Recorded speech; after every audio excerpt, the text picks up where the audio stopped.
Assalamualaikum saygılı teleseyircilerimiz. Eferde bugün yayını ve memnuniyet ile sizlerine bugünkü misafirimizni tanış etmege isteyim. Bu Ankara Hacı Bayram Veli Üniversitesi'nin Edebiyat Fakültesi'nin Çağdaş Türk lehçeleri ve edebiyatları bölümünün doktoru İşılay Işıktaş Sava. Selamun aleyküm, merhabalar İşılay Hanım. Selamun aleyküm. Sesim kelemi bilmeyim, eşitilemi. Pek yaxşı eşitili. İşılay Hanım, siz Kırım Tatar edebiyatının uğraşasınız, araştırmalar geçiriyorsunuz. Böylelikle Kırım Tatar edebiyatının ne vakit tanış oldunuz?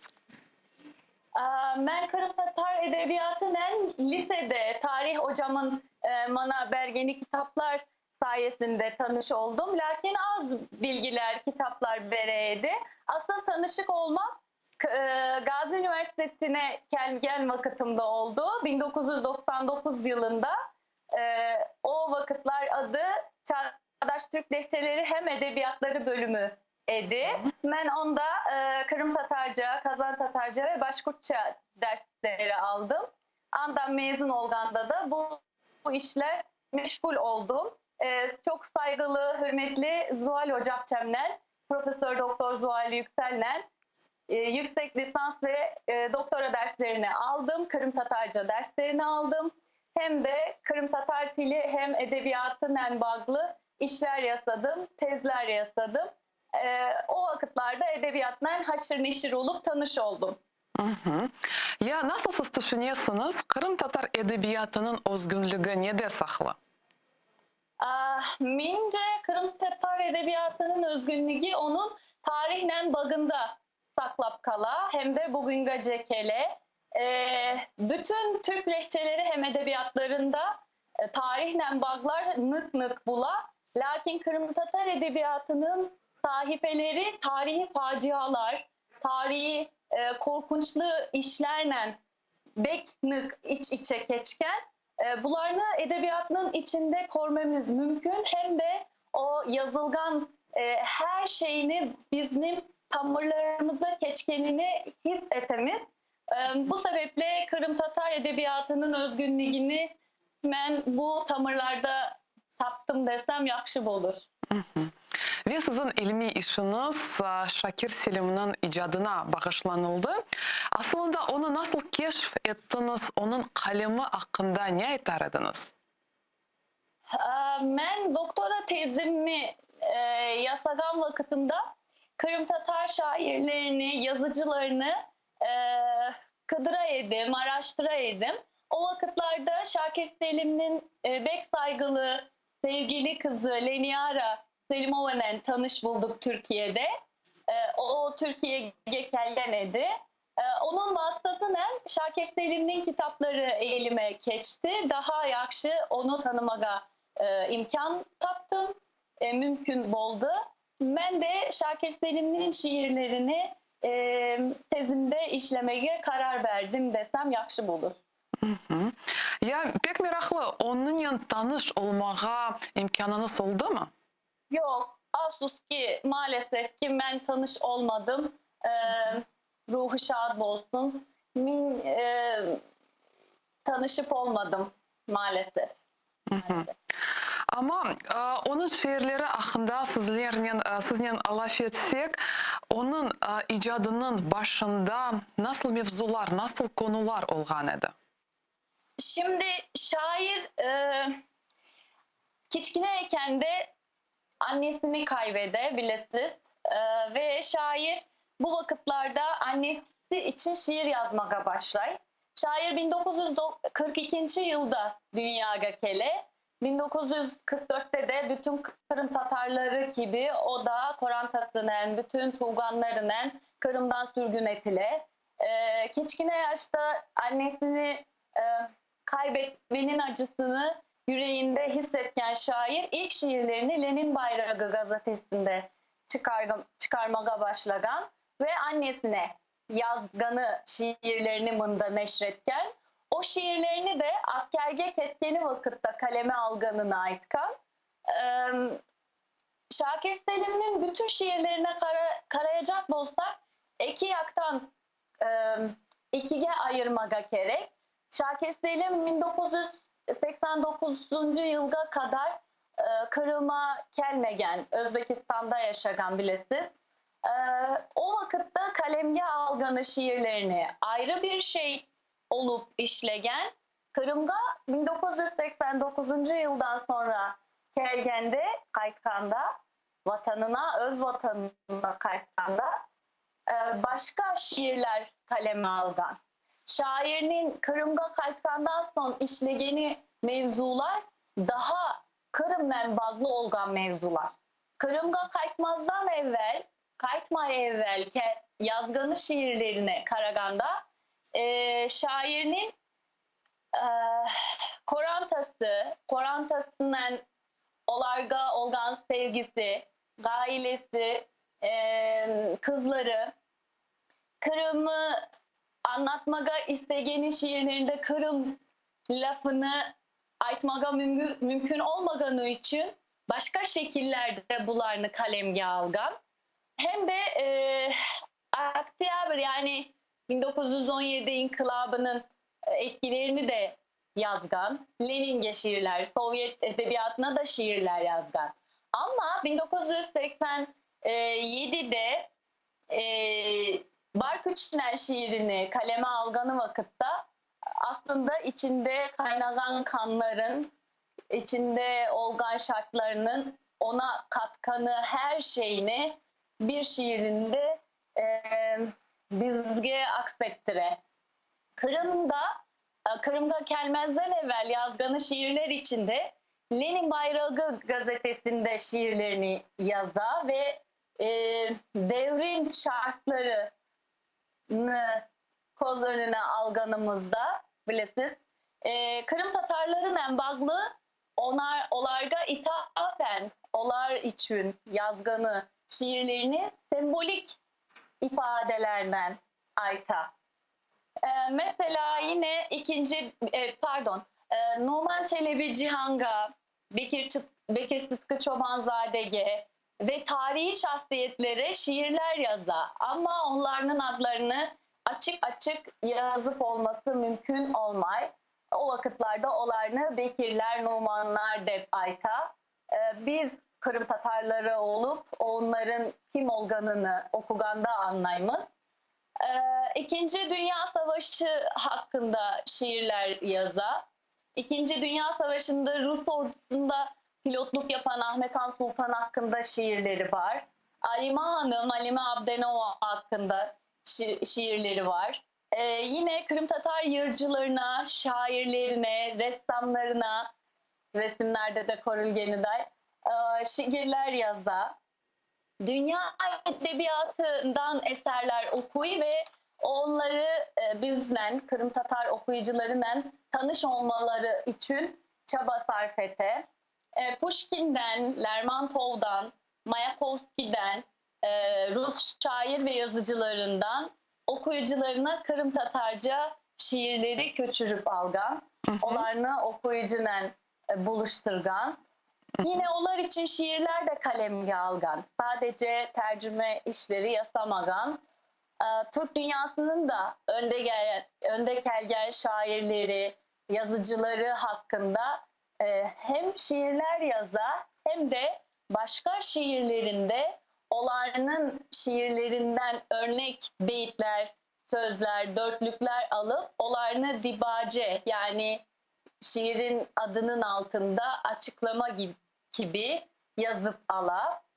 Bunların başında Özbek şairlerinden Çolpan, Kazan Tatar şairlerinden çok sevgili Abdullah Tukay, yine Türkiye'den hem Nazım Hikmet, Mevlana, Arif Nihat Asya, Mehmet Akif Ersoy gibi şairlerin hem şiirlerinden böyle örnekler alıp öz şiirlerine alıp yaza hem de onlar için başlı başına şiirler kalemge algan. Bunlarını göremiz şiirlerinde. Ama bundan da sınırlı kalmayıp dünyada olup bitken her şeyini okuyucularına anlatmada vazife etine ve Hiroşima, Nagasaki gibi bombaların altında ezilen şehirleri şiirlerinde anlata. O şehirlerde olgan faciaları okuyucularga anlata. Yine blokada günleri, bilmeyim bilesizdir sizde. Blokada günleri de bilinen ve savaş sırasında 300 gün devam etken açlık günlerini anlatkanı Leningrad şiirlerini kalemge algan. En güneşli şehir, Leningrad için yazganı şiiri, Çavdar Ötmegi, Piskarov Kabristanı gibi şiirlerde yine Dünya Savaşı'nda kalemlerini anlatan şiirleridir. Yine Nikaragua ve Şili hakkında da şiirler yazar. 1940 ve sonrasında bu yerlerde olgan siyasi hem içtimai faaliyetlerini okuyucularına aksettirmeye isteği. Ama 1989'da Kırım'a kaçmadan evvel Bark Üçlen adlı şiiri onu aslında bütün Kırım Tatarlarının gönlünde yakşı kişi olup nakşettirgen. O poemasında her şeyin değiştiğini ve dünya düzeni hakkında düşüncelerini tilge ala. Kırım Tatarlarının da öz akları için her vakit mücadele etmesi gerek olganı ayta. Uzun bir poema bilesizdir. Ve Kırım Tatarlarının bar küçünen Kırım'da kaytıp daha yakşı günler görmek için çalışması gereğini ayta. Ve Kırım'da kaytkanında da bu işler için kolundan kelgen day işler yasay bilemiz hepimiz. Şair 1990'da da Yerlerini Dinle adlı kitabını Özbekistan'da neşrettire. Bu kitabında yer algan Yaralangan Türküler ve Adları Silingen Koylar isimli Kırım Tatarlarının ve Kırım'da Kaykan'da karşılaştıkları, karşılarına çıkan bütün hadiseleri, kıyınlıkları, da içtimai ve sosyal hadiseleri şiirine aksettire. Kırım Hanlı'nın tarihi başkalası Jülay Hanım, ya biraz sözünü böleceğim. Çünkü sorularım, suallerim olacak. Ya Şakir Selim'in öz icadında nasıl simvollarını daha çok kullanaydı? Kırım'a kayıtkandan son bu semboller Zincirli Medrese, Bahçesaray, Kökbayrak, Antep Tükenmen gibi Kırım Tatarları için kıymeti eşsiz olgan bütün sembolleri şiirlerinde kullanan hem olarını anlata. Olar hakkında şiirler yaza. Tuğgantil onun için en vazgeçilmez meselelerden bir tanesi Anatil, Tuğgantil ve Kırım Tatarcanın geleceği, vaziyeti, ne halda olganı hem de ne halga geleceği hakkında düşüncelerini ayta. Dünyanın da buna ne kozlen karaganını aytmaga tırışa, çalışa. Ama Kırım'ın bütün sosyal meseleleri, içtimai meseleleri, siyasi problemleri, Kırım'da eğitim, dil, barınma ve ana dilin korunması mevzularında düşüncelerini kalemge algan. Semboller olarak Aytkanım gibi İsmail Beygaz Kralı'nı, Zincirli Medrese'ni, Kırım Tatar şairlerinin hepsine Aytkan'ı Kırımlı şairler şiirinde anlatta. Yine birazdan belki siz de soracak olacaksınız. 44 sürgünü hakkında da şiirler yazıp ala. Kırım Tatarları için kıymetli olgan her şeyini kalemge almaga çalışkan bir şair. Onun için vatan, millet, kökbayrak, ant etmek, Kırım, vatan, Kırım kavramları her şeyin üstünde gelmekte ve Kırım'da kayıttandan son bunlar hakkında yazılarını daha açık dille kalemge almakta. biz de bularını koruyalım.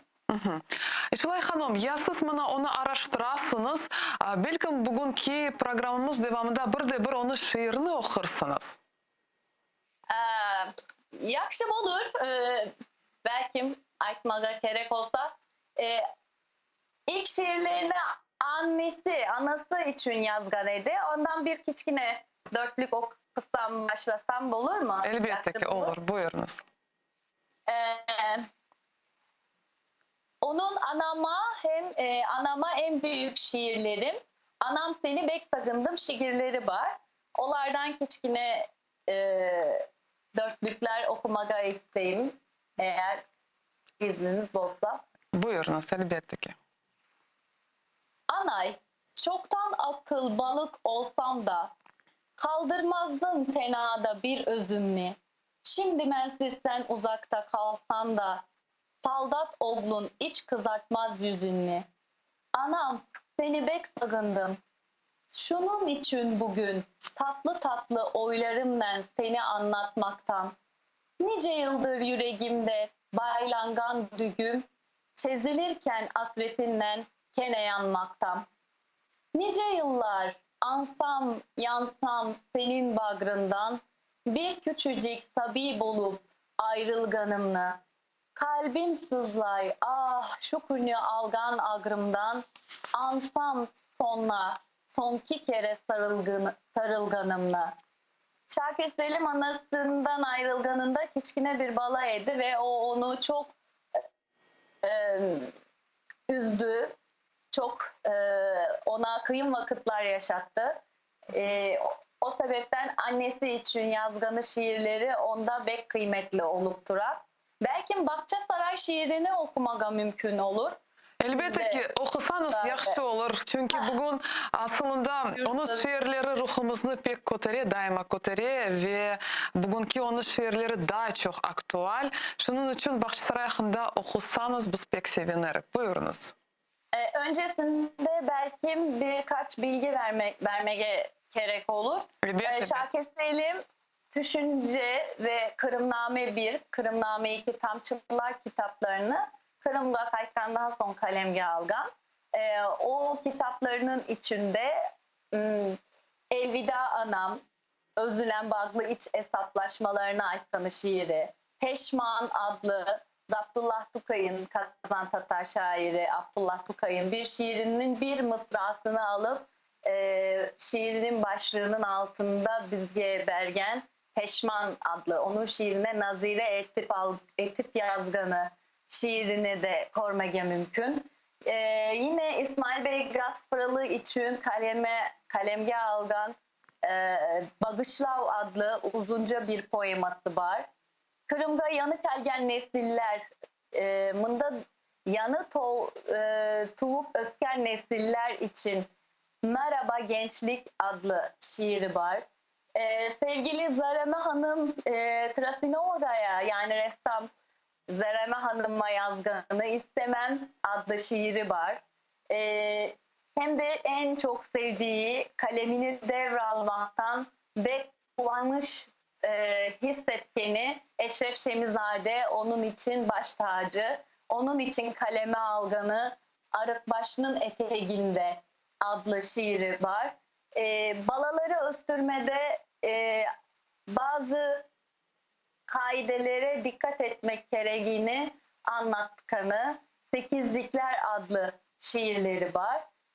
Bahçesaray'da bu kitaplarında, düşünce kitabında yer algan bir şiiri belki okumaga isteyimiz. Bahçesaray. Yeşil caplar arasında esken yelin, tar sokaklı mahallelerde kimni aray? Niçin kurup kaldı sırlı çeşmelerin? Söyle bana Bahçesaray, Bahçesaray. Çürük suvunun boylarında tamıratkan selbilerin niçin osmey, niçin kavray? Söyle bana Bahçesaray, Bahçesaray. 32 ay yıldızın kayda batkan, söyle bana Bahçesaray, Bahçesaray. 20. asırdan da merhametsiz Bu asırını körmekten bu han saray. Tarmığında yıl oldu mu dertsiz, selametsiz, zahmetsiz. Söyle bana Bahçe Saray, Bahçe Saray. Behtanlardan kamburgayday kutsuz gibi. Alçak campik evlerin kimden imdat soray? Kimler edi bu evlerin öz sahibi? Söyle bana Bahçe Saray, Bahçe Saray.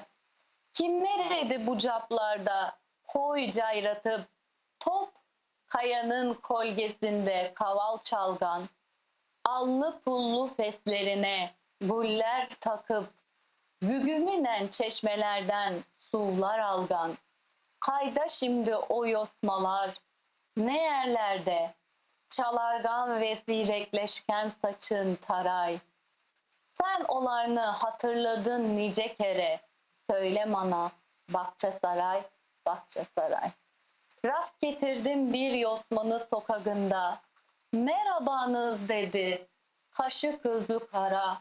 Karadeniz dalgalandı ten kanımda, inan bana Bahçe Saray, Bahçe Saray. Afu eyle, sana tanış olgan tilde, böyle sözünü eşitmedin nice zaman. Biz hepimiz Irak idik Tuğgan ilden, icranlıkta öyle yazdık aman aman. Öyle yazdık dertke derman tapalmayıp, hastalığı gizli olgan bir çare day. Sen de daldın asretlikte yıllar sayıp, çok yıprandın Bahçe Saray, Bahçe Saray. Bu künge takdirimge bin evvela. Yettim sana boranlarga ogray ogray. Sevem seni olsam bile nasıl alda. Bahçe Saray, Bahçe Saray. Belki yaralangan türküleri de okumaya mümkün olur. Bilmeyim. Elbette ki mümkün olur. Okuyabilirsiniz ama benim sualim peyda oldu. Bana biz Kore'miz nasıl Şakir Selim Bahçe Saray'a sevgisini gösterdi. Ama sizin imkanınız oldu mu bana Bahçe Saray'ını görmeye? Bahçe Saray'ını Gördüm. gördünüz mü? Oldum. Han Saray'a vardım. Testuratlarını nasıl paylaşabilirsiniz? Ben Şakir Selim'le bazı işlerimi yapaganda Kırım'da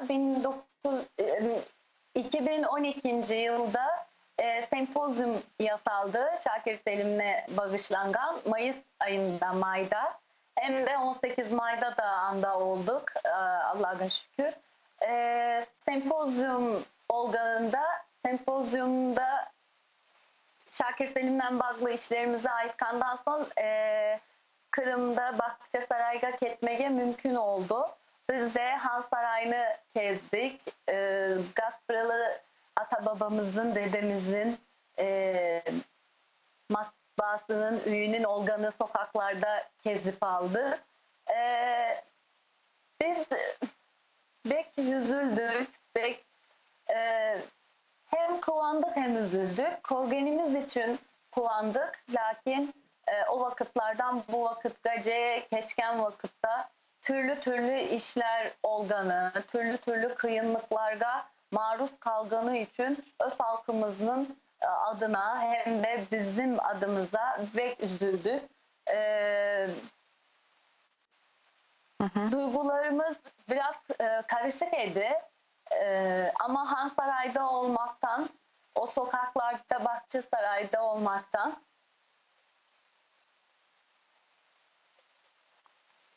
Yani yüreğinizge pek tesir etti mana Bahçe Sarayı'nın sokakları. Ve Şulay Hanım ama siz de Kırım Tatarsınız. Kırım Tatar tamırlarınız var mı? Evet, benim de Korantam 93 Harbi'nden sonra Kırım'dan Türkiye'ye gelgen Kırım Tatarlarından. Ama ben Kırım Tatarca laf etmeye bilmeyedim. Bizim Korantamızda Kırım Tatarca laf etmeye bilgen kişi yok idi. Şunun için böyle başladınız meraklanmağa Kırım Tatar edebiyatının ve yaralangan türküler bu da öyle pek güçlü, tesirli şiirlerinden biri. Aslında Şakir Selim'in icadı bilesiniz mi daima bizge, hepimizge güç, ruh biri ve bugünkü günde, bugünkü ağır vaziyette ruhlarımızı kotarı ve kuruşumuzu devam Evet, etmeye yardım bir şey etti. daha açmaga isteyeyim. Bahçesaray şiirinin o çürük suyunun boylarında tam Muratkan Selvilerin niçin Osman'ı niçin kavray Bahçesaray kısmı bilesiniz Edip Hasan'ın şarkısına da yer ala. Şakir Selim bununla bağlı Tamçıl Kırımname 2'de hatıralarının olganı yerde bularını anlata belki programda başka vakit olsa o hatıraları da başka zamanlarda anlatmaga mümkün olur. O şiirinin sadece o dörtlüğünü alıp koyganlar. Bir de o anda 32 ay yıldızın kayda batkan dep yazılganını ben kızı Leniara'dan soradım o vakitlerde. Çünkü şiirini açıklamaga gerek edi bizge. Neden 32 ay yıldız? Ne anlata dep sorayedim. O da babasından rahmetli Şakir Selim'den bunun daha Kırım Tatarları Kırım'dan sürülmeden evvel Bahçesaray'da 32 tane cami olganını ve camilerin üstünde bilesiz ay yıldızlar olgan. O ay yıldızlar için Kırım'a kaçtandan son Karagan'da hiçbir caminin kalmaganını, ayakta olmaganını korgenden son o şiirini kalemge alganını aytkan edi. Ben de bu bilgini size paylaşmaga istedim. İnşallah yakşı olgandır. Elbette ki. Elbette ki pek meraklı bu yanı malumat ve yaralangan türküler. Bu da aslında hepiniz bilesiniz Mehmet Bey tarafından, Mehmet Aga tarafından da söylene şarkı olup bestelene bilesinizdir, hepiniz de tınlaysınızdır. Yaralangan türküler Şakir Selim'in Kırım Tatar edebiyatında yer etken Kırım Tatar tarihinde ve kültüründe yer etken birçok yığının bir mısrasını alıp onlardan başka bir şiir inşa etken o şiiri de yaralangan türküler. Çünkü o türkülerde, yırlarda Kırım Tatar edebiyatı, kültürü, tarihi hakkında bilgiler olgan. Onlarını anlatmaga, okuyucuya hatırlatmaga istediğini için böyle bir farklı yol izlegen şair. Yaralangan türküler Alışta'dan etken yerler fırtına oldu. Sudak kefe yollarına kıyamet oldu. Güzel Kırım dağlarının çırayı soldu. Eyvah dostlar yaralandı vatan türküsü. Seyit oğlu Seydametler kene uruldu. Papazlarının dar agacı kene kuruldu.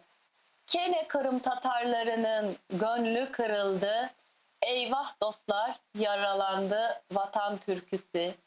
Şu yaltadan taş yüklenmey, yüklene para. Bütün Kırım çevrildi tol çok bazara. Er adımda aydutlar ve yezitler tura. Eyvah dostlar yaralandı vatan türküsü. Tatarlığım, tuğgan yerim, horlana bugün. Kurbanlarga bakıp kozlar torlana bugün. Bu mukaddes toprağımız zorlana bugün. Eyvah dostlar, yaralandı vatan türküsü.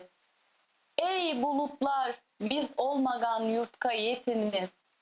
Bagrımızda olgan dertni alıp ketiniz. Numanlarga, bekirlerge selam etiniz. Eyvah dostlar, yaralandı vatan türküsü. Ant etkenmen, tek şu türkü yaralanmadı. Bizge ondan gayrı işanç ümit kalmadı. Güzel Kırım bugün sana secdem şu türkü, yaralangan türkülerge mellem şu türkü. 1995 senesinde yazılgan şiir. Belki Numan Çelebi Cihan'ın sonki yırını da aytmaga mümkün mü bilmeyeyim. Buyurabilirsiniz. Bu elbette ki buyurunuz. Numan Çelebi Cihan'ın da, Numan Çelebi Cihan'ın hatırasına da okuyabilirsiniz.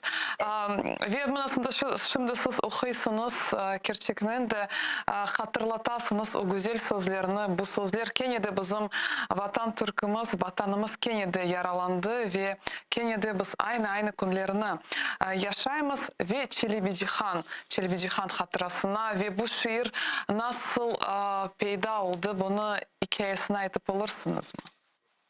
Bu şiirini Şakir Selim, Numan Çelebi Cihan onun hayatında ve bütün Kırım Tatarlarının hayatında çok mühim bir yerge sahip olganı bilgen, ona da bir borç olup bunu yazmaga istegen bir şair.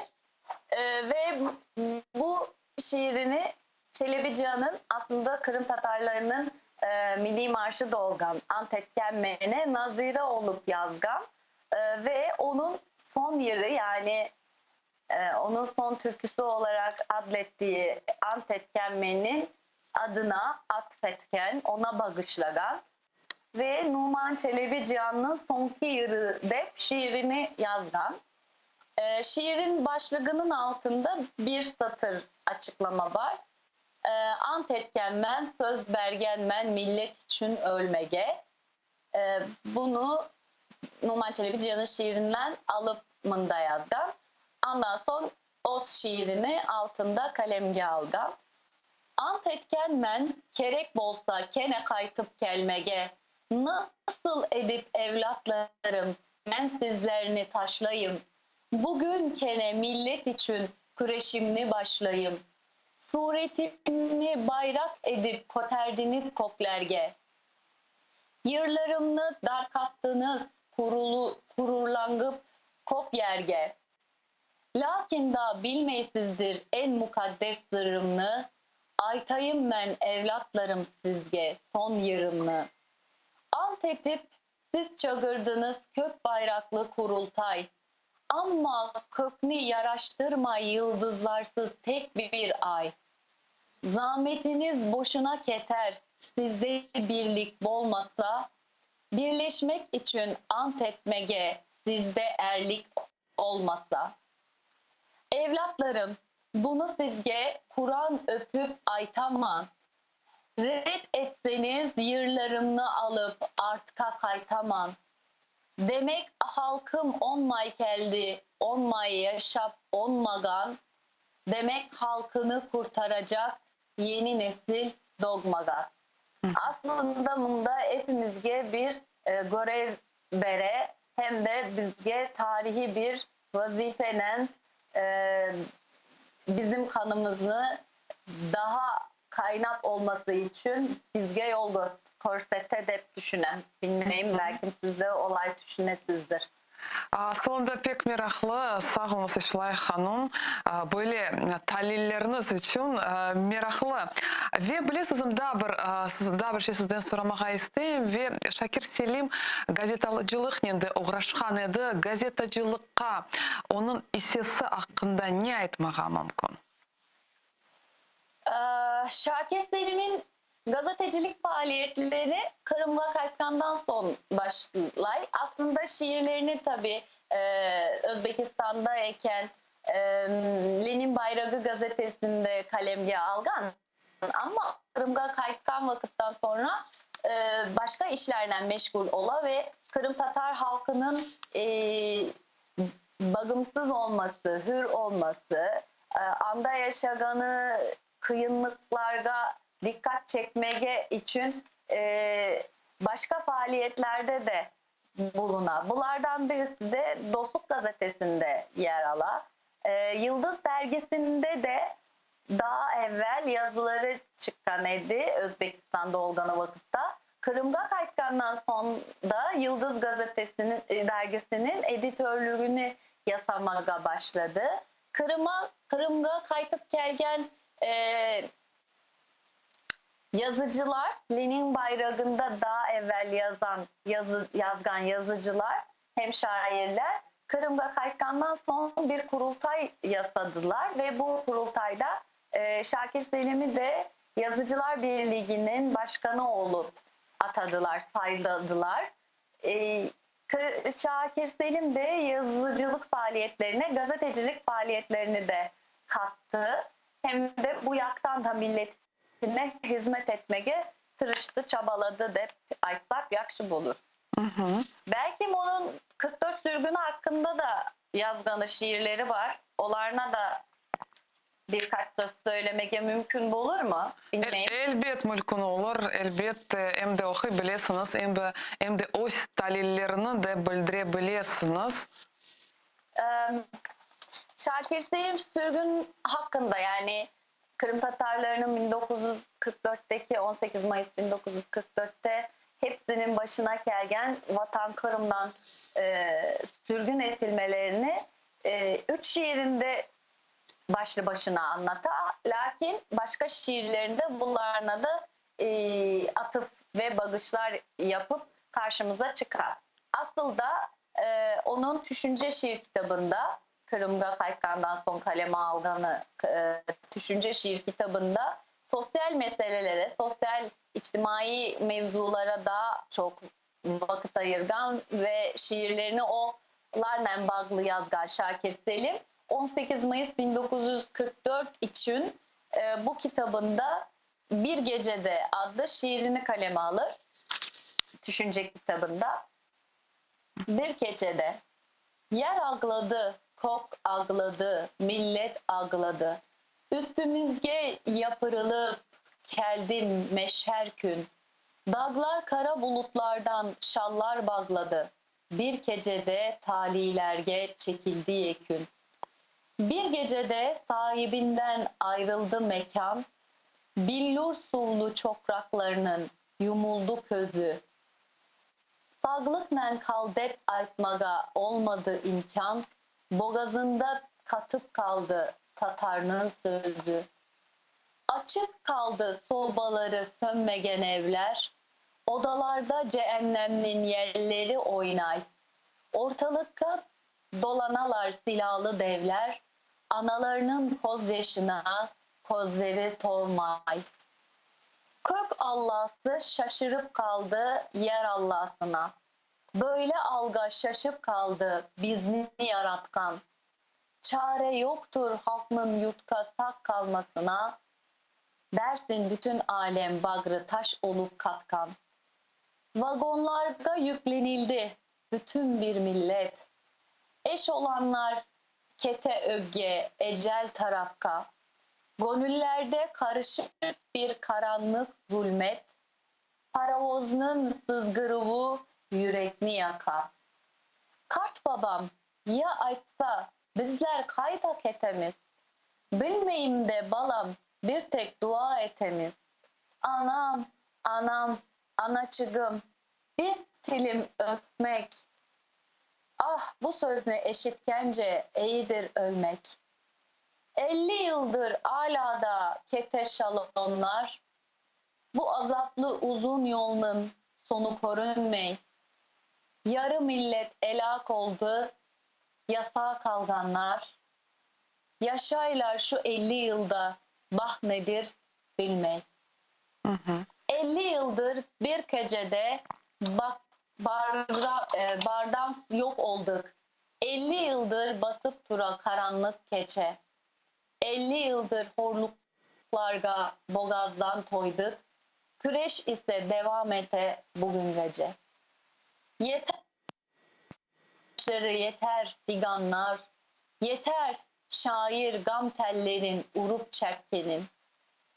Bugün bizler vatandamız eş dost tuğganlar.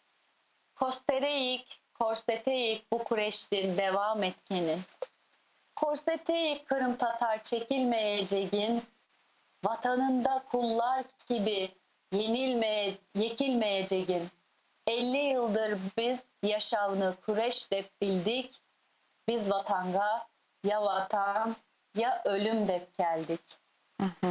Aslında bugün de bu sözler hala da bizim için geçerli ola. Sizler için daha kıyım bola.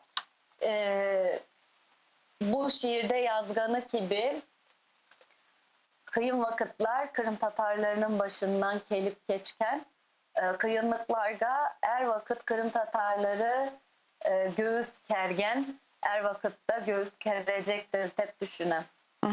Şakir Selim de 1944'ün üstüne 94 yılında 50 yıldır dep yaza 94 yılında bu şiirini kalemge alganını bu sözlerle ayta. Zaten o geceni de kara bir perde olup izah ede.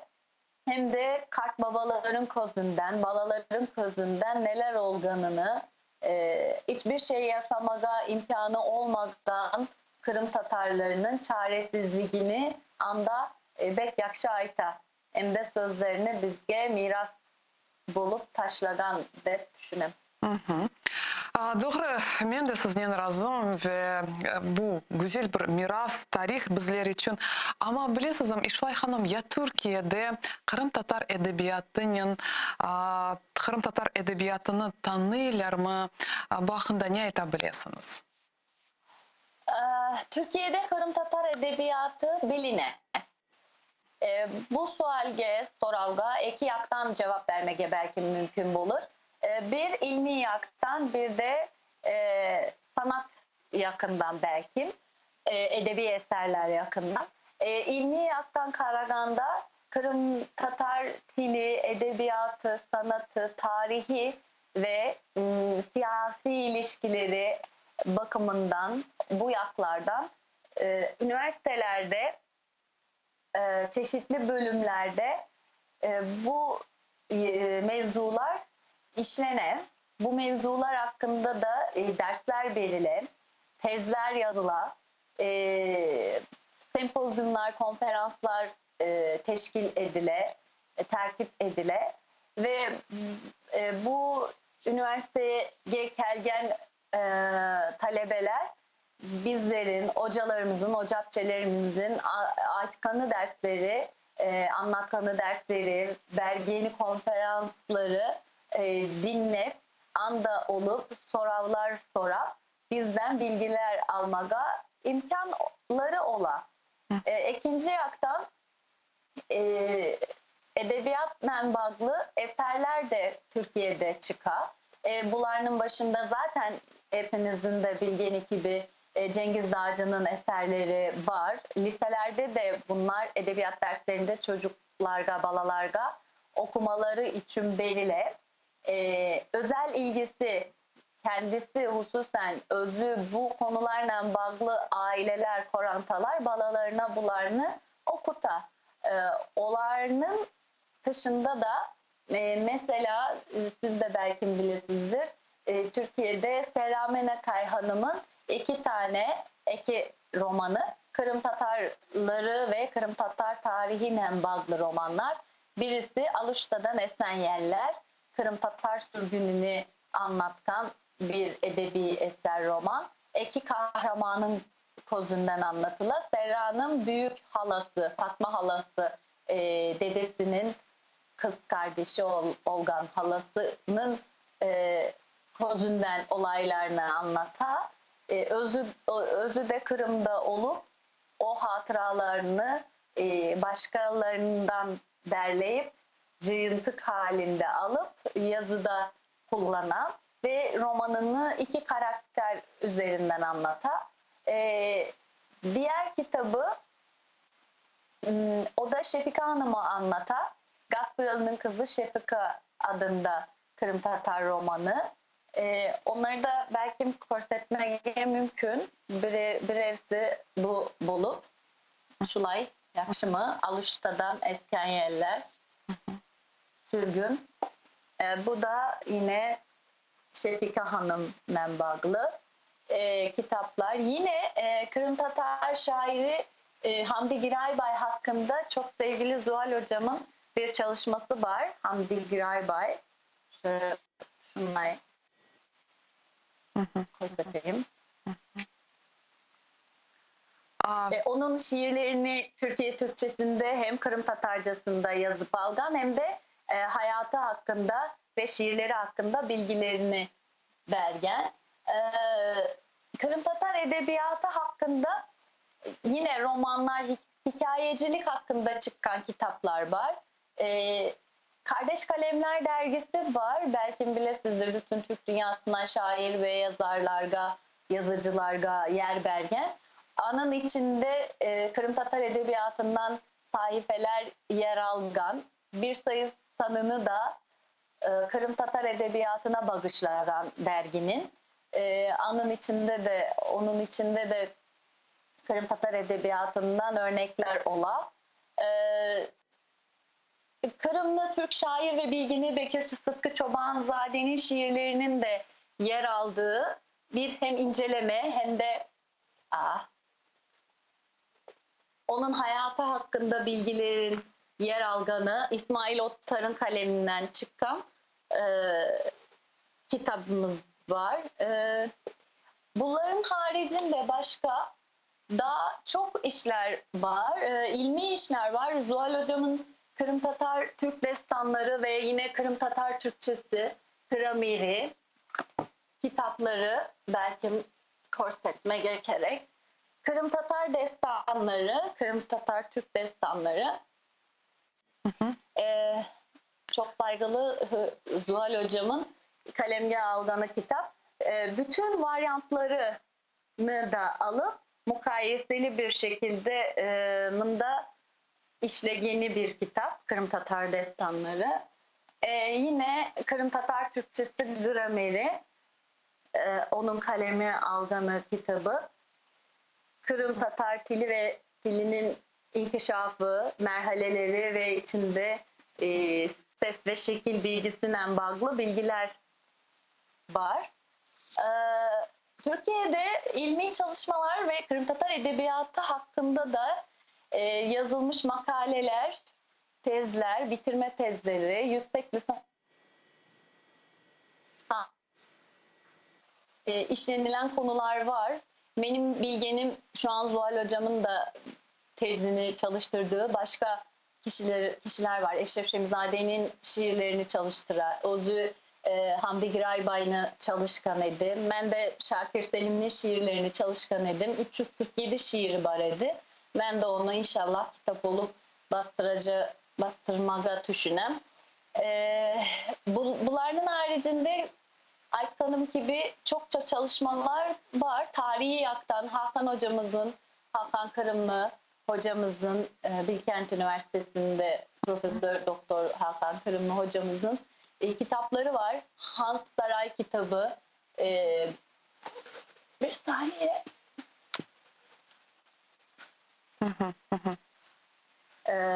Yine Türkiye'deki Nogay ve Kırım Tatar Türk yerleşim yerleri Hakan hocamızın kitabı. Yine Türkiye'de çıkan Kırım Tatarlarının milli kimliği ve milli hareketleri hakkında kitapları var. Yani Eşilay Hanım, koruyoruz ki bugünkü kunde mana Türkiye'de bugün çok mana kitaplar yazıla, birçok araştırmalar geçiriliyor. Siz mana tanış ettiniz birçok adların, yani isimlerin, yani elbette ki çok sılarını bizler de tanıyımız. Ve bilesiniz, işler yapıla bu elbette ki pek kuvvetli ama edebiyatımızı alsak nasıl siz düşünüyorsunuz, nasıl devirler araştırmalarga daha çok muhtaç? Kırım Tatar edebiyatı hakkında, devirleri hakkında elbette Türkiye'de çokça araştırmalar var. Lakin daha da yasalması gerek konular da çok. Kırım Tatar edebiyatını 6 devirge ayıramız bilesiz. Hanlık devri, Rus istilası devri, tercüman dönemi, 1917-44 arası, 44 ve sonrası ve şimdi belki Kırım'a kayıtkandan son 89 ve 90'dan bugün gece kelgen edebiyatını araştırmaga mümkün. Belki bu Kırım'a kayıtkandan son eski vakıtlarga daha çok araştırmaga gerek.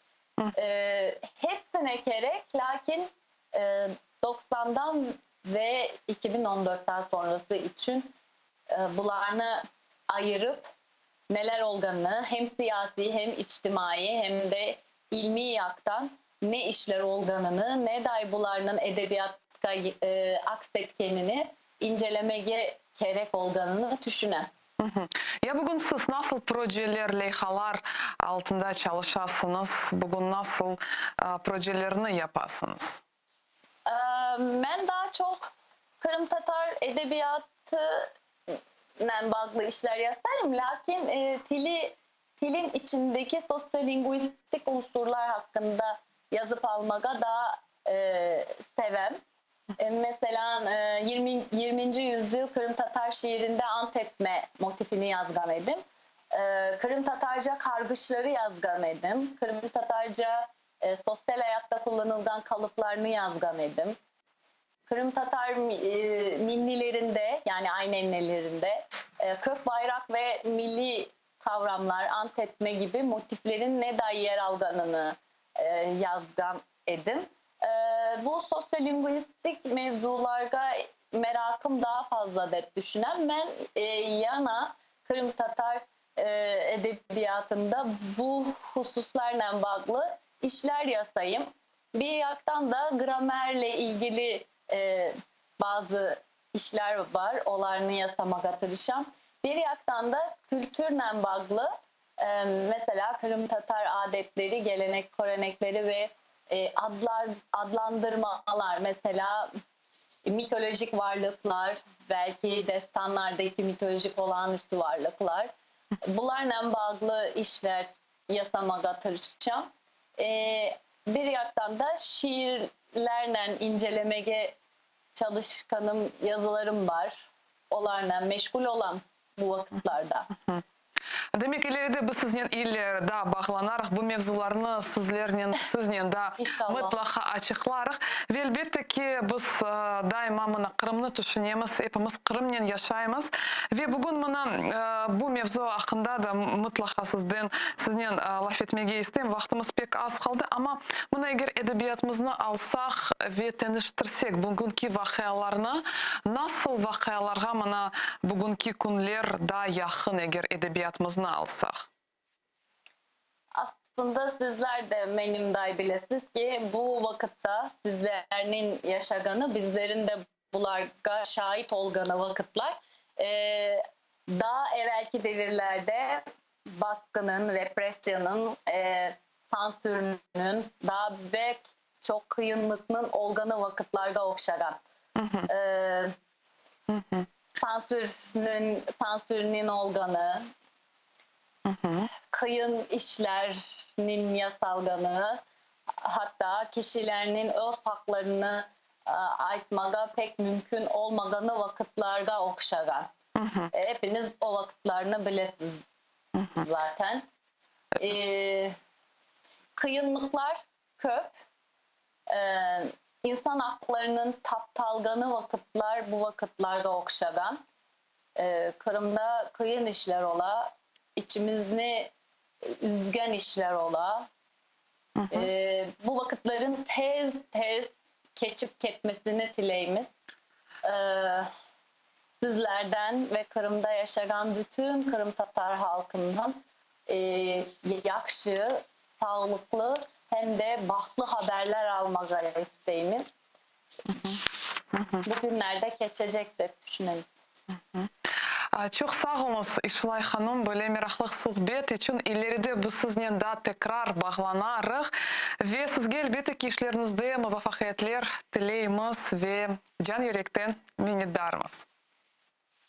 Saygılı teleseyircilerimiz, bu güzel noktada yayınımızı yekünleyimiz. Buna göremiz ki bugün Türkiye'de birçok araştırmalar alıb barıla. Bizim vatandaşlarımız Türkiye'de yaşayırlar ve birçok faydalı işler yaparlar. Hatırlatam, yayınımızın misafiri Ankara Hacı Bayram Veli Üniversiteti'nin Edebiyat Fakültetinin Çağdaş Türk Lehçeleri ve Edebiyatları bölümünün doktoru bizim vatandaşımız İşlay Işıktaş Sava olgan edi. Yayınımızı devam etemiz ve bir kaç dakikadan sonra bu stüdyada tekrar görüşürüz. Bizle olunuz.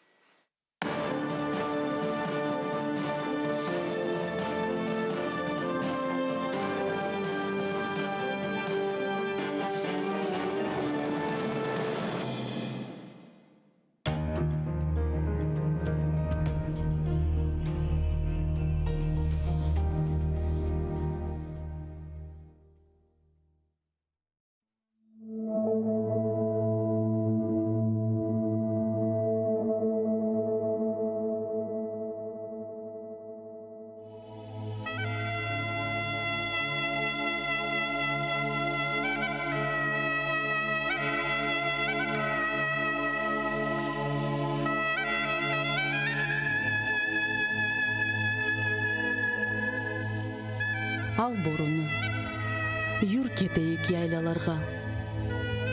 Чал бір ава, чал бір пешрав, бір қайтарма. Чал бір нағме, барсын етсін йылдызларға. Чал, ақса да берсін дауыш далғаларға. Мен бар сесім іле ерлайымче ай ольмеммен. Эм Порт-Артур, эм Шомполны, Уралдағыны. Сесім кетсін, әм долансын қырымны. Барсын етсін бұжақларға, таманға. Ерларым мен бар сесімнен елге қаршы. Батақларны қайнатып, сел ақтырып. Барыме қастетмеңіз әл ұзатып. Бар келір, ұқым сүрер, ақылы олып. Ачар вишнем көпіріп, Ачар бадем, филис атар қадимдағда ағачлар, шымал беттен келген суық боранлар, yok olacak. Қачар, бақыр, борудан.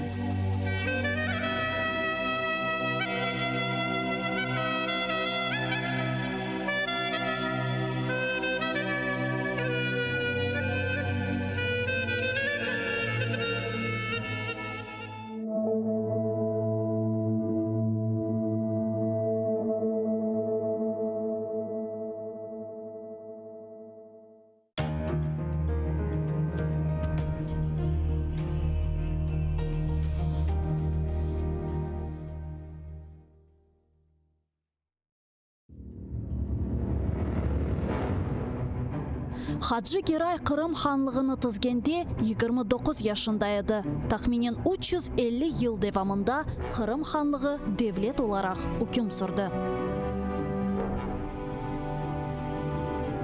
İsmail Gasprinski Tercüman gazetini 28 yaşında neşir etip başladı.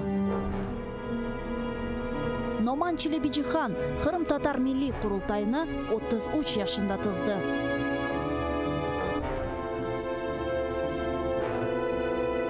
Bekir Çobanzade 27 yaşında profesör olarak Latin elifbesini Türkiye devletlerge teşvikat etti.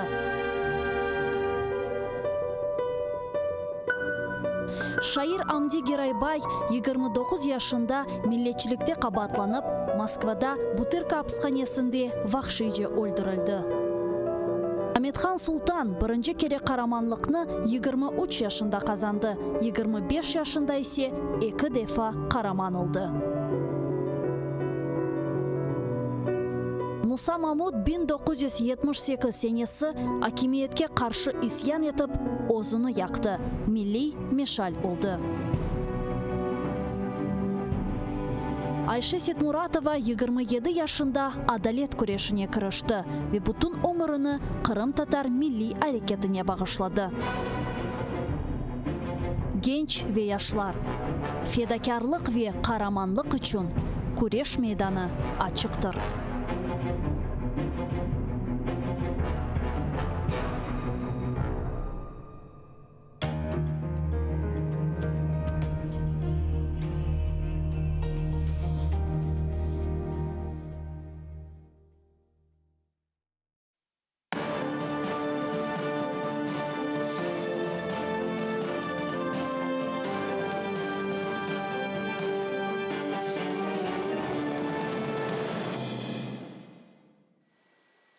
Saygılı teleseyircilerimiz, yayınımızda devam etemiz ve endi hoşulganını tekrar selamlaymiz ve memnuniyet ile men sizlerine nevbeteki misafirimiz tanış etmege isteyim. Bu gayet istidatlı ve kabiliyetli Kırım Tatar ressamı, dizayneri Ervin Seytasanov. Selamun aleyküm Ervin Bey. Алейкум селям. Aslında sizni көрмеге pek memnunmuz ve sizin icadınız ayrette kaldıra ve men bilesem hiç kimseni pervasız kaldırmay.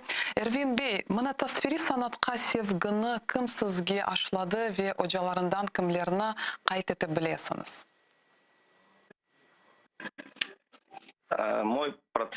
Мой творческий процесс, он был довольно-таки с самого детства как-то родители меня привели к искусству, хотя мои родители в целом далеки от искусства, как и в целом моя семья. Но как бы тяга к искусству, она была с самого детства. Постепенно занимался как бы саморазвитием, пробовал себя в разных видах рисования, как самоучка. Вот. И в итоге где-то к классу 9 я пришел к тому, чтобы заниматься уже конкретно творчеством более в академическом плане. И уже начал интересоваться в целом крымско-татарским искусством и в целом искусством мировым как таковым. Вот. И сразу начался мой путь довольно-таки широкого направления, начиная от живописи, графики до необычных форм искусства, таких как граффити, дизайн и компьютерная графика. Вот. Естественно, смотря на работы наших известных художников и мастеров, это очень сильно повлияло на мое творческое развитие в целом и определило мой творческий путь в целом. Ve üsluplar hakkında biraz tafsilatlıca hikaye etiniz. Bugün mana nasıl üsluplarda çalışasınız? Bu hakkında biraz tafsilatlıca anlatınız. Сейчас я работаю в довольно-таки широком направлении, начиная от изобразительного искусства, графического дизайна, заканчивая росписью стен. Сейчас в основном основной мой акцент делается на графический дизайн. Работа проводится в основном в рамках компьютерных программ. Также недавно я сделал такой выбор для себя в творческом направлении, как работа digital art. Digital art подразумевает под собой создание графических работ непосредственно в цифровом виде. То есть будь это компьютер, будь то это графический планшет. Сейчас технологии позволяют работать над разными стилями, как бы пробуя разные стили уже непосредственно в программах, которые сейчас создаются. Вот. Также я работаю, мой основной как бы, процесс, творческий процесс и моя как бы, карьерная стезя, она сейчас лежит в основном в рамках графического дизайна, потому что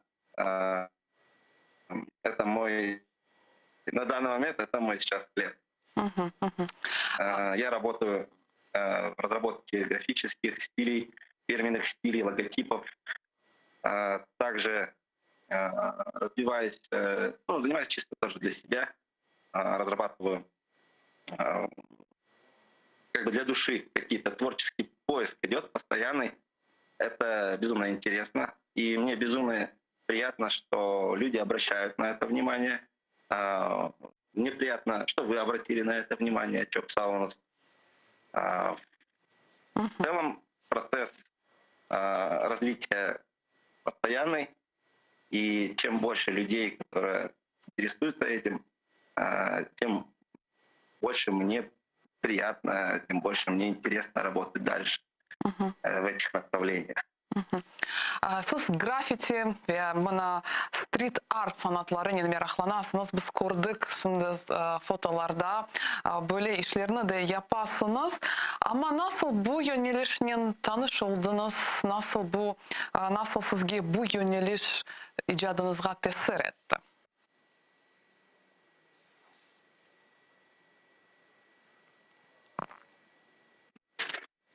В целом процесс работы с граффити и со стрит-артом, он начался в юности, еще в школе. Как бы мой друг принес журнал, глянцевый журнал о уличной культуре хип-хоп, рэп, брейкданс, и там была вроде рубрики о граффити. Это мне безумно понравилось, так как это мне очень близко. И мы решили попробовать. Пробовали мы довольно-таки примитивными материалами, то, что было под рукой. Это эмаль, там, кисти. На баллоны, которыми обычно рисуют граффити, тогда средств не хватало, поэтому мы обходились своими способами, как работать в этом направлении. Дальнейший процесс, мой творческий процесс, он был уже в рамках какого-то коммерческого развития, потому что люди обратили внимание на то, что это интересно, это красиво, и почему бы граффити не поставить как в коммерческом плане, будь то это оформление каких-то экстерьеров, стен и прочего. И я в этом нашел как бы свое самовыражение, и появилась и возможность работать в этих направлениях. Появились и люди, которым это интересно, которые готовы спонсировать это, потому что граффити, стрит-арт с точки зрения материальных затрат довольно-таки объемный такой ресурсозатратный вид искусства. Но есть как бы минусы направления, потому что есть люди, которые не чтут определенных общественных правил и рисуют где попало. Я как бы когда-то в юности таким шалил, но я потом понял, что это не стоит заниматься, и лучше посвятить свое творчество именно в том направлении развития искусства, чтобы люди шли мимо той же стены в городе, и им было бы интересно и приятно смотреть на то, что там нарисовано. И бывало так, что выполняют тот или иной заказ, либо просто свою какую-то работу на улице, люди поначалу воспринимают творчество на улице как будто какое-то хулиганство, потому что в целом в общественном сознании граффити и стрит-арт это связано с чем-то недозволенным, хулиганским, еще в этом и тому подобным.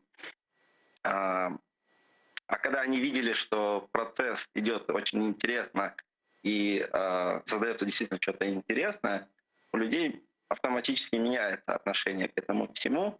И я уверен, большинство людей в целом, они поддержали бы такую инициативу, чтобы в городах было как можно больше работы.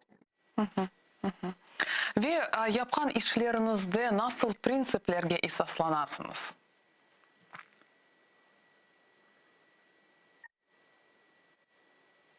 Принципы в основном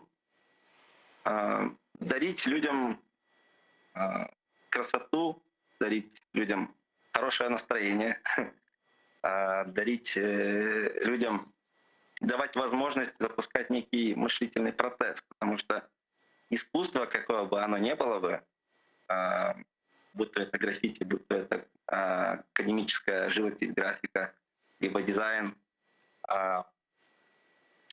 это в первую очередь диалог непосредственно со зрителем. И важно то, чтобы искусство оно несло еще и мыслительный процесс, чтобы человеку было интересно не только познавать то, что хотел показать миру художник, но и что-то открыть, возможно, в самом себе. Потому что именно искусство, оно и помогает людям и в радости, и в горе. Кто-то послушает музыку, кто-то посмотрит какой-то интересный фильм, кто-то пойдет, сходит в картинную галерею и насладится искусством, и это направит человека на определенного рода положительные мысли. Возможно, даст какой-то ответ на какие-то личные вопросы, которые есть у человека. Ve mına bir ressam, dizayner olarak, bir Kırım Tatarı olarak nasıl problemalarını көтермеге тырышасınız?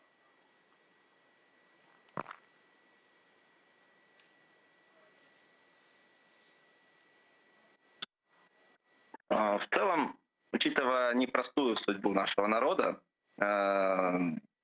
которая весь прошлый век мы переживали, проблем в целом, которые можно отобразить в искусстве и которыми можно решить искусством, довольно-таки немало.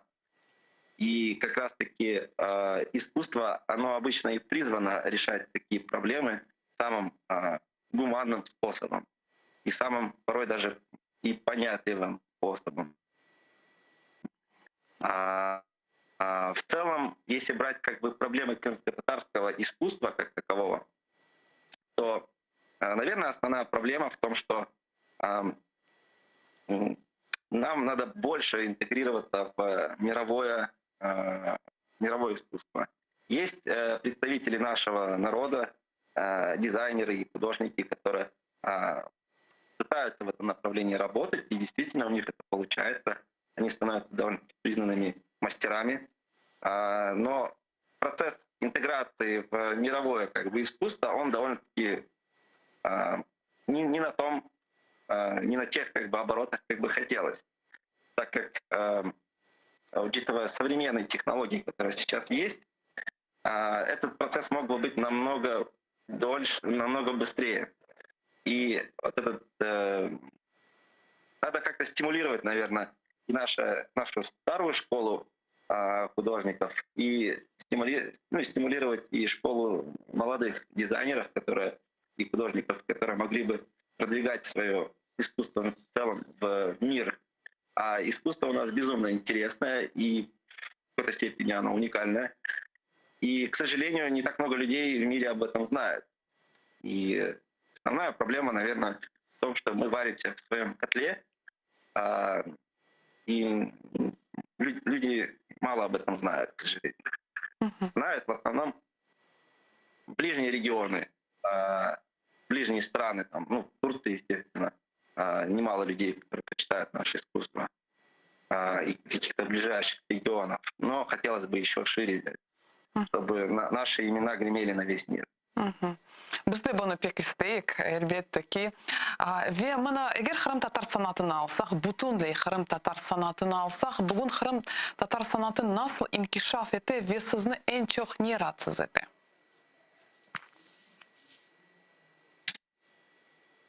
В целом, в крымско-татарском искусстве, если смотреть в целом, процесс довольно-таки интересный сейчас идет. И есть новые как бы направления в искусстве, которые постепенно входят в наше общество, в наше такое информационное поле. И я частью этого процесса тоже являюсь, потому что я именно из тех людей, которые стараюсь совместить современный вид искусства с традиционным. у нас очень много мастеров, которые работают в традиционном направлении, и у них безумно прекрасно это получается. И я безумно рад, что сейчас столько стало много художников и ремесленников, которые работают в целом в развитии традиционного крымско-татарского искусства. И процесс идет непрерывный такой. И радует то, что и появились как бы современные художники, дизайнеры, которые поддерживают и мой путь в этом направлении. Эрвин Бей, şimdi sizin kameranız sondu. Kameranızı koymağa, lütfen kameranızı koyunuz. Biz de sizin koruyuk, çünkü biz sizni tek eşitemiz. Mına endi sizni koruyamız. Ve Ervin Bey, ne taki sualim böyle olacak. Kırım Tatar... Eşitesiz meni, ya?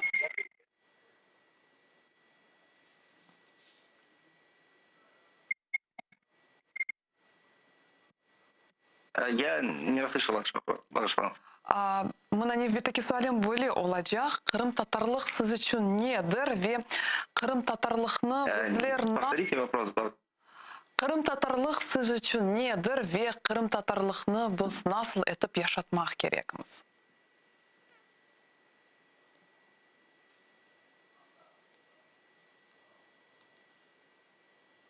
В моем понимании крымско-татарлык, крымско-татарскость проявляется, наверное, в первую очередь в любви. Любви к своей земле, к своей культуре, к своему народу. Наверное, это у нас заложено в целом в нашем на генном каком-то уровне, потому что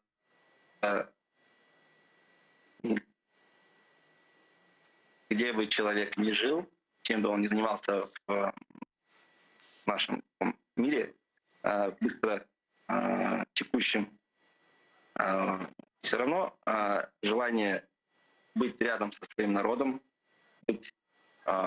участвовать в процессе развития своего народа сохраняет люди. И в моем понимании крымско-татарскость это заключается во внутреннем таком постоянном диалоге с культурой нашего народа. Этот диалог, он может происходить посредством искусства, может происходить посредством какой-то другой деятельности. Даже человек, который занимается, на первый взгляд, может, чем-то банальным, но я считаю это важным. Человек занимается строительством, например. Он тоже участвует в процессе общего какого-то культурного роста нашего народа. И в целом крымско-татарское для меня как раз-таки, наверное, в целом в любви к этому процессу познания себя в целом и познания народа. Ну и, конечно же, любви к искусству. У нас Аллах-аш-шукур, у нас среди нашего народа очень много людей, которые ценят искусство, даже если они далеки сами от искусства. Но они все равно чтят это. И когда видят красивую картину, красивый танец, красивую музыку, никого это не оставляет равнодушным. И в этом, наверное, и заключается наша крымско-татарская сущность. И к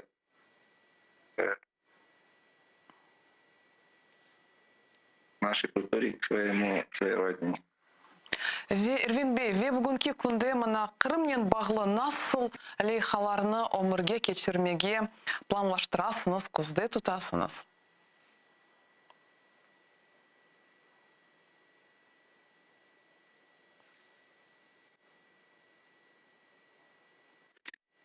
Планов очень много. Я для себя рассчитал своего рода подобный план, что в первую очередь нужно сделать все максимально возможное, чтобы во всем мире, говоря слово «Крым», в первую очередь ассоциировалось именно с крымско-татарским искусством, с крымско-татарским народом, с крымско-татарской культурой в целом. Чтобы эти понятия были в целом тождественны. Для меня это принципиально важно, и поэтому в первую очередь нужно внутри на нашей земле сделать максимально все возможное, чтобы мы могли, чувствуя здесь, мы чувствовали себя как основоположниками крымской культуры и являлись ими своего рода локомотивом для этой культуры вообще в целом в мире. То есть основная, мои планы, они заключаются в том, чтобы попробовать донести миру в целом наше искусство, но через призму их восприятия. То есть у нас есть, например, традиционного направления художники и люди искусства. Они работают в своем направлении, что я безумно уважаю и ценю. Я для себя выбрал направление эклектики, где смешение стилей нашего народа с современными стилями. Тем самым у меня в планах донести в целом общественности и миру на их, так сказать, понятном языке нашу культуру. Будь это графический дизайн, будь то это дизайн интерьеров, будь то это граффити, смешение стилей, оно помогает лучше интегрироваться в мировую культуру, мировое искусство. Один из примеров моей работы: несколько лет назад я делал выставку фесов в стиле стрит-арт, такой урбан стиль. То есть я взял традиционную форму нашего феса и применил на них такие каллиграфный стиль, граффити-стиль. Тем самым основная мысль была в том, чтобы люди других культур обратили внимание на нашу культуру. То есть своего рода я и мои коллеги, мы можем стать своего рода мостом между современным восприятием искусства и нашим традиционным искусством. То есть посредством этого, возможно, кто-то, увидев мои работы, они смогут заинтересоваться в целом нашей культурой в целом и оценить по достоинству ее уровень, ее уникальность, ее в чем-то даже, мы можем быть реально в чем-то передовыми такими образцами искусства в мире в целом, потому что я уверен, люди, знающие и понимающие, что такое современное искусство и традиционное искусство, они, увидев наши работы, увидев нашу культуру в целом и наш народ, безумно интересный и талантливый, разноплановый, они поймут, какая действительно кладезь у нас здесь, кладезь всего интересного есть в Крыму и есть в тех людях, крымских татар, которые за пределами Крыма развивают нашу культуру, что тоже безумно у меня вызывает уважение. Где бы человек ни жил, он развивается. И я их всецело буду в этом поддерживать. И, как и мы, в целом. Эрвинбей, çok sağ olunuz yapkan işleriniz için. Biz sizge muvaffakiyetler tileyimiz, bütün leyhalarınız gerçekleşsin ve can yürekten sizge minnettarmız. Saygılı teleseyirciler, bizlerinin canlı bağımızda genç ve istidatlı ressam дизайнер Эрвин Сейтасанов olgan еді. І я рада представити нашого наступного гостя. Це відомий український культуролог та перекладач Тетяна Ястремська. Селям алейкум. Рада вас вітати, пані Тетяна. Ва алейкум ассалям. навзаєм. Я також дуже рада можливості бути присутній на вашому ефірі. Дякую вам. І так почнемо. Розкажіть про ваше знайомство зі Сходом і ісламом. Я можу сказати, що з ісламом ми якось ішли паралельно протягом багатьох років. Але власне час, коли я зацікавилася ісламом і почала глибоко його вивчати, це вже був вік приблизно 20 років, коли я вже так цілеспрямовано вивчала іслам як релігію. А потім лише згадувала, що ще у школі я чула про пророка Мухаммада, мир йому благословіння, як ідейного лідера свого часу. І далі пам'ятаю, що знайомилася у підлітковому віці із ісламом з книги «Людство в пошуках Бога», яка також коротко надавала короткі відомості про різні релігії, іслам в тому числі. І звідти я читала про основні основи ісламу, основи віри і так далі. Потім, навчаючись в університеті на культуролога, звісно ж, вивчала культурну антропологію, культури, релігії різних країн та общин. Ось, і потім мені трапилася до рук книга «Коран», «Біблія, Коран та наука». Ось можна сказати, що з того моменту я вже свідомо прийняла рішення, що іслам – це те, чим я хотіла займатися, і також вибрати його в якості свого керівництва у житті. Власне, так. Дуже свідомий, цікавий вибір. А якщо згадати історію ісламу в Україні, що, на вашу думку, сталося найцікавіше? Я не розглядала історію так детально, оскільки не історик, але ось на мій погляд, дуже цікавим явищем була освіта у Кримському ханстві. Мені здається, що це було дуже унікальне явище, зокрема, якщо ми будемо говорити про Зенджирле медресе, тобто це як навчальний заклад, який мав унікальну методику, взагалі за структурою своєю, взагалі з метою і за тим, наскільки відомим був цей навчальний заклад за межами Кримського ханства з часом.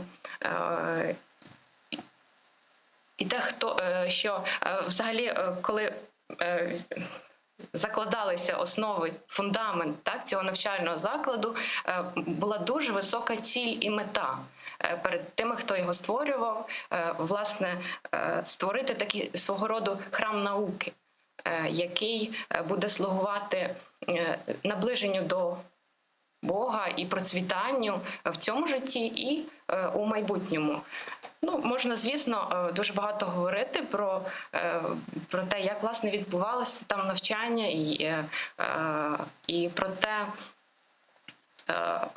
те, не буду зупинятися на цьому, але я гадаю, що цей унікальний навчальний заклад і його традиції зіграли визначну роль у розвитку кримсько-татарської культури і, відповідно, ісламської культури на теренах України.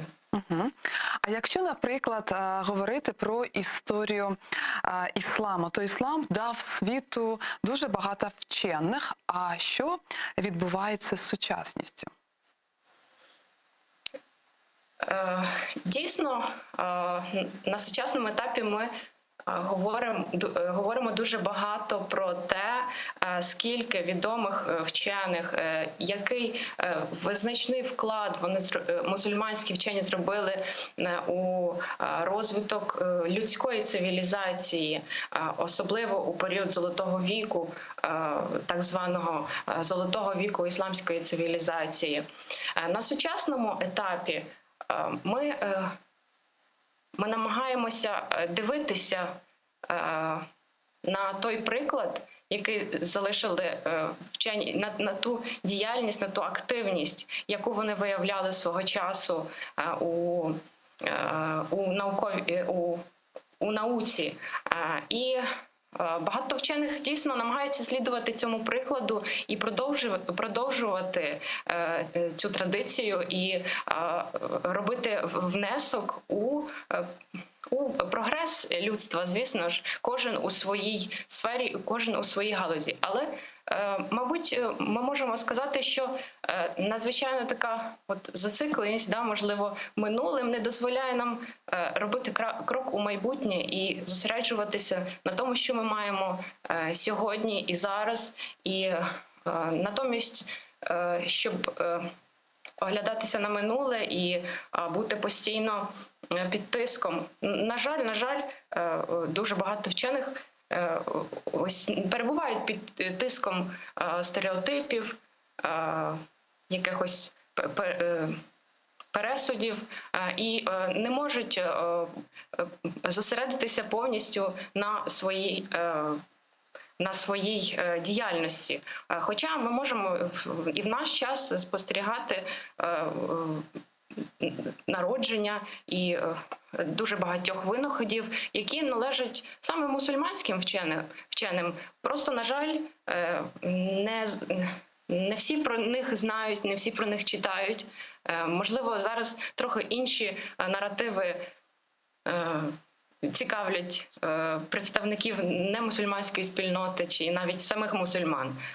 Але, на мою думку, просто потрібно трохи більше поцікавитися. Насправді, ми маємо дуже багато талановитих і діячів з високим потенціалом.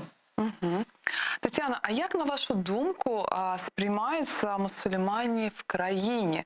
Ну, наприклад, в столиці, в містах менше?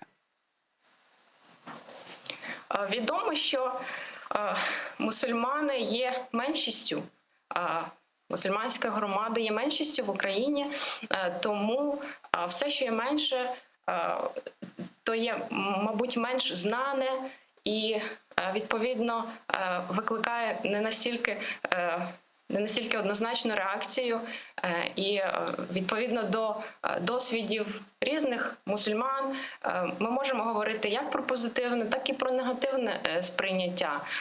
Ми досі, на жаль, в українському суспільстві не очистили свою свідомість від тих штампів, які заклали в нас навчальні програми навіть з радянських часів, які досі ще мають свої якісь відбитки у сучасних навчальних матеріалах.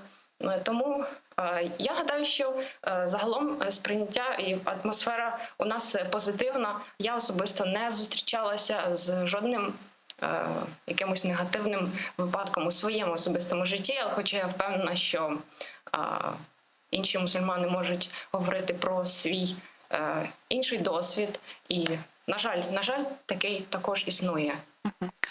Але якщо говорити про регіональні особливості, то, мабуть, для столиці бачити мусульман більш звично, ніж у містах, які менші, тому, відповідно, і більше остороги у інших регіонах, таких, де є менше представників мусульманської спільноти. Але загалом, я думаю, що атмосфера в Україні досить позитивна і сприятлива для того, щоб мусульмани могли розвивати свою громаду. Пані Тетяна, а як сприймають хіджаб в оточенні? Наприклад, в Криму навіть зараз є проблеми, а от в нашій країні як? Хіджаб насправді є таким індикатором сприйняття. такою лакмусовим папірцем. Тому що ось коли я відповідала на питання про сприйняття мусульман, то звісно, що великою мірою сприйняття мусульман пов'язане зі сприйняттям хіджабу. То я можу сказати, що жінки, які носять хіджаб, потерпають, мабуть, від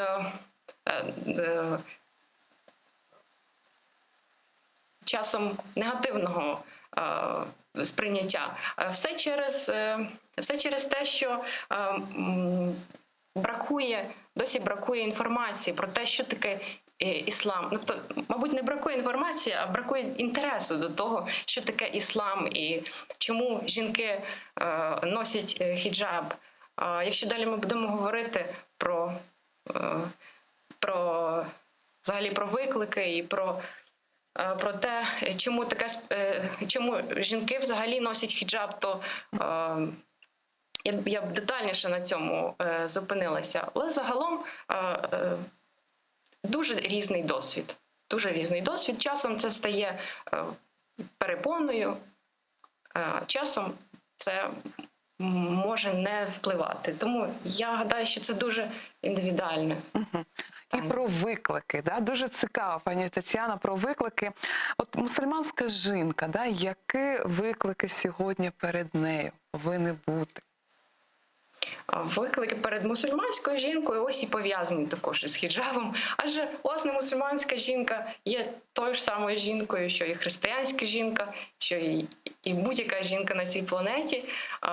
І потерпає вона ж від тих же викликів, власне, які існують у суспільствах, як мусульманських, так і немусульманських. Тому, мабуть, у немусульманському суспільстві виклики більше пов'язані, скажімо, з питанням працевлаштування, тобто з'явитися там або працювати там, де не звикли бачити жінку в хустці. І тут вже на чаші, на ваги ставиться інтерес роботодавця і жінки тієї самої. На сучасному етапі розвитку людства жінка набуває все більше прав, вона стає все більше активною учасницею громадського життя. Тому перед мусульманською жінкою також в тому числі постає питання в тому, як балансувати між своєю релігією, між сім'єю, між громадською діяльністю. Я гадаю, що в такій площині ми можемо розглядати виклики і перед мусульманською жінкою. І за професією ви перекладач. Як ви вважаєте, чи вдосталь сьогодні ісламської літератури в Україні? Якщо говорити про ісламську літературу в Україні, друковану літературу, то на цьому етапі в Україні лише розвивається цей напрям, і ми маємо значну частину ознайомлювальних матеріалів, тобто тих, що знайомлять людей із тим, що таке іслам, з його основами. Є більш ґрунтовні дослідження, наукові, які починають також з'являтися саме з акцентом на іслам, ісламську історію. Якщо не помиляюся, на днях з'явилася книга про історію ісламської цивілізації в Україні, видана Олександром за авторства Олександра Степанченка. Ось маємо також інші дослідження ісламу в Україні. Є дослідження азербайджанського вченого Теймура Атаєва, також присвячене життю мусульманської громади в Україні. Та інші різні аспекти, більш вузькі. Загалом література є, дуже багато книг є безкоштовними, які можна отримати в ісламських культурних центрах, в бібліотеках. Також і самі ці книги є і в бібліотеках, в наукових бібліотеках України. Тому загалом ми можемо сказати, що література є, Потрібно лише її знайти, взяти і прочитати. Мгм. З яких мов ви перекладаєте, і що вас вразило найбільше, і що би ви порадили прочитати? Я переважно працюю з перекладами з англійської мови, адже відомо, що англомовне слово є міжнародним, тому і більшість досліджень зараз проводяться і написані англійською мовою. Також все, що стосується ісламу, також є досить багато арабської мови, але я, на жаль, поки що не працюю з цими книгами. Із тих книг, які я перекладала, кожна має свою родзинку, можна так сказати, і зате я і дуже полюбляю те, чим я займаюся, адже перекладаючи нові книги, я здобуваю більше знань, також мушу їх іноді здобувати для того, щоб перекласти ту чи іншу книгу. Дуже була з останніх робіт, які я виконувала, мені дуже сподобалася книга «Новий погляд на мусульманку та хіджаб», про яку я згадала раніше. Авторка її Кетрін Буллок, власне, сама новонавернена мусульманка, вона прийняла іслам за дуже цікавих обставин сама. Поки навчалася в магістратурі, то в неї був такий погляд на мусульманок, який у переважній більшості немусульманського суспільства. Вона думала, бідні вони, і їм, мабуть, промили мізки, але уже за 4 роки вона бачила своє власне відображення у вітрині магазину у хіджабі і присвятила ціле дослідження.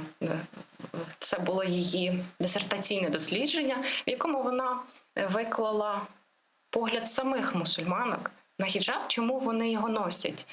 І я дуже б радила читати цю книгу самим мусульманкам і також і не мусульманам, для того, щоб краще зрозуміти, які є причини, чому жінки покривають голову. Адже це не лише якась одна причина. У кожного їх є багато, попри те, що ми говоримо, що це є релігійним приписом і бажанням отримати задоволення Всевишнього. Також є низка інших причин. І те, чому хіджаб не сприймається у суспільстві, також вона описує це дуже цікаво, з історичною ретроспективою. Я б дуже радила ознайомитися з цією книгою. Також я перекладала книги, що стосуються шаріату, цілей шаріату. І ще однією з дуже цікавих робіт, частково мною перекладених, була книга Ісмаїла Раджі Аль-Фарукі. Це також дуже унікальний вчений палестинського походження. Він присвятив одну зі своїх книг і, власне, дуже багато своїх праць міжрелігійному діалогу або ісламу та іншим релігіям.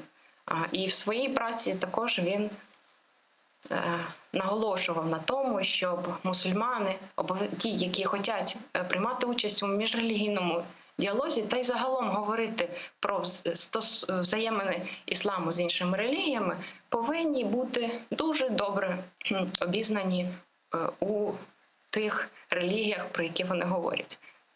Ось це те, що я можу навести як приклад. Дуже цікаві поради.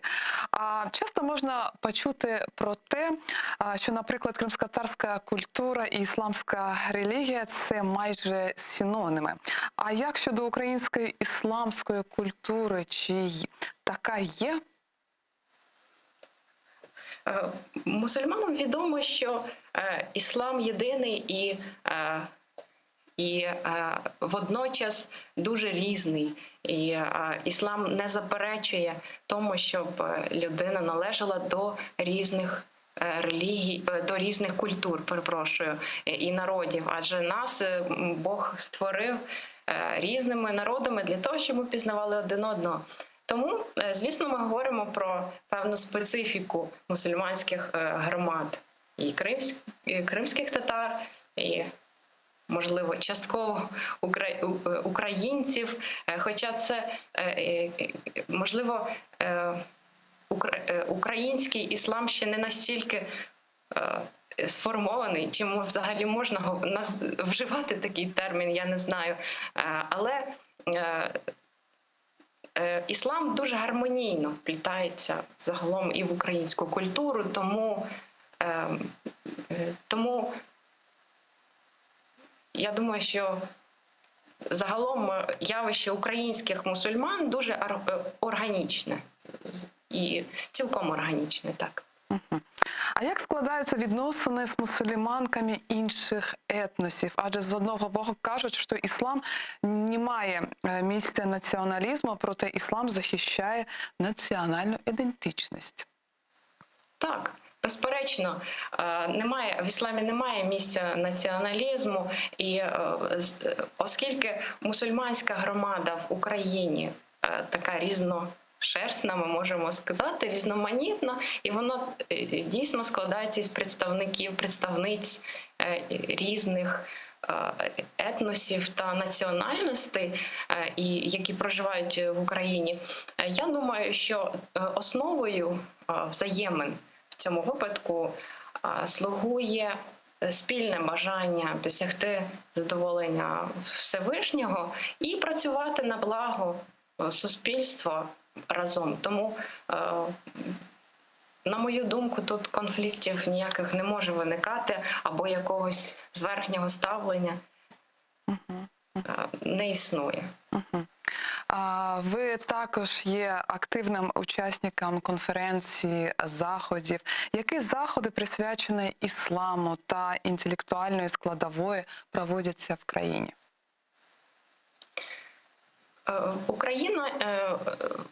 В Україні проводяться заходи, які збирають науковців, що досліджують різні аспекти ісламу, історії ісламу, як в Україні, так і у світі. І в першу чергу із тих, які я відвідувала, можу назвати унікальну для нашої країни і для різних країн українську школу ісламознавства, яку проводить Український центр ісламознавчих досліджень, організовує уже 10 років поспіль. І щороку до цієї школи ісламознавства долучаються різні науковці. Це переважно не мусульмани, і мусульмани, звісно, також, які досліджують іслам і різні його аспекти і сучасності та історії. Також Україна стає місцем проведення і міжнародних заходів, форумів. Нещодавно відбувся міжнародний форум вчених з країн СНД, також присвячений ісламській думці у цьому регіоні.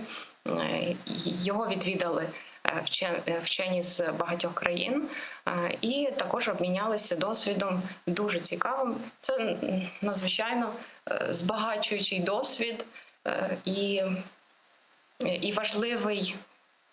важливий фактор для розвитку українського ісламознавства безпосередньо, адже українське ісламознавство лише перебуває на таких початкових кроках свого становлення. І наступне питання буде таким. Ви працювали на сайті «Іслам в Україні». Як, на вашу думку, чи належна сьогодні кримська тематика представлена в українських ісламських ЗМІ? Я розпочинала дійсно свою роботу в інформаційному просторі з сайту «Іслам в Україні». Це досить давній проєкт, якому вже понад 20 років, який висвітлює життя мусульман як в Україні, так і у всьому світі. І значна частка контенту цього сайту присвячена також і питанням духовного відродження і сучасного становища кримсько-татарської спільноти в Україні і у світі. І Хоча, на мою думку, ми ще не можемо говорити про існування ісламських українських ЗМІ як таких, але сайт «Іслам в Україні» може претендувати на те, щоб бути такою потужною платформою для висвітлення тематики ісламу і кримсько-татарської тематики, зокрема. І є такий дуже корисний сайт «Іслам для всіх». Ви працюєте в цьому проєкті. Розкажіть про сайт і хто автори статті, тому що сайт дійсно дуже цікавий. Так, сайт «Іслам для всіх» також існує паралельно з проєктом «Іслам в Україні» досить довгий час, і його наповнення формують інформаційні матеріали про іслам для самих мусульман і для немусульман. Авторами статей виступають як іноземні дослідники, їх статті ми перекладаємо і публікуємо російською мовою, так і українських дослідників. Звісно, ми публікуємо статті, скажімо, вчених і тих, хто мають відповідно ісламську і шаріатську освіту, і також хто безпосередньо є членами і главами ісламських громад в Україні. Також деякі матеріали готуються, скажімо, ми беремо із інших сайтів, інших сайтів в російськомовному просторі, які також відповідають і слугують цілям та місії цього сайту. Пані Тетяно, а над якими проектами перекладів ви працюєте зараз? Наразі я займаюся вже редагуванням. Досить скоро має вийти українською мовою книга про віровідступництво в ісламі. Це також одна із дуже болючих тем в мусульманському світі, і яка є ґрунтом для дуже багатьох стереотипів і міфів сприйняття ісламу. Також радитиму, коли з'явиться ця книга. До речі, більшість із книг також можна знайти на сайті «Іслам для всіх» в онлайн-доступі або у будь-якому зручному форматі. Їх можна завантажити та прочитати. Ось це є один із таких проєктів, який наразі із останніх, над якими я працюю. Дуже вам дякую за таку цікаву бесіду. Бажаємо вам успіхів. Спасибі. І ми завершуємо цей блок. А я нагадаю, гостем нашої програми була дуже відома українська перекладача Тетяна Ястремська. А далі ефір нашого каналу продовжать мої колеги Будьте Сатер.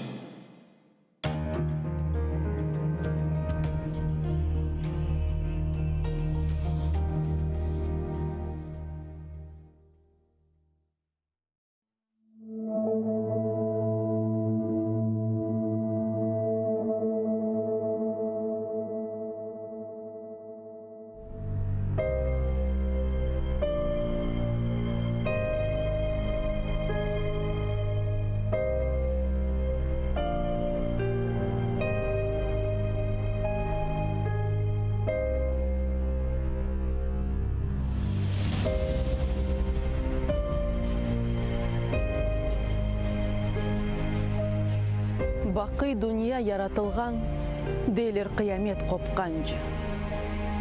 Қалқымыз чоқрақлар, Венеде өзен қошылып олған. Ама біз Деңізні yok etmek istегенлерге бір илан. Миллетім бар olur. Rabbimiz yaratқан dünya тұрғанчы.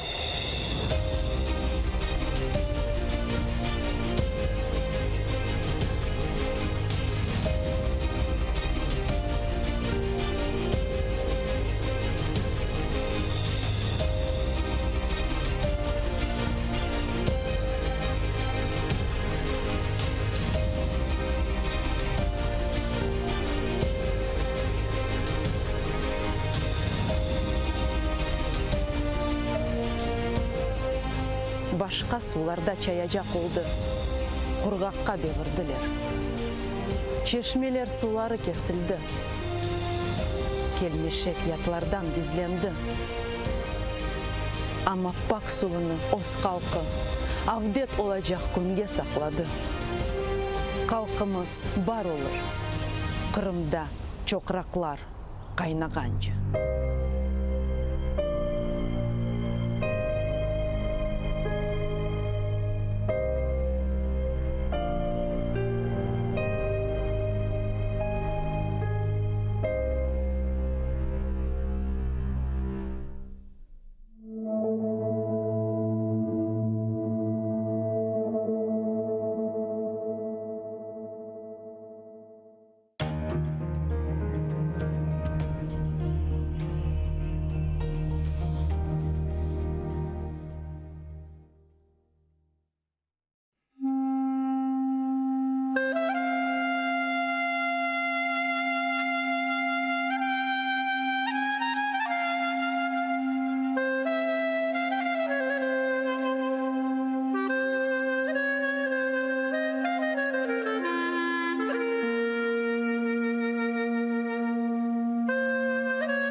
Bismillahirrahmanirrahim. Yaratanım Allah'ım 99 ismin var. Ya Rabbim, Kırımlarga isteklerini bir yutunda devletlerini. Senden hayrı yok kimsemiz. Vatan için dua etemiz. İmdad bekle, Kırım hürmette. Rahim eyle açsın hizmette. Bizni Kırım'da yarattın, yardımın ile. Sürgünden kaytık. Endi halkımız Kırım'ında devletli olsun vatanımızga. Biz için aziz Kırım'ımız. Takmında açsın baktımız. Senden hayrı yok anlayacak. Yaratanım aç bizge uçak. Kırımlarga elini uzat. Yardım ver ya Rabbim. Bir bizge imdat. Bu aziz toprak ecdadım yeri. Kırımlarının tükenmez yeri. Adda bizlerini vatanımızga. Sahip olayı Kırımızga. Kırımlar kalbi tek sana eman. Ecdatlar yerini bağışla. Amin.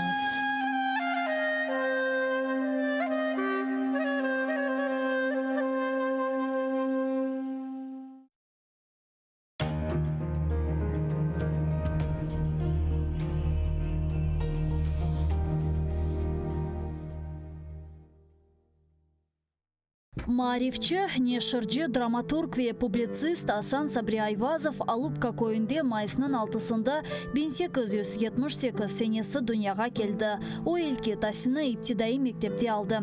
Медреседе оқыды. Медреседе оқуыны бітіріп, мектеплерде муалlimlik yaptı. Sonra bilgi seviyesini yükseltmek maqsadıyla ketip, İstanbul ve Kayır üniversitetlerinde tahsil aldı. Асан Сабри Айвазов çetel memleketlerden qaytıp kelgen son, başta Baku şehrinde neşir etilgen Hayat adlı gazetada muarir olup çalıştı. Sonra Karasu Bazar şehrinde Abdurashid Midiyev ile beraberlikte Vetan Hadimi namında gazeta çıkardılar. Асан Сабри Айвазов Vetanı Kırımga avdet olgan son 1913 senesinden başlap Kadimi Bahçesaray'da İsmail Gaspralı tarafından çıkarılgan Tercüman gazetasında çalışa başladı. İsmail Gaspralı 1914 senesi vefat etken sonra Асан Сабри Айвазов tercümanın baş muariri oldu. Sonra o Ahmetçit şehrinde Millet dep adlandırılgan gazeta neşir etti ve aynı zamanda Kırım Milli Kurultayı reisi vazifesinde bulundu. Асан Сабри Айвазов публицист олмақ еле бераберлікте эм язычы, эм драматург, эмде ажайып эдеби тержиман еді. Аннечігім нердесін, кел, неден bu алға қалдық, кебі беди есерлер еле бір сырада Иван Тургенев, Антон Чехов, Лев Толстой, Авропа эдебиятындан Кнут Гамсун, Ленгвили, кебі муэлифлерінің ишлеріні Қырым татар тіліне тержиме етті. Асан Сабри Айвазовның ижади өмір фаалияты ғайет күрлеген вақытта о большевиклер тарафындан репрессияға ұғырап 1938 сенесі апрелінің 17-сінде вақшыйжы өлдірілді. Асан Сабри Айвазовның «Неден bu алға қалдық» пьесасындан күчік бір парча. Сейдбек, шымды біз не ішлейлім? Авропалыларның культурасы фенадыр дие жайыл мақалалым. Абдулислам, хайыр евладым. Хоша сим хоша. Азрети Фахири Каинат Эфендіміз саллаллаху алейхи веселлям бешіктен мезара қадар илім араңыз бұйырдықлары кебі, илім нереде олса да гидіп алыңыз бұйырмыштыр. Авропалыларның илімі ве марифыны, финуни ве санайысыны алыңыз. Ихтират ве кешфиетлеріні де огреніңіз. Милли мектеплерімізе соқыңыз. Анализ саныңызға тержимейдіңіз. Бинаен алейх Авропая гидежеңізде бір-біріңізе лисаны милли бұлынур есе, сізе бұйық бір силядыр. Әр ерде сызы селамете чықарыр. Еліңізде исламиет лисан кебі бір құвет олур есе, Авропаның атешы сызы яхамас. Мамафих не Франкистанның Парижі, не Алманияның Берліні, не де Ингілтерінің Лондрасы, не де Авропа майышеті миллет ве қавмиетіңізі ұныттырамыз. İşte bizim fıkrımız budur, evlatlarım.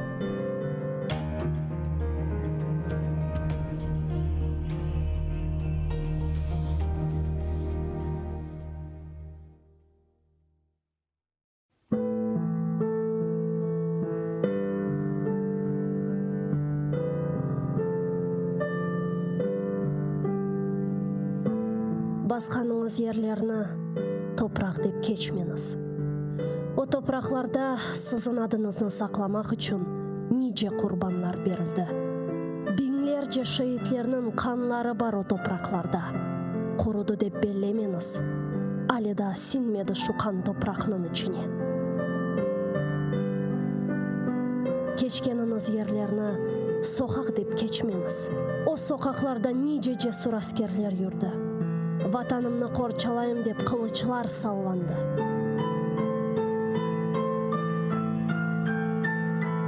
Юргеніңіз аралықларда иханетлер де олды үлбет.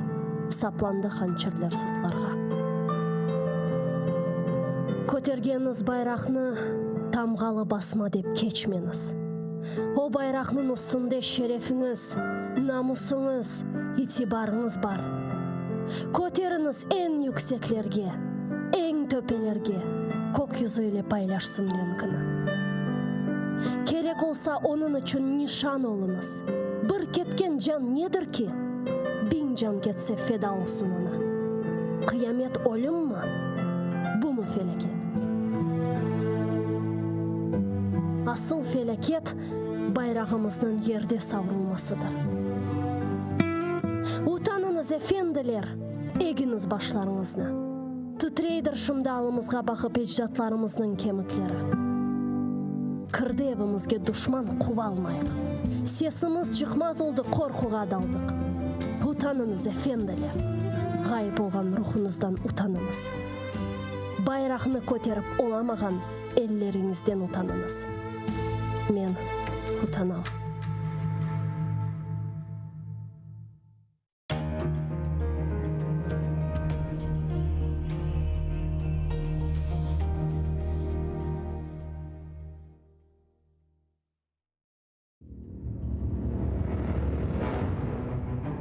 Хаджи Герай Қырым ханлығыны тізгенде 29 yaşında еді. Тахминен 350 ел девамында Қырым ханлығы девлет оларақ үкім сүрді. Исмаил Гаспринский Тержиман газетіні 28 yaşında нешір етіп башлады. Номан Челебиджихан Қырым татар милли құрылтайны 33 yaşında тызды.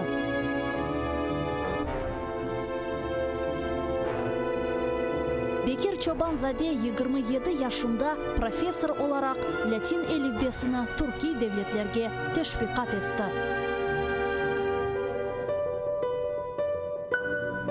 Şair Amdi Giraybay 29 yaşında milletçilikte qabatlanıp Moskvada Butyrka hapisxanesinde vahşice öldürüldü. Ahmetxan Sultan birinci kere qaramanlıqni 23 yaşında kazandı. 25 yaşında ise 2 defa qaraman oldu.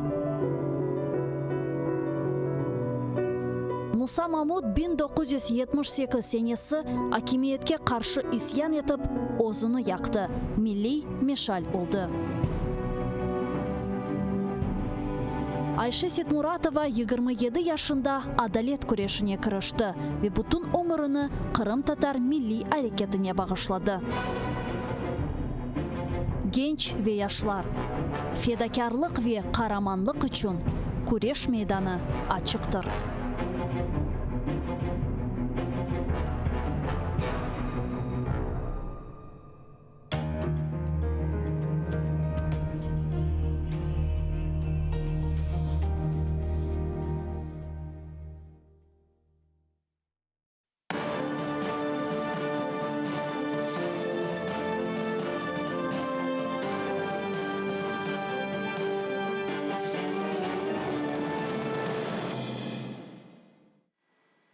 Вітаю вас, я Тетяна Даниленко, програма «Бугунь» в прямому ефірі. І розпочинаємо з кримських новин. Свіжі, на жаль, не дуже приємні звістки. Окупаційний суд у Криму продовжив термін перебування у СІЗО заступнику голови Меджлісу кримсько-татарського народу Наріману Джелялову. Йому продовжили арешт до 23 січня 2022 року.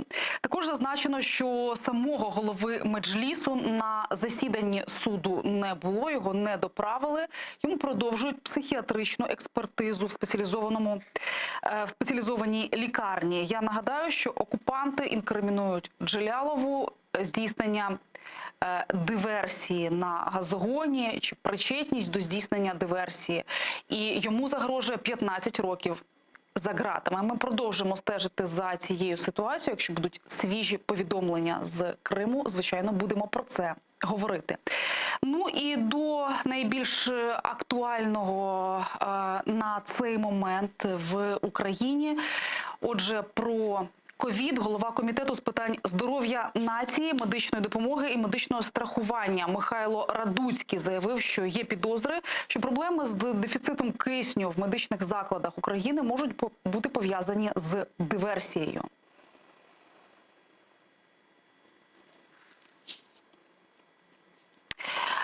Отже, минулої доби було зафіксовано 26 071 новий випадок зараження коронавірусом, одужало 10 006 пацієнтів, ще 576 померло. Про це свідчать дані Міністерства охорони здоров'я. Показник добової захворюваності став рекордним з початку пандемії. Ну, а з нами на прямому зв'язку перебуває депутат від «Голосу» і екс-заступник міністра охорони здоров'я Ольга Стефанішина. Пані Ольго, вітаю вас. Чи чуєте? Добрий день. Добрий день. Чую. Наскільки вірите заявам Радуцького? Справді могла мати місце диверсія, чи йдеться про якісь спроби приховати, скажімо, недбальство, можливо, влади? Ну, наскільки мені відомо, є два великих заводи, які одночасно майже пішли на якісь профілактичні роботи. Щодо диверсії, я стверджувати не можу остаточно, оскільки я думаю, що має бути проведене якесь певне розслідування. Проте дуже дивним виглядає дійсно той факт, що саме в розпал ковіду, коли в нас є величезні проблеми і потреба в кисні, раптово ці заводи йдуть на профілактику. Я думаю, що в принципі вже за майже 2 роки пандемії влада мала би якимось чином забезпечити можливість людей отримувати кисень. Я розумію, що зараз дуже багато людей хворіє і це надважка задача. Проте абсолютно очевидним є те, що влада мала би бути готовою до такого виклику.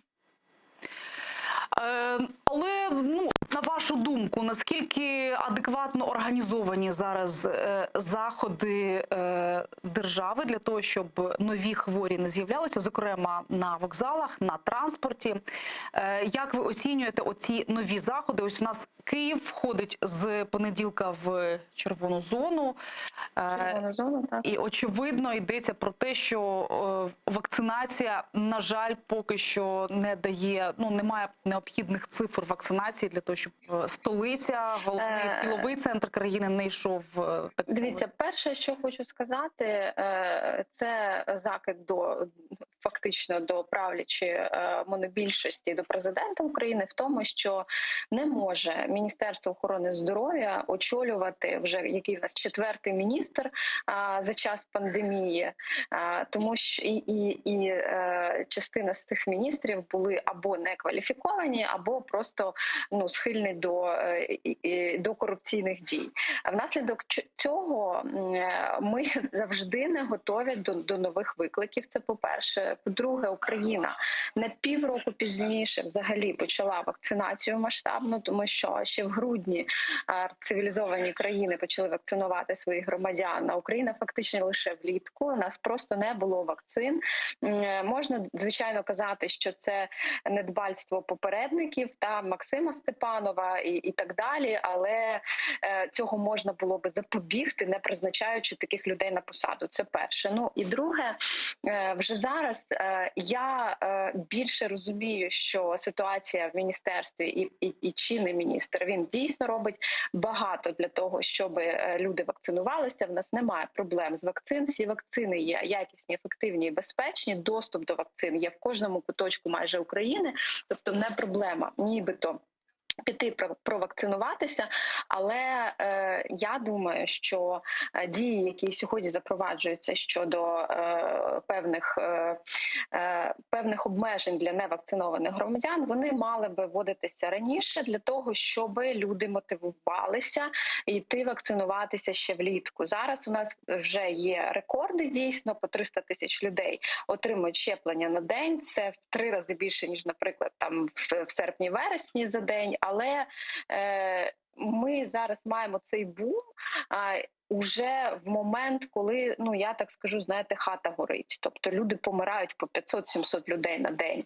Цього можна було би запобігти, якби раніше вводити різні заходи для того, щоб мотивувати людей. І це дійсно призводить до того, що сьогодні важко просто вистояти чергу, записатися на вакцинацію, бо є великий попит.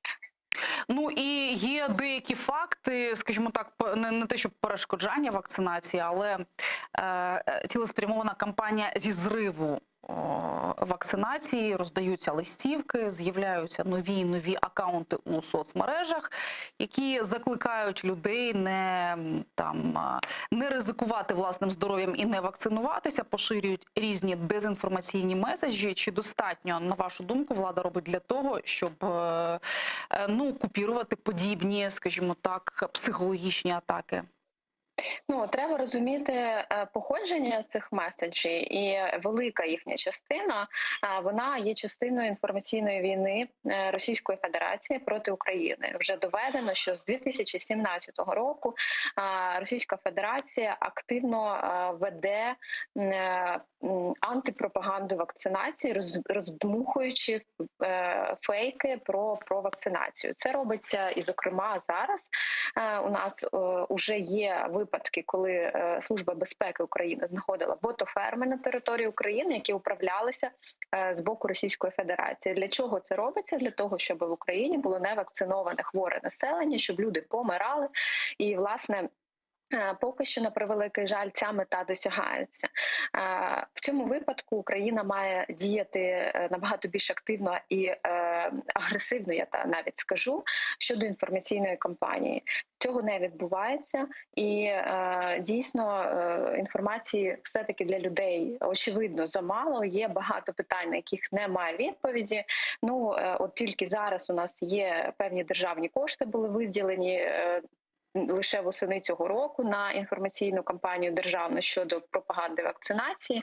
Тому я не вважаю, що зараз зроблено достатньо, і ми бачимо це по кількостях щеплень і тому, як люди, фактично люди мотивуються лише обмеженнями, а має бути паралельний процес і дії щодо обмежень невакцинованих громадян, і дії щодо інформування і мотивації їх іти вакцинуватися.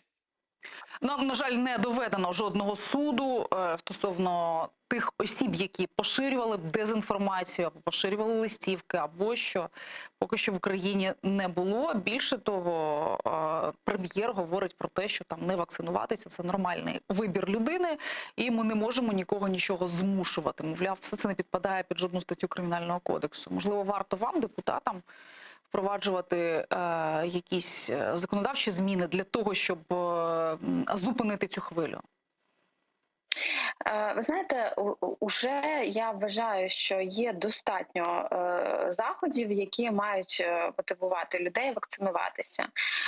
Тому що якщо, наприклад, рік тому ми всі сідали на карантин і в нас не було жодних опцій йому запобігти, то сьогодні вакцинація – це є таким ключиком до нормального життя.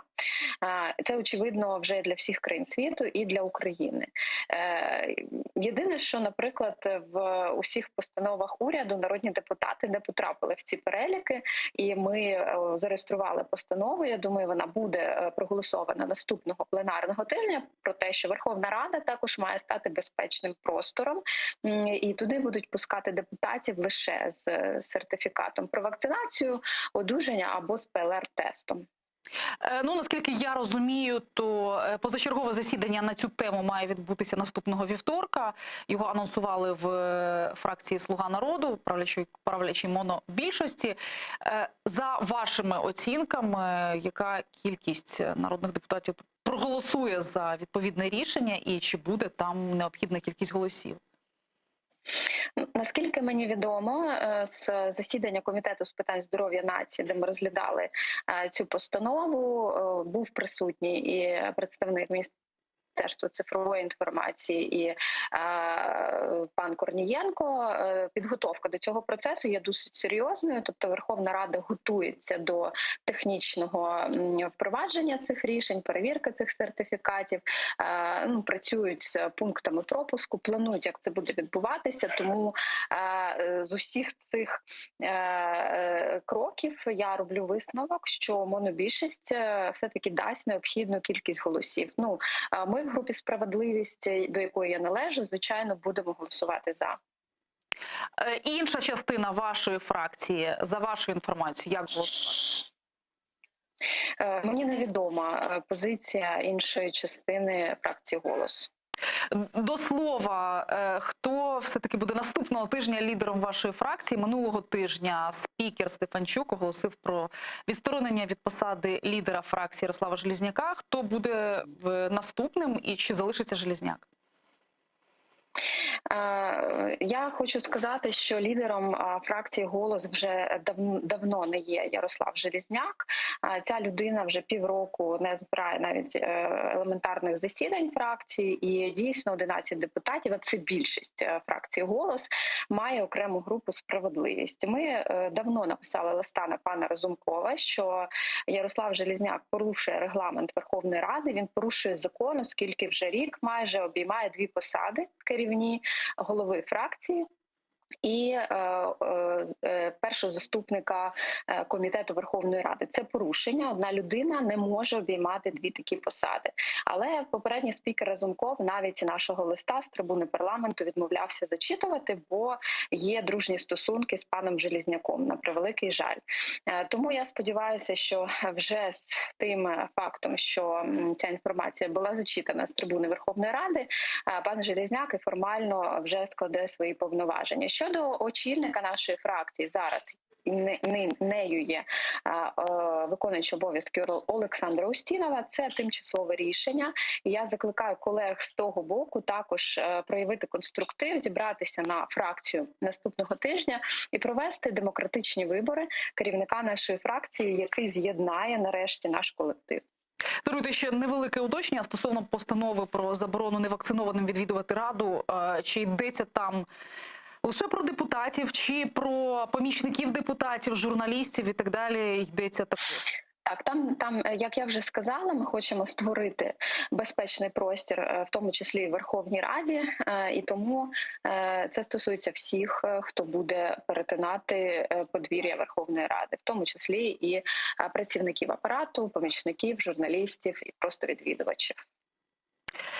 Гаразд, дякую вам. Ольга Стефанішина, екс-заступниця очільниці МОЗ, була з нами на прямому зв'язку, працювала в часи Уляни Супрун, зараз депутатка фракції «Голос».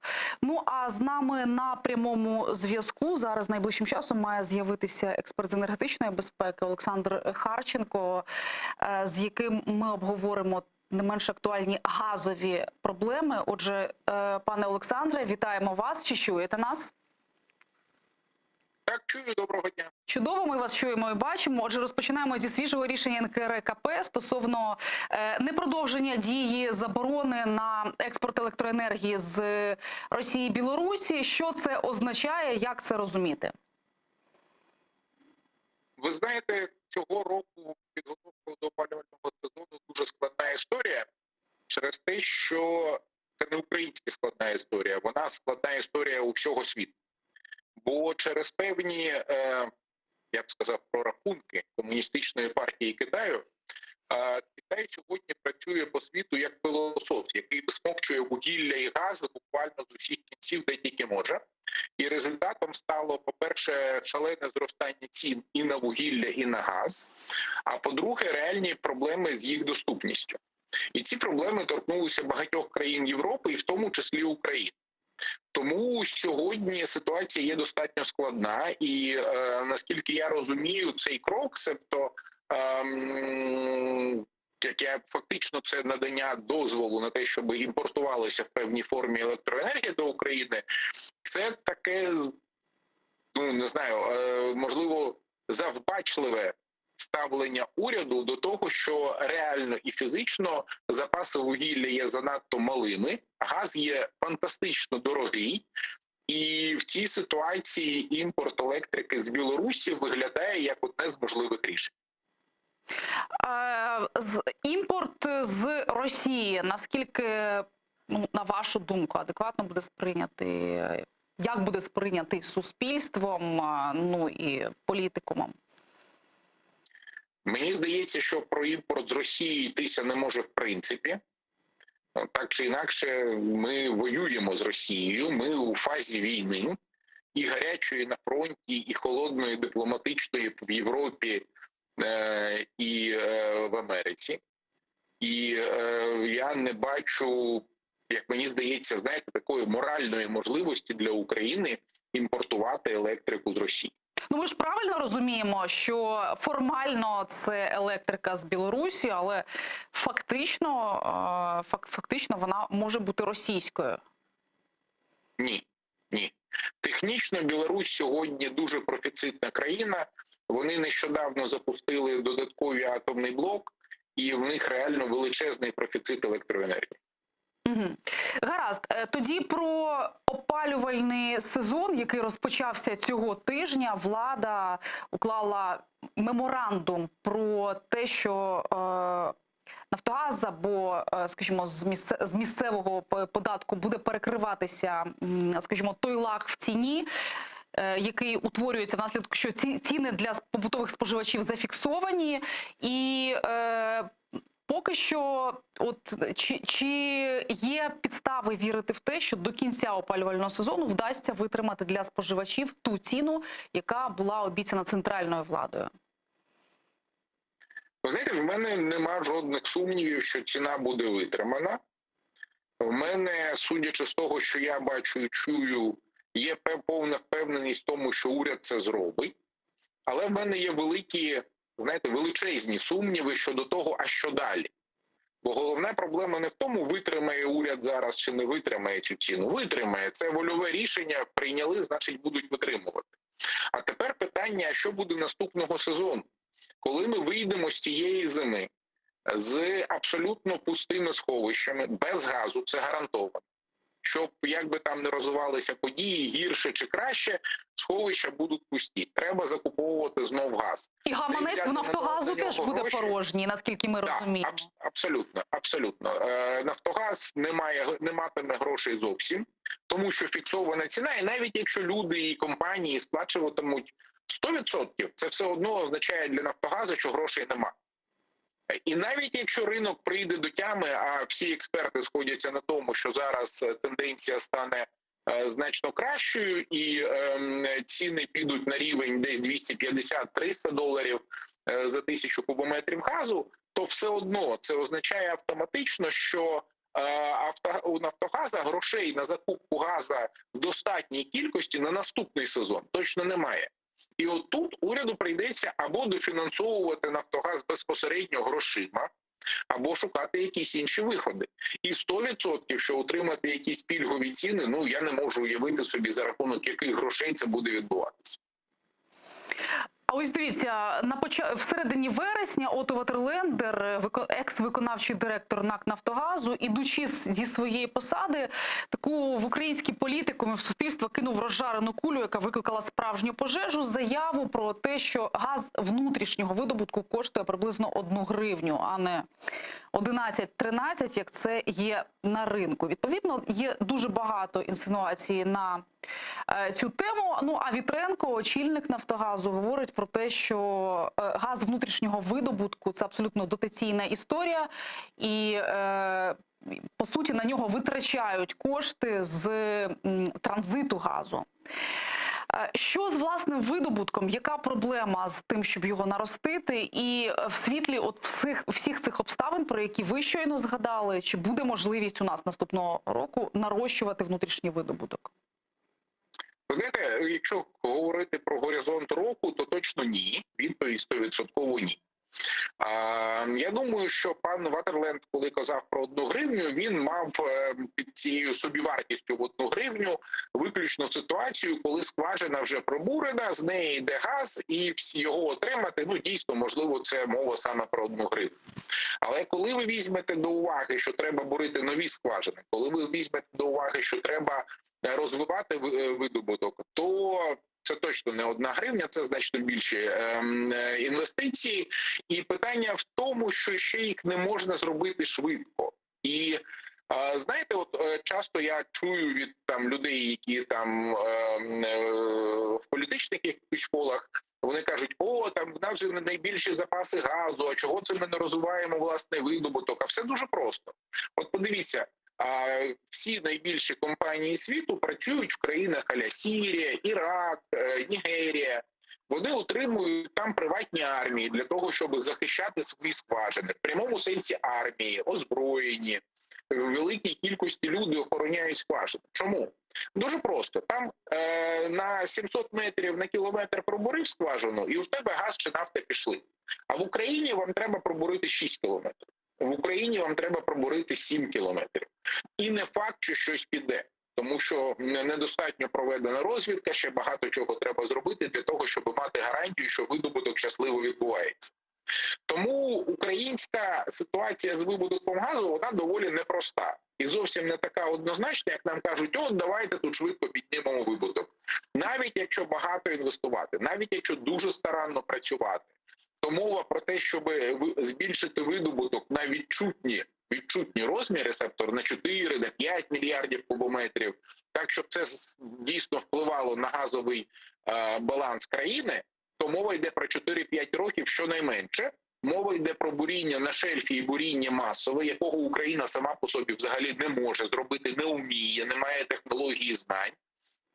І мова йде про нові родовища на суші. І там теж все непросто, тому що вони розташовані досить близько до лінії бойових дій. І там, якщо багато людей, мабуть, пам'ятають Слов'янськ, то оце приблизно те місце, де треба зараз бурити для того, щоб на суші нові родовища знаходити. І там дуже непроста територія. Тому, коли кажуть про внутрішній видобуток, що це нібито просто привезли обладнання, поставили і є вам щастя, ні, все дуже непросто, все дуже дорого. На шельфі Туреччині Туреччина пробурила 81 суху скважину, і тільки у 82-й скважині, витративши за 400 мільйонів доларів, Туреччина отримала хоч якийсь газ. Тому жодних гарантій того, що ми швидко і ефективно отримаємо збільшення видобутку навіть за дуже старанної роботи, немає, не існує. А чи всі ліцензії, які видавалися на видобування, були адекватно використані? Адже є думка, що віддавалися якимсь пов'язаним з росіянами компаніям, вони навмисно їх не розробляли, там притримували і так далі. Можете підтвердити чи спростувати цю тезу? Ви знаєте, такий ефект теж є. І є певна кількість наземних ліцензій, які роздані були в часи Януковича компаніям там відверто афільованим або з корупціонерами, які думали, що вони просто перепродадуть ці ліцензії, а вони чорні ці ліцензії, їх ніхто купляти не хоче. Або дійсно росіяни їх брали саме в розрахунку ніколи не дати розробляти ці родовища. Але, на жаль, таких, по-перше, вони все ще не повернуті. І повернути їх теж, судячи з усього, ще займе час. А по-друге, на них теж треба час на те, щоб почати збільшувати видобуток. Все одно мова піде про рік, часом про 2. Це не те, щоб ви махнули чарівною паличкою і все відбулося. Угу. І ще от такий нюанс. Річ в тім, що меморандум діє для побутових споживачів, нас з вами, але він не діє для промисловості. Відповідно, та ціна, яку ми не доплатимо, той лаг в ціні, не доплатимо в платіжках, ми, по суті, доплатимо за продукти, за будь-що насправді, тому що ціна газу закладена практично от в усьому, так? Яке зростання, яку інфляцію, можливо, ви прогнозуєте в зв'язку з цим? Чого взагалі очікувати? Ви знаєте, я не є макроекономіст, тому мої прогнози, можливо, в цій сфері не так багато коштують.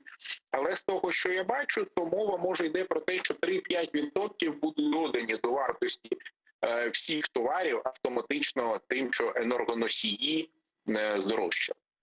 Це природній процес, коли у вас різко збільшилися ціни, коли у вас відбулося значне подорожчання енергоносіїв, то це 100% дає ехо на всі товари просто з затримкою в пару місяців.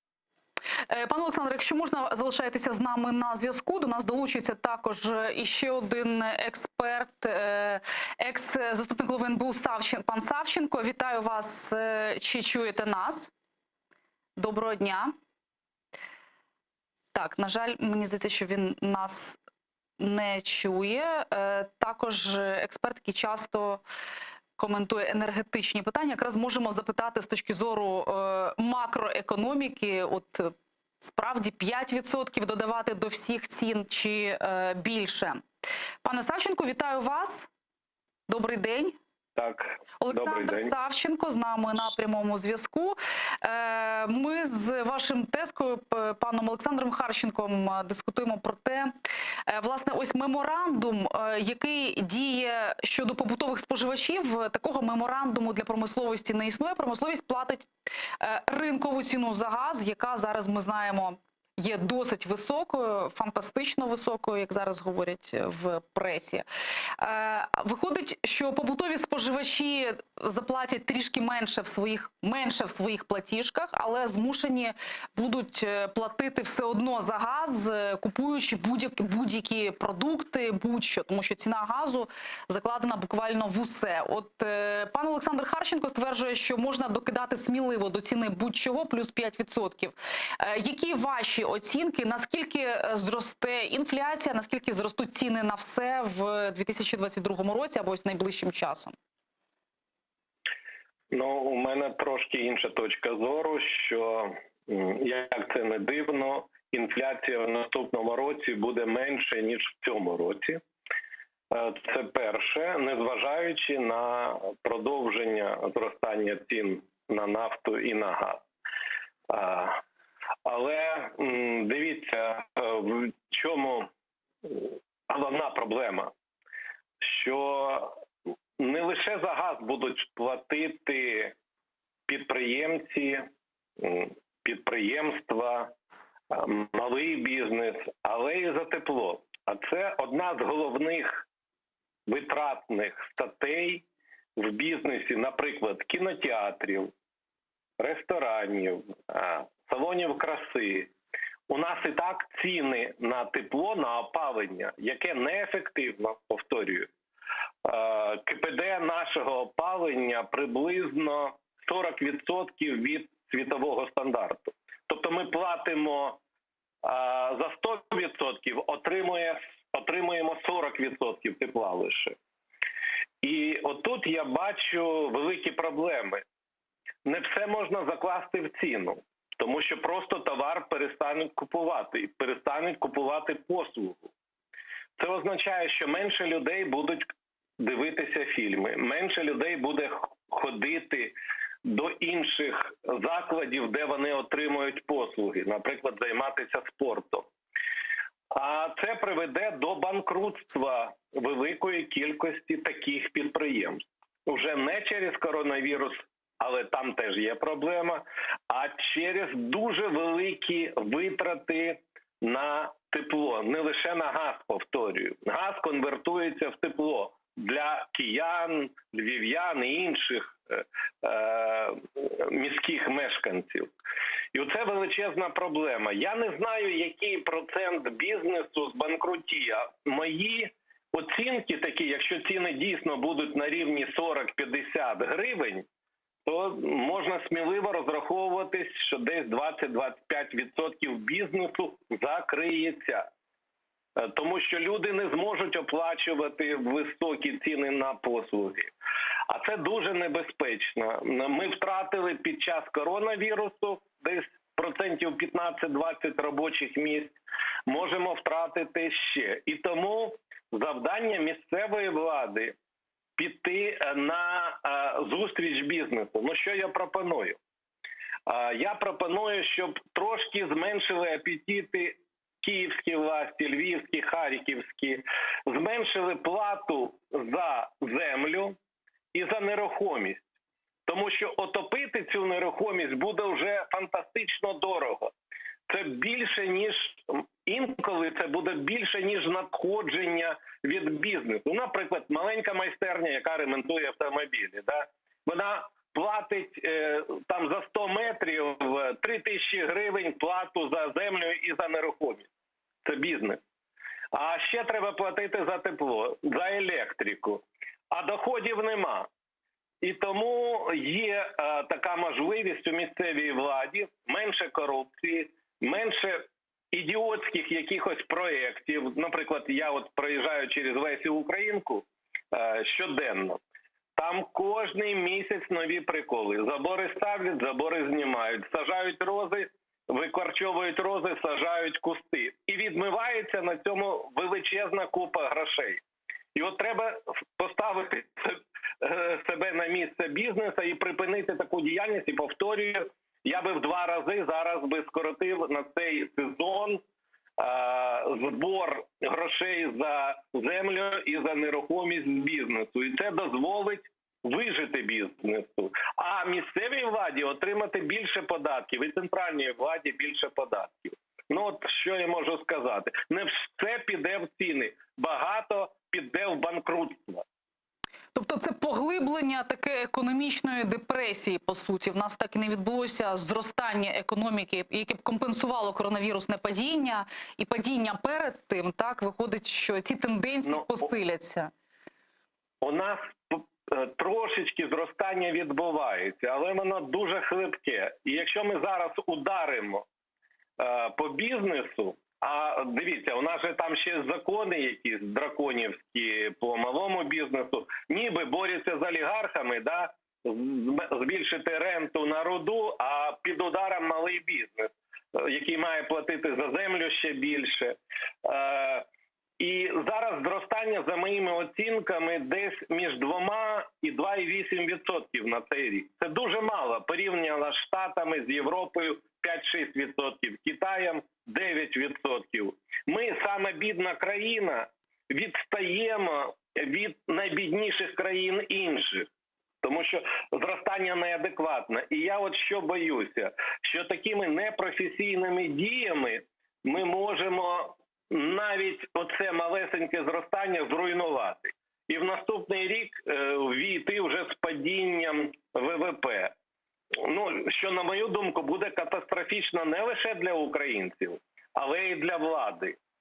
Тобто з метою самозабезпечення, самозбереження влада має піти на зустріч бізнесу, трошки схаменутися, свої апетити трошки зменшити на ресурс. І я хотіла б Олександра Харченка долучити з приводу наших глобальних планів. Як відомо, ми в 23-му році повинні вже перейти на фактичну незалежність від російських, в першу чергу, енергоносіїв. І такі плани уряду офіційно задекларовані. Хоча цього року ми запропонували Росії зменшення ціни на транзит на половину фактично. Поки що ми не розуміємо, наскільки серйозно розглядає нашу пропозицію Росія. Що ви можете сказати стосовно наших глобальних енергетичних планів? Чи вдасться їм здійснитися? Давайте розпочнемо з останнього, тому що не зовсім правильна інформація, як на мене. Пропозиція, яку зараз дискутують, це пропозиція про знижку на додаткові обсяги транзиту. Додаткові до тих 45 мільярдів кубометрів, які сьогодні за контрактом сплачуються, хоча і не прокачуються «Газпромом». І ця пропозиція озвучена українським урядом саме в контексті газової кризи в Європі, коли Путін заявляє, що він не хоче використовувати українську газотранспортну систему через її дороговизну. То в цій ситуації я впевнений, що пропозиція, яка зроблена, вона правильна і своєчасна. Інша справа, що, наскільки я знов-таки знаю, вона не прийнята Росією, і Росія все одно не збільшила поки обсяги прокачки. Хоча от саме сьогодні розійшлася новина, що пан Путін на нараді в «Газпромі» сказав, що з 8 листопада «Газпром» має збільшувати обсяги прокачки до Європи, але поки не зрозуміло, як саме це буде здійснено, і поки не зрозуміло, чи «Газпром» вперто намагатиметься все-таки обійти українську газову систему і скористатися іншими шляхами, чи природньо нарешті відновить транспорт через Україну. Це дуже складна комбінація, дуже складна дискусія і для Європи, і для України. І тут потрібна сильна і розумна позиція української влади, і так само сильна і розумна позиція всіх наших партнерів в Європі та і США. А тепер, що стосується 2023 року, коли в нас за планом технічних дій має статися синхронізація української електричної мережі з європейською. Так зване приєднання до ІНСОІ. ІНСОІ – це, власне, назва об'єднаної європейської енергосистеми. Так от, технічно Україна абсолютно готова до цього приєднання. Технічно Україна дуже добре оцінена європейськими експертами. Я безпосередньо працюю з певною кількістю з них і знаю напряму про те, що наша енергетична система абсолютно визнана такою, що може і має працювати об'єднано з європейською, що відкриє для української енергетики величезний додатковий ринок і величезні додаткові можливості. Але з іншого боку, нам ще треба проробити певне домашнє завдання, виконати в регуляторній частині, в законодавчій частині. Ще є багато роботи, і знов-таки від української влади залежить успішність цієї роботи. Ми маємо сигнали з Європи, що нас чекають, але маємо і довиконати певні речі в Україні для того, щоб успішно приєднатися. І ще, пане Олександре, таке питання. Ви не раз говорили про те, що, я бачила ваші коментарі в пресі, про те, що дуже багато що залежить від того, яка буде зима, оскільки наші сховища мінімально заповнені. Я розумію, що восени питання прогнозу погоди – це завжди політичне питання. І для того, щоб сказати, що там зима буде холодною, я знаю, що росіяни проводять цілі спецоперації в світових і в українських медіа, тому що в цей момент якраз активні часто відбуваються закупівлі урядами різних країн, не тільки українського. Ось, які от ваші прогнози на випадок, скажімо так, холодної зими? Що в лютому закінчується газ і ми повинні будемо докуповувати? Чи от які ви моделюєте сценарії майбутнього на цю зиму? Дійсно, що добре, зараз іде активна робота по тому, щоб розширити з'єднання української газотранспортної системи з європейською. І йде дуже активний діалог зі словацькими партнерами, тому що саме там технічно ми можемо відносно просто і швидко збільшити потужність нашу до закупівлі газу з Європи. І ця робота ведеться, що мені особисто дуже добре знати, тому що інакше ми дійсно могли б мати певні обмеження в постачанні газу з європейського напрямку. Але це все одно більша робота, ніж просто робота України. Сьогодні ця ситуація, яка склалася на ринках газу, сьогодні увага всіх європейських урядів до цієї теми прикута, і всі шукають вихід з становища, яке склалося, з цим фантастичним рівнем цін, з цим недостатньо високим рівнем зберігання в європейських сховищах. Цебто всі європейські уряди над цим працюють. І я сподіваюся, що спільне європейське рішення, частиною якого буде і Україна, допоможе спокійно таки пройти цю зиму. Ну, я ж так розумію, що завдання України забезпечити яким чином, Росія нам заблокувала так званий віртуальний реверс, нам потрібно забезпечити реальний реверс якимсь чином найближчим часом. Чи я помиляюся? Ну, він значною мірою в нас і працює. Це не те, щоб в нас не було нічого. Тут питання виключно в тому, щоб він ефективно працював і далі, і ми маємо його трохи розширити в тій частині, де ми з'єднуємось зі словацькою газотранспортною мережою.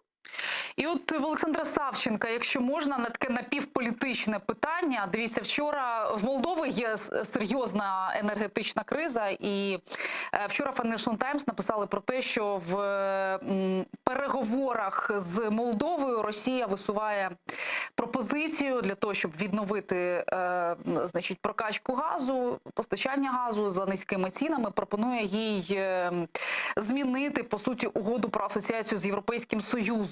На вашу думку, якщо Росія вийде на Україну з такими ж пропозиціями, Україні варто погоджуватися, не погоджуватися, і взагалі, які це відкриває, власне, все перспективи? Якщо нам конче потрібен буде газ, буде холодно, от що тоді? Ну, дивіться, нам треба більше працювати з конструктивними пропозиціями. Зараз у нас, на мою думку, деструктивна пропозиція не пускати газ через Північний потік-2.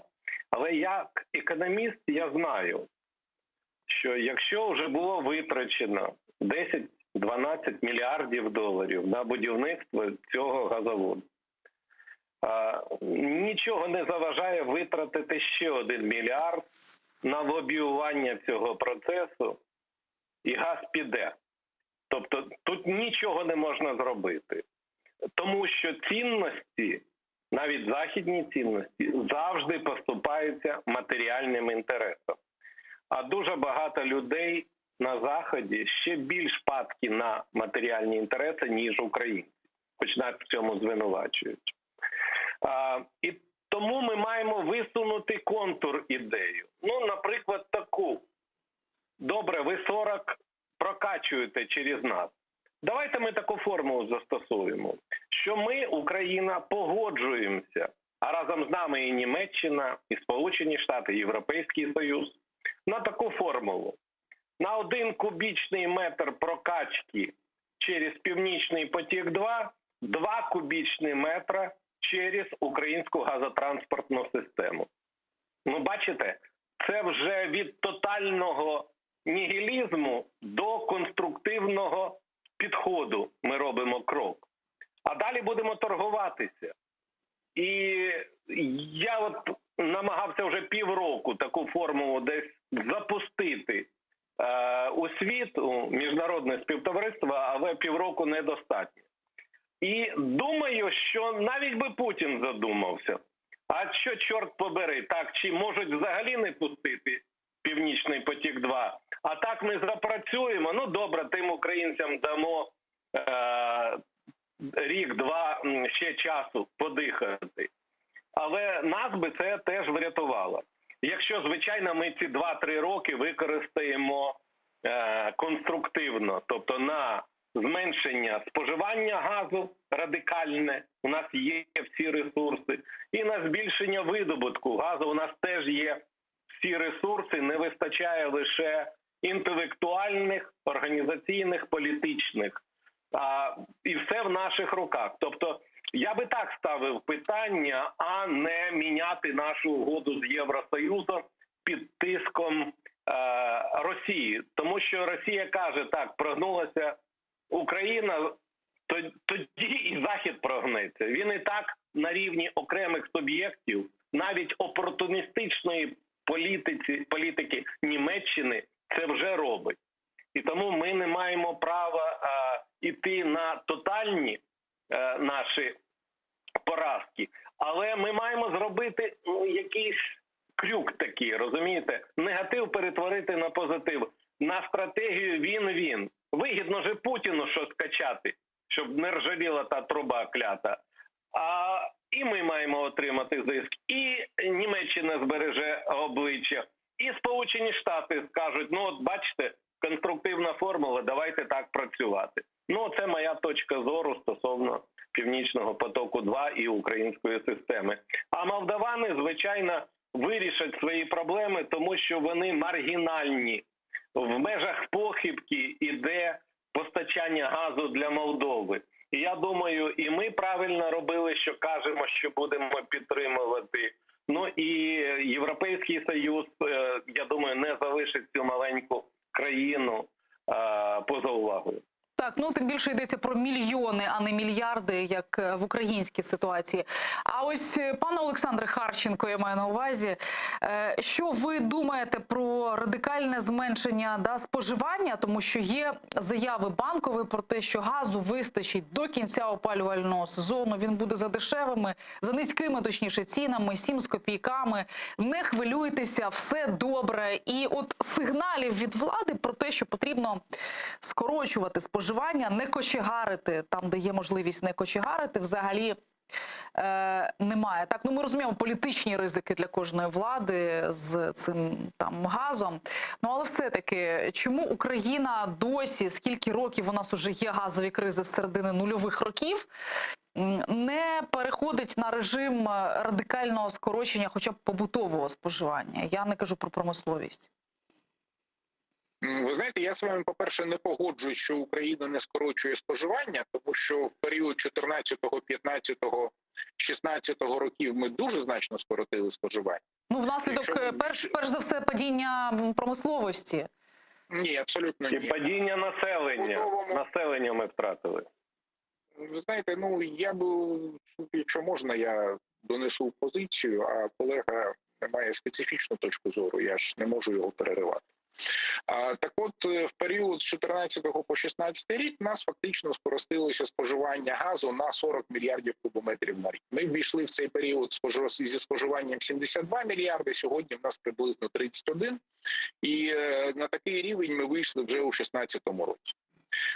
Це, звісно, приблизно половина цього скорочення відбулася через скорочення промисловості, але все інше було скорочено в тому числі в побутовому секторі, в тому числі в комунальному секторі, і там теж сталося значне скорочення обсягів споживання. Тому коли українці відчувають, що по їх кишені ціна газу, тепла чи електрики б'є, вони дуже швидко здатні скоротити споживання. Але, на жаль, останні 2 роки я знов спостерігаю тенденцію не підтримувати тих, хто дійсно цього потребує, не давати адресну субсидію, не надавати поміч і допомогу тим, хто не заробляє достатньо грошей, а таку тенденцію давайте зробимо тарифи низькими для всіх. Це стратегічна помилка, яка буде виправлена вимушено, тому що система так не працює довго, просто грошей не вистачить.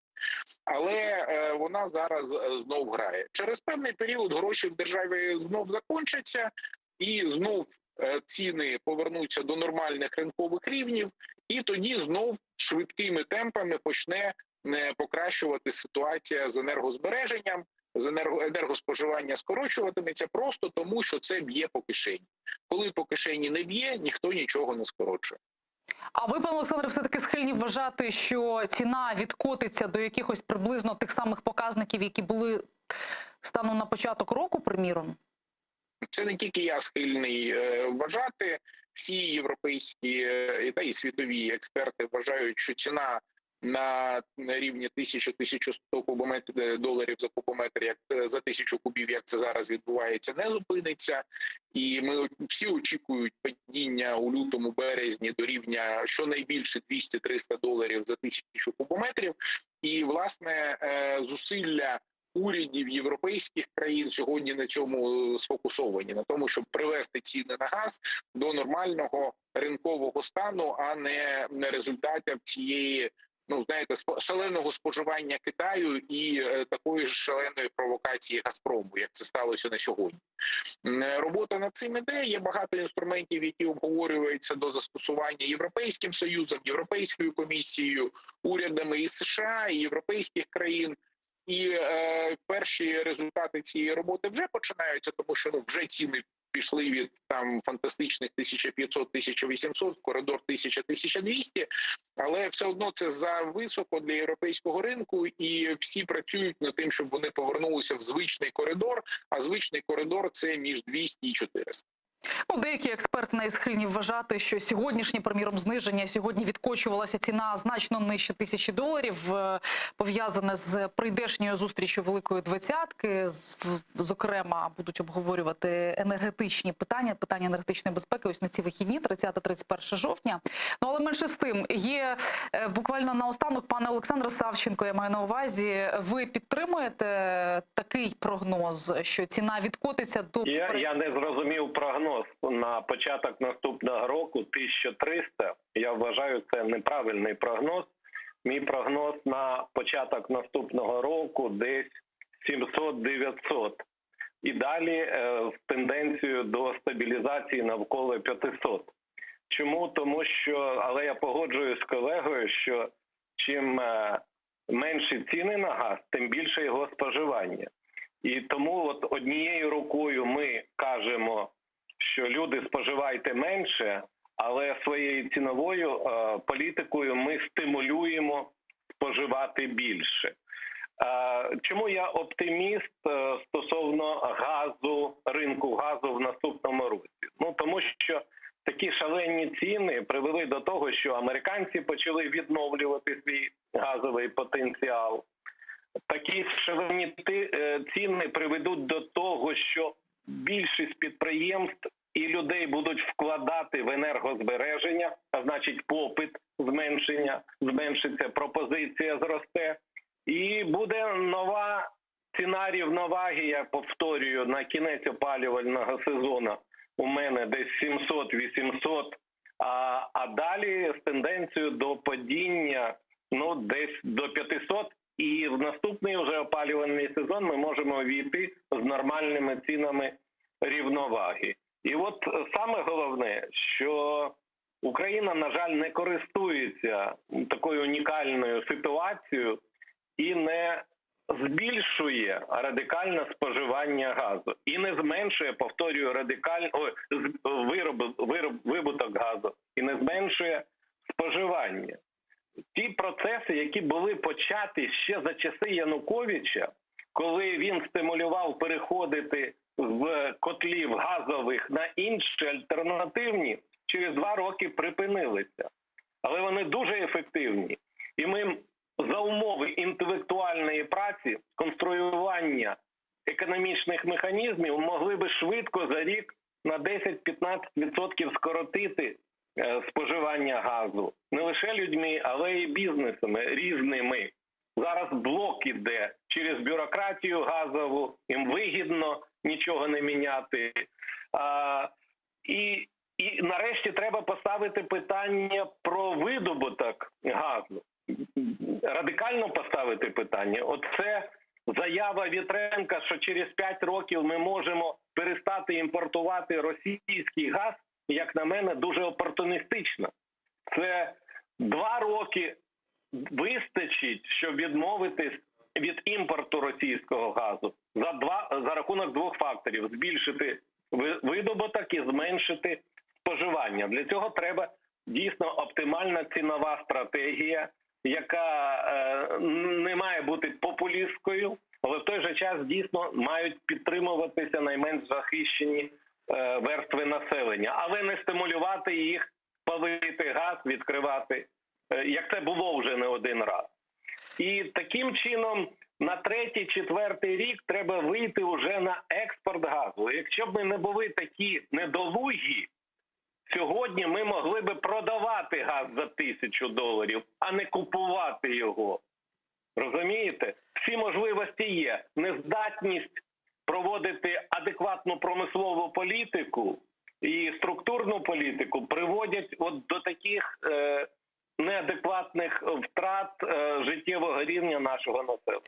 Що ж, друзі, панове, дякую вам. Олександр Савченко, екс-заступник голови НБУ, експерт з питань економіки, Олександр Харченко, енергетичний експерт, були гостями цієї студії. Поки що ставимо 3 крапки, перериваємося на новини і після них зустрічаємося у цій же студії з новим гостем. Залишайтесь з нами.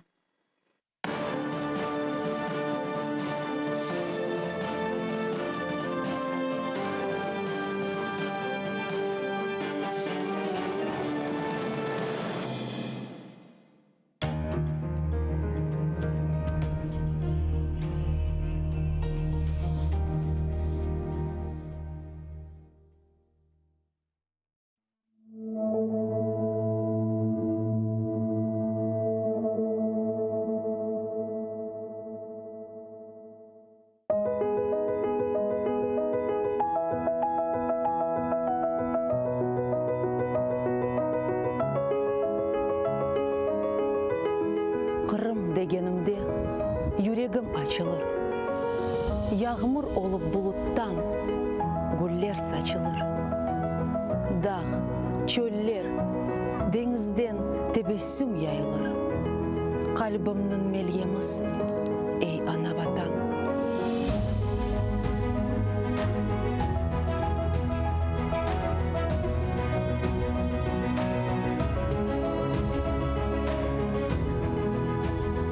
Adını aytım, yırlay bağlarda kuşlar, sümbüller dağlarında takar sırgalar, denizinin tılsımı ruhumnu sıylar, gönlümün tacısın, ey ana vatan.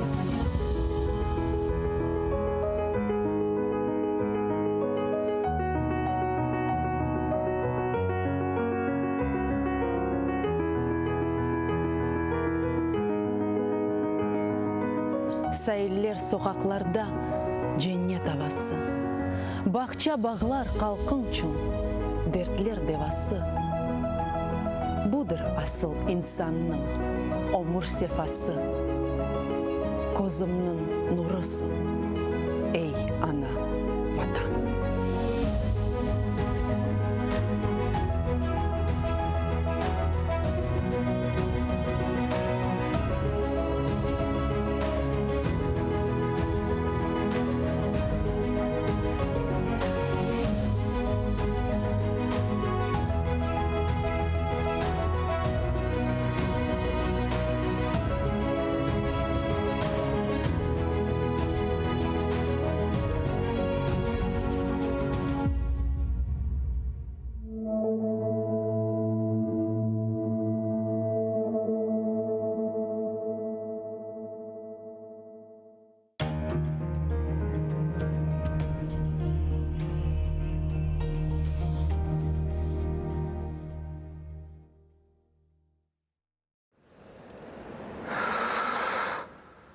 Ишітесіңізме? Мен ақта ұмыттыңызмы?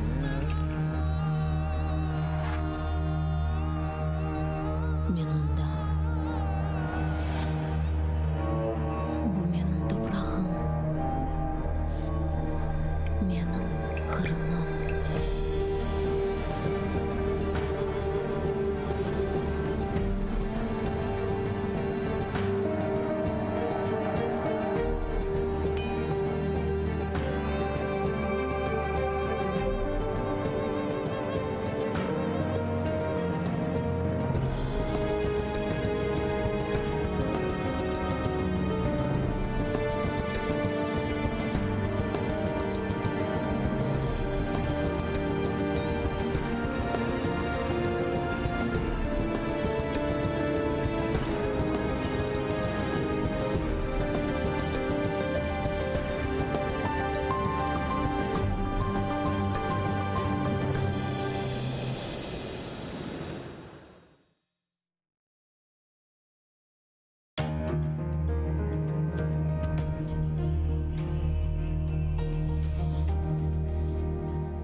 моя семья вынуждена была покинуть Крым.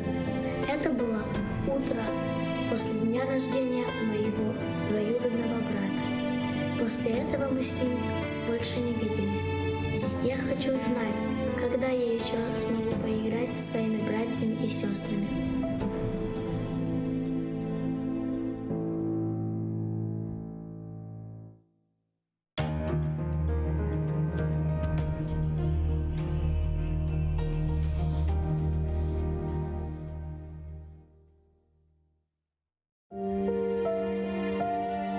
Меня зовут Анна.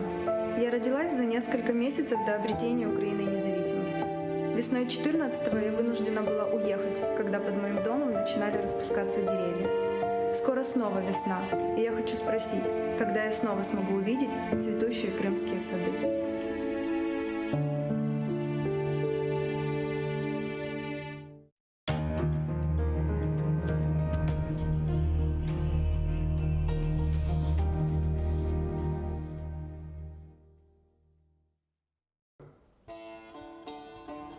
Ey vatandaş, ateşke kır, hazır ol sen yanmağa. Vatan için can vermesen, ne için geldin dünyaya? Güzel Kırım toprağında ecdadının kanı var. Her bir terek yaprağında milletinin canı var. Gerek olsa fırtınaday atıl düşman üstüne. Göster ona asırlarla toplangan bar küçümünü. Yenmegence omur billah, kureş kene ve kene. Al dediler al almagan, intikam ve uçumna. Sen milletsin, bir vakitlar Moskvada at oynatkan. Aciz kalgan getmanlarga yardım kolu uzatkan. Bugün ne için andamında korkup pısıp yüresin. Öz yurtunda suçlu gibi boynun kısıp yüresin.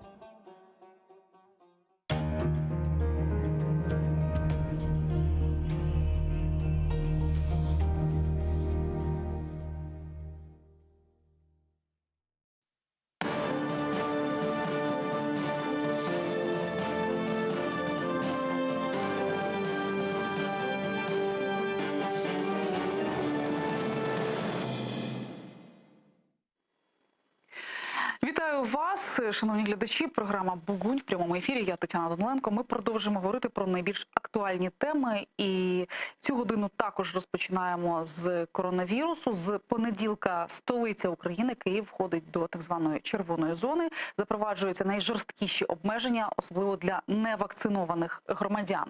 Ну, а голова Комітету з питань охорони здоров'я Михайло Радуцький заявив, що є підозри, що проблеми з дефіцитом кисню, які виникли в медичних закладах, можуть бути пов'язані з диверсією. І сьогодні вже СБУ та силові структури почали займатися цим питанням, бо є підозри, що це може бути також диверсія, бо чомусь саме на прогнозований пік епідемії два найпотужніші кисневі заводи стали на технічну профілактику. І в нас в гостях представник партії «Слуга народу», також однофракційник, так мовити, пана Радуцького. Вадим Галайчук, вітаю вас. Отже, справді диверсія чи спроба, можливо, приховати недбальство посадових осіб? Ваша оцінка цієї ситуації? Коли навесні 2020 року розпочалася пандемія COVID-19, ми пам'ятаємо, у всьому світі, власне, була така легка розгубленість, м'яко кажучи, і неготовність і системи охорони здоров'я, і загалом суспільства до того, аби боротися з цією пандемією. І тоді напрацьовувалися ще такі протоколи, за якими, власне, і вдалося досить ефективно налагодити протидію пандемії. Тому якби такого роду подія мала місце тоді, а ми знаємо, дійсно були тоді проблеми з киснем, ми могли би це списувати на те, що хтось не додумав, хтось не розумів важливості кисню як одного з дуже важливих таких продуктів для боротьби з ковід. Тому є, я вважаю, достатньо підстав говорити як мінімум про недбалість тих, хто зобов'язаний був зробити все для того, аби забезпечити таким важливим продуктом наші лікарні. І той факт, що найбільші виробники, і одразу двоє, незважаючи на попередження, незважаючи на численні інформаційні такі розповсюдження інформації стосовно того, що очікуємо саме на кінець жовтня місяця, очікуємо пік пандемії, довели свої підприємства до того стану, за їхніми словами, коли їм потрібно зараз вирішувати технічні проблеми, а це, звичайно, ж викликає питання, і я вважаю це дуже правильно, що цим в тому числі займаються правоохоронні органи.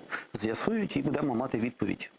І з нами на прямому зв'язку також перебуває Федір Лапій, представник МОЗ і людина, яка багато років очолювала пацієнтські організації. Пане Федоре, вітаю вас. Вітаю, тільки я уточню, я не представник МОЗ, я голова Національної технічної групи експертів з питань імунопрофілактики. Я ніколи не був і не є чиновником Міністерства охорони здоров'я. Тобто ці структури не пов'язані між собою, так? Наскільки я розумію, ваша ми є незалежним дорадчим органом, але ми на громадських засадах працюємо. Тобто ми не повинні подобатися МОЗ, а в даному випадку ми не є чиновниками або на держслужбі. Що ж, пане Федоре, по-перше, хотілося б почути вашу думку як людина, яка багато років в медичній темі. Наскільки ви погоджуєтеся з оцінками пана Радуцького стосовно можливої диверсії, а не просто так, два зразу зупинилися кисневі заводи? Чи це спроба, власне, приховати якісь, можливо, власні недопрацювання? Я в медицині, не лише в клінічній, але в принципі в чомусь і в громадській активності, ще як голова правління батьків за вакцинацію, і маючи стосунок до вакцинації, неодноразово зустрічався з, знаєте, кажуть, не потрібно нам московські воші, коли є свої і так далі. І тут дійсно є часом фейки, які закидають зі сторони Російської Федерації, але повірте, дуже часто я зустрічаюся з фейками, які цілеспрямовано вкидають, ну, скажімо, в Україні, деякі чи афілійовані, чи просто якби в результаті впливу на ті чи інші державні структури, наші рідні українські, наприклад, політики при боротьбі за владу.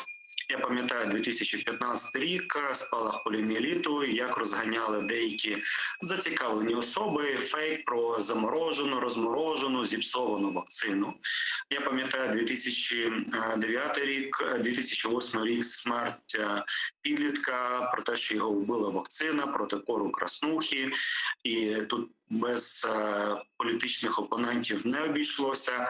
І цілком я припускаю, що така ситуація може бути пов'язана із тим, що заводи ж комусь належать, і це може бути, скажімо так, дійсно диверсія. Ну, а все-таки стосовно, власне, входження Києва до червоної зони, це що, свідчення провалу вакцинаційної кампанії в головному місті України? Ні. Насправді, знаєте, я так не те, щоб болюче, але глибоко не погоджуюся з тим, що інформаційна кампанія в Україні провалена. Вона не гірша, ніж в інших країнах. Ви бачите листівки, ви бачите виступи, оголошення, але ми мали набагато слабші стартові позиції в Україні в порівнянні з Ізраїлем, з Німеччиною, з Францією, з Польщею. По одній простій причині. Це наша хронічна хвороба мати недовіру до вакцинації взагалі. І ви цю проблему не виправили, бо основним джерелом інформації, і я думаю, що ви приведете самі багато прикладів, коли ж медичні працівники самі відмовлялися від вакцинації і відмовляли пацієнтів від вакцинації. В Україні це не рідкісні ситуації, і тут ніяка інформаційна кампанія абсолютно не виправить цієї ситуації, коли академічна спільнота, вже з'явився термін в Україні академічного антивакцинаторства, коли професорська спільнота, я не про всіх, але тим не менше виступає проти вакцинації. Тож в даному випадку нам з цим ще жити дуже довго і сподіватися на те, що можна було якимось інакшим чином виправити ситуацію, на превеликий жаль, ні. А звідки, на вашу думку, коріння проблеми от саме в тому середовищі, про яке ви говорите, в лікарів, в наукового співтовариства? Ну, я знаю, що, наприклад, в Києві в Інституті Богомольця вакциновані практично всі. Хто не вакцинований, кафедри закривають або зрощують з іншими, де є вакциновані викладачі. Знаєте, так, я б сказав, що це наше постсовєтське, наш пострадянський спадок, по тому, як підбиралися керівники, як призначалися завідувачі кафедр, наприклад, як призначалися доценти, професори, як вони зараз стали лідерами. Знаєте, бути керівником означає бути грамотним в умовах, скажімо, лояльності до свого вищого керівництва. Але, знаєте, я пам'ятаю, і мені навіть нещодавно, кілька років тому, лікарі-інтерни розказували, як, років, мабуть, понад 5 тому, коли інтернів викладачі закривали на одній з кафедр університету Богомольця і демонстрували там фільм «Вся правда о прививках», знаєте, з Галиною Червонською, де там повно різного маячні розказували про вакцину. Тому, якщо спитати інтернів, хто на яких кафедрах їм розказував з викладачів, скажімо, так звану в лапках правду про вакцинацію, то вони, як правило, за 2 години вже розказують і здають всіх з потрохами.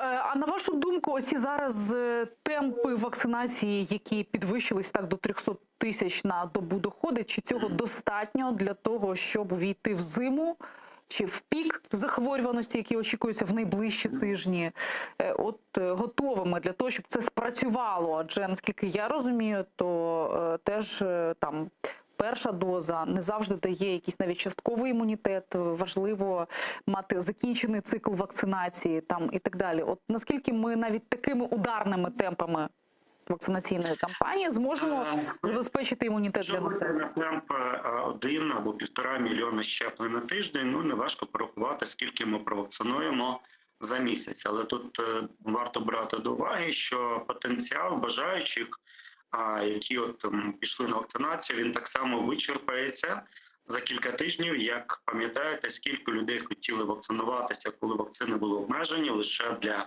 певних професійних груп. І коли відкрили центри масової вакцинації, в суботу велика черга, в неділю після обіду вже нікого немає. І так ще повторювалося кілька тижнів, а потім протягом літа вже центри вакцинації стояли порожні, коли ті, хто бажали, голос яких був дуже чутний, вони пройшли, провакцинувалися, всі інші зайняли таку пасивну позицію. І я мав певну надію про те, що коли протягом тижня люди вишукувалися в черги в різних куточках України, повідомлялося про те, що люди пішли на вакцинацію, ми дійшли до 300 тисяч щеплень на добу, що це є вже, мабуть, страх перед COVID-19, певна свідомість. Спілкуючись з колегами в різних куточках на півдні, півночі, центрі, заходи, сходи України, чи це є прояв все ж таки свідомості українців і розуміння, що COVID-19 – це небезпечна хвороба, чи щось інше, незалежно один від одного казали ні, це якраз ті санкції, ті обмеження, які були введені урядом України, тобто це не усвідомлення небезпеки, а те, що людям потрібно їздити, ходити, наприклад, в гості, в кінотеатрі, в кафе, в ресторани, в клуби. Якраз це і стало причиною, чому люди почали займати черги на вакцинацію. Але не розуміння, що COVID-19 – це небезпечна хвороба. Для багатьох все ж таки залишається, на превеликий жаль, а це видумка, а не реальна історія. Гаразд, то що це означає? Що на весну матимемо новий спалах чи як? Це означає, що вакцина, яка зараз люди отримують першу дозу, це краще, ніж нічого. Звичайно, це менш ефективний захист, ніж 2 дози, бо для більш оптимальної імуновідповіді, кращого захисту, необхідно отримати 2 дози, і потрібно, щоб ще й певний час, як правило, близько 2 тижнів минуло після 2-ї дози.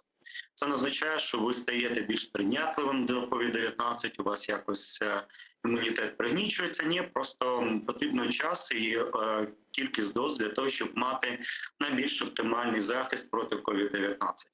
А в найближчі 2-3 тижні ми можемо очікувати лише зростання кількості хворих, наповнення ліжок, нові трагедії. Але ті, хто отримав зараз хоча б першу дозу, мають вже менше шансів мати тяжкий перебіг COVID-19, уникнути госпіталізації десь приблизно на 40-50%, що вже, погодьтеся, непогано, але тим не менше треба готуватися до гіршого найближчі 2-3 тижні.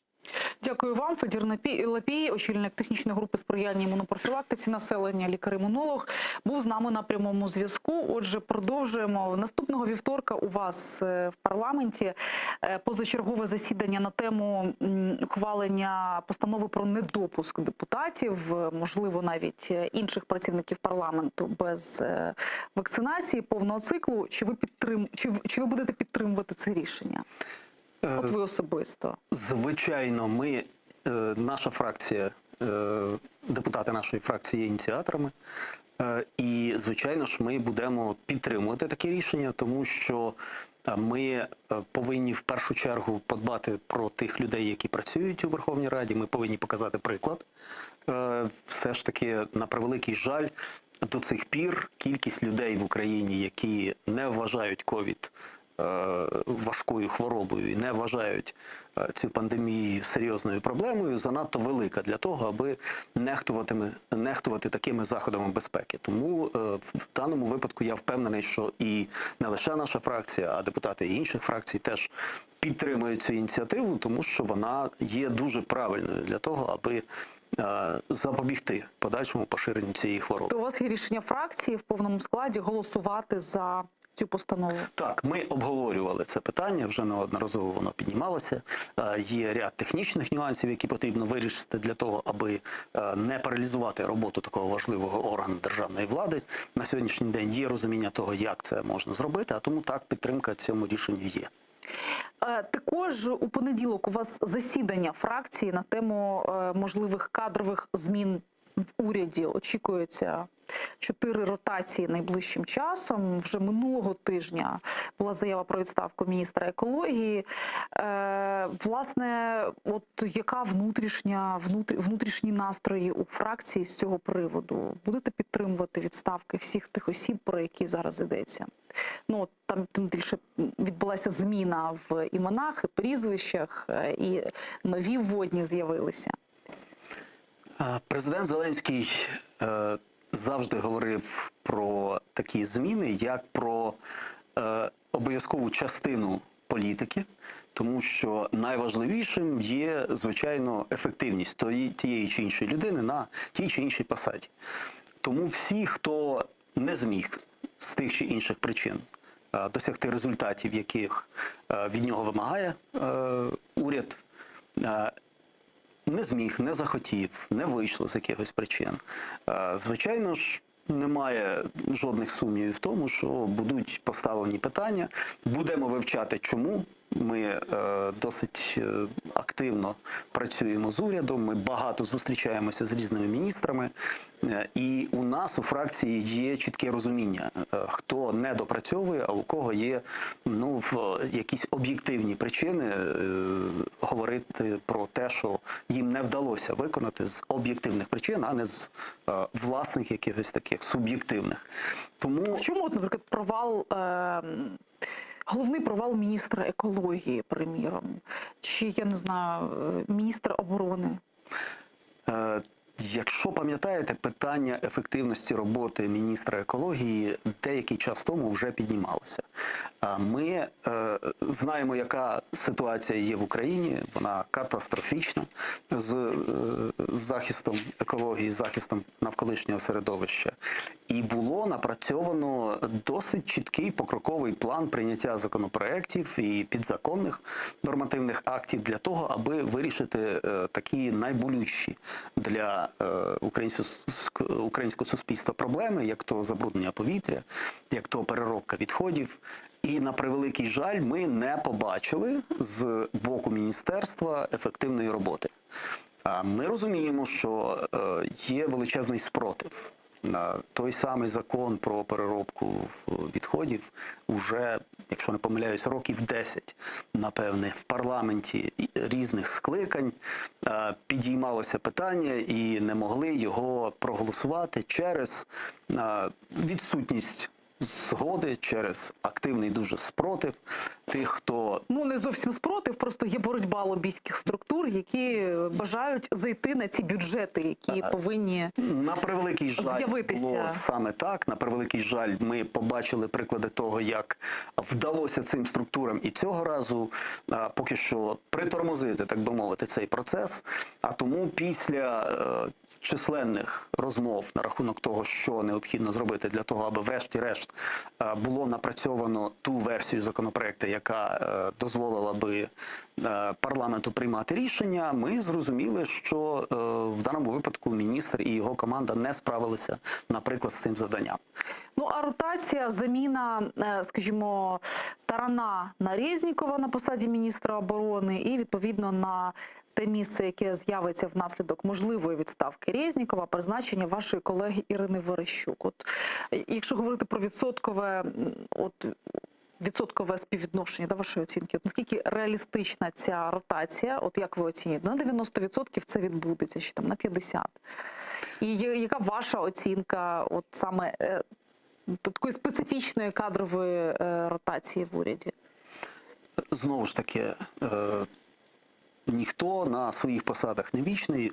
У кожного, хто брав на себе зобов'язання, був час для того, аби ці зобов'язання виконати. І ми побачили, знову ж таки, на прикладі Міністерства оборони, що для прикладу такий надзвичайно важливий аспект діяльності міністерства, як виконання державного оборонного замовлення, не був, будемо так говорити, ефективно проведений. На сьогоднішній день... Ну, власне, кошти таки не освоїли до кінця року, хоча активно спростовували цей факт. Так, в ручному режимі. Вдавалося, звичайно ж, в ручному режимі керувати цим процесом, що не є нормальним.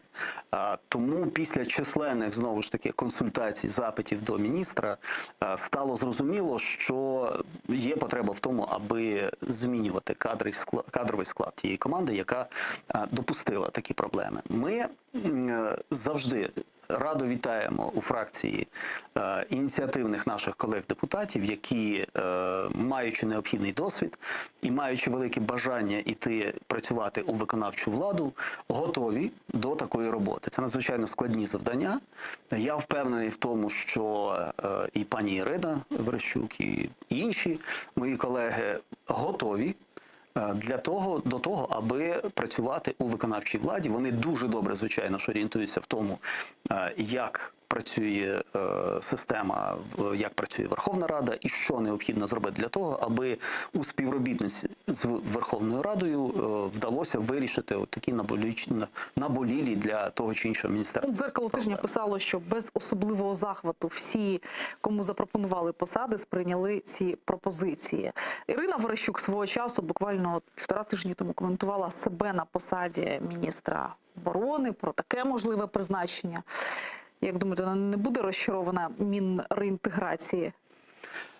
Це, звичайно, треба запитувати у пані Ірини. Пані Ірина працює у безпековому комітеті, дуже добре орієнтується в цій тематиці. Вона військова за професією, тому жодних сумнівів в її кваліфікації немає, але ці питання вирішуються, ми розуміємо, в тому числі і шляхом перемовин, шляхом узгоджень таких кандидатур. Тому такі перемовини велися досить давно, і такі кандидати проходили співбесіди, і ми будемо бачити результат цих співбесід вже наступного тижня і далі. Тому це надзвичайно відповідальне завдання, я маю на увазі, працювати в уряді, у виконавчій владі, ще й на посаді міністра, який має визначати політику в тій чи іншій сфері.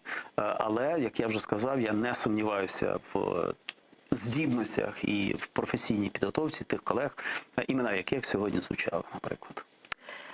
Ви оптиміст. Що ж, в нас є ще одна новина, яку варто обговорити. Отже, позавчора, якщо бути точним, відбулося вперше застосування на фронті дронів турецького виробництва «Байрактар». Це ті самі дрони, які, на думку багатьох військових фахівців, за оцінками західної преси, зіграли дуже важливу роль в Нагірно-Карабаському конфлікті, який розгортався минулого року і завершився успіхом для Азербайджану і його союзника Туреччини. Так ось з'явилося підтвердження про застосування українською стороною цих дронів. Це підтвердження з'явилося, зокрема, від волонтера Романа Доніка.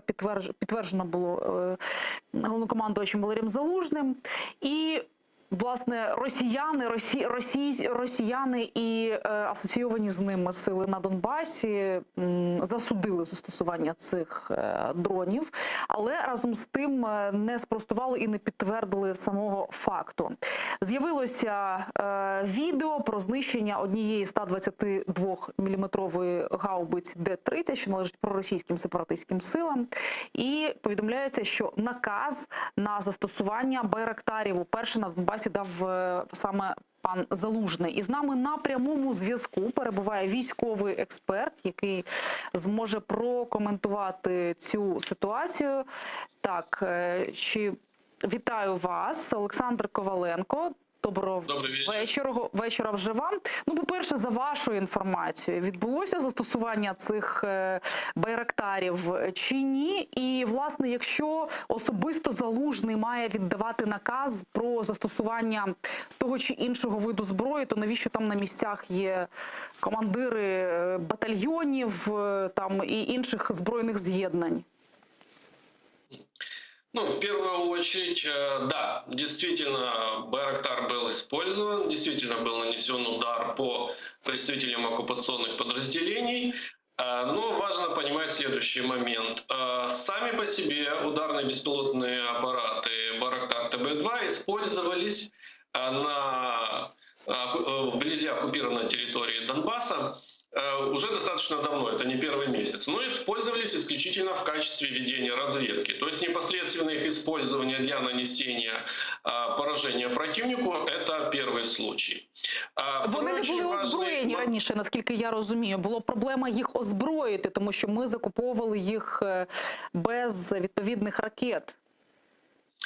В данном случае речь идет не столько уже о том, что они не были вооружены. Вооружение на них поставлялось вместе с ними с определенным промежутком времени. От момента заключения первых договоренностей в 2018 году, первых поставок в 2019, 2020 год и так далее. То есть как таковое вооружение уже было в наличии. Речь идет о, в частности, планирующих авиационных бомбах МАМ-С и МАМ-Л. Кстати, именно модификацией Си был нанесен этот удар, облегченной версии 6,5 килограмм. То есть фактически удары могли наносить, но есть определенные свои коррективы. Вы в самом начале очень верно упомянули ситуацию в Карабахе, когда именно ударные беспилотные летательные аппараты, они внесли определенные коррективы в исход как таковой войны. Но следует еще понимать две очень важные отличительные черты. Первое – это то, что сама по себе азербайджанская армия за эти годы прошла достаточно серьезную, скажем так, модернизацию, да, переформатирование, и там совершенно по-другому принимались решения на местах. Горизонтально, як це кажуть фахівці. Совершенно верно, да. Тобто не головнокомандувачем Залужним якимось азербайджанським, а місцевими командирами, які реально бачать власними очима ситуацію. Да, можно сказать и так. Но в Украине не только проблема еще связана с тем, как принимаются решения. Дело в том, что Байрактар на сегодняшний день у нас является на вооружении не массовым летательным аппаратом. И опять же, его применение происходило непосредственно во враждебной среде. Хотя это и воздушное пространство Украины, но в том регионе, где он был применен, используются в частности комплексы радиоэлектронной борьбы, которые используются оккупационными подразделениями, а также присутствуют элементы эшелонированного ПВО. То есть был очень высокий риск поражения именно средствами ПВО. Но, как показала практика, фактически не вражеский РЭП, не вражеское ПВО не смогли противодействовать данному ударному БПЛА. То есть это было принятие очень ответственного решения, поскольку если бы первое использование в качестве именно боевое использование Байрактара ТБ-2 на территории оккупированного Донбасса было бы провален, то есть он был бы сбит, ну вы понимаете, какие-то серьезные репутационные потери. Поэтому это было решение принято на столько высоком уровне. Теж таке уточнення, так? Тобто ми будемо застосовувати і надалі їх, за вашою інформацією, саме з такою ціллю. Ну, тобто, якщо уражені наші цілі, ми відповідаємо таким чином. Чи це була точечна історія, і після того, як свої заяви зробили як ОРДЛО з Росією, так і Німеччина, ми припинимо застосування байрактарів в бойових цілях? Безусловно, на сегодняшний день позиция Российской Федерации и ее марионеток на оккупированных территориях будет заключаться исключительно в том, чтобы всячески повлиять на дальнейшее использование данных беспилотных летательных аппаратов вооруженными силами Украины. В частности, они уже обращаются к пункту 7 меморандума, который прилагается к Минским соглашениям относительно бесполетной зоны в зоне конфликта, апеллируя таким понятием, как отсутствие в этой зоне иностранных БПЛА. Но вот только одна проблема для их трактовки — это то, что наши беспилотники — это не иностранные беспилотники. Это украинские ударные аппараты, которые действуют в украинском воздушном пространстве. Поэтому в данном случае это исключительно такая манипуляция. Относительно заявлений Германии, я бы тоже их не стал воспринимать достаточно серьезно, хотя бы по одной простой причине, что Германия, будем говорить откровенно, в последнее время ведет не настолько проукраинскую политику, как это было несколько лет назад. Тем более представители МИД Германии неоднократно уже отмечались довольно неоднозначными заявлениями. Что же относительно дальнейшего применения, я более чем уверен, что это не первое и это не последнее, прошу прощения, это не последнее применение данных ударных беспилотников для того, чтобы принуждать оккупационные силы к миру, чтобы прекратить ведение огня. Поскольку Украина уже неоднократно делала акцент на том, что и не только Украина, но это подтверждает ОБСЕ и наши международные партнеры, что Минские соглашения, первым пунктом которых, базовым пунктом является всеобъемлющее всестороннее прекращение огня, не соблюдается именно оккупационными подразделениями, фактически представляющими Российскую Федерацию на оккупированных территориях Донбасса, которая и является стороной конфликта, тоже как неоднократно отмечалось. Я считаю, что это будет именно такой фактор принуждения к выполнению первого пункта Минских соглашений. Вже з'явилася заява нашого командування українського про те, що, зокрема від пана Наєва, про те, що готові застосовувати байрактари і вдень, і вночі. Я не фахівець, не розумію, що значить і вдень, і вночі, і в яких цілях. Стосовно озброєння цих байрактарів, наскільки, за вашими оцінками, як військового експерта, наскільки вдалим є ця модифікація того озброєння, яке з'явилося на байрактарах, які цілі ми можемо, скажімо так, вражати у випадку такої необхідності? В действительности можно назвать Байрактар в какой-то степень его поражения целью универсальной, поскольку это и тяжелая техника, это легкая техника, то есть достаточно универсальное применение. Тобто, грубо кажучи, ми можемо вражати, там, умовно кажучи, танки, чи як? Чи про Конечно, що? безусловно. Начиная от бронеавтомобилей, заканчивая танками, в том числе даже зенитно-ракетными комплексами, такими как С-300, тоже можно их повреждать и выводить из строя. Тут стоит привести пример достаточно успешного применения байрактаров не только в Нагорном Карабахе. По-настоящему серьезную проблематику эти летательные аппараты создали для российских подразделений и их, скажем так, союзников, в первую очередь в Сирии, в районе Идлиба. Следующим этапом серьезных проблем от байрактаров уже была Ливия, когда ливийская национальная армия, марионетки и союзника Российской Федерации Халифы Хафтара потерпела тотальное поражение в ходе наступления на Триполи. Тогда было уничтожено около, если я не ошибаюсь, 9 зенитно-ракетных пушечных комплексов «Панцирь С-1», что совершенно несопоставимо по финансовым и техническим потерям по сравнению с тем количеством байрактаров, которые были сбиты. Данные ударные беспилотники способны использовать как корректируемые планирующие авиабомбы МАМ-Л, МАМ-С, так и противотанковые управляемые ракеты УМТАС. Благодаря своей дальности полета, высоте полета до 8 километров, они способны наносить удары на дальности до 8 километров. В случае использования GPS и ENS это расстояние увеличивается фактически до 14 километров. По сути, на сегодняшний день Российская Федерация, а также ее марионетки даже на оккупированных территориях, не обладают, например, ПЗРК, способными сбивать на таких высотах летательные аппараты. Основную угрозу на сегодняшний день для ударных БПЛА «Байрактар ТП-2» на Донбассе представляют РЭП, российский РЭП и российские зенитно-ракетные комплексы, которые за последние годы были введены, не просто размещены, а введены в общую эшелонированную ПВО, завязанную в том числе и на ПВО Российской Федерации. В этом основная угроза. И в ближайшие дни, я даже уверен, будет приниматься решение в Москве о том, чтобы на территорию оккупированного Донбасса перебросить дополнительные силы и средства военно-технического назначения. В частности, я не удивлюсь, если те же самые шахтеры, так называемые, в своих шахтах откопают комплексы РЭП, одни из наиболее современных на сегодняшний день в Российской Федерации, «Репеллент».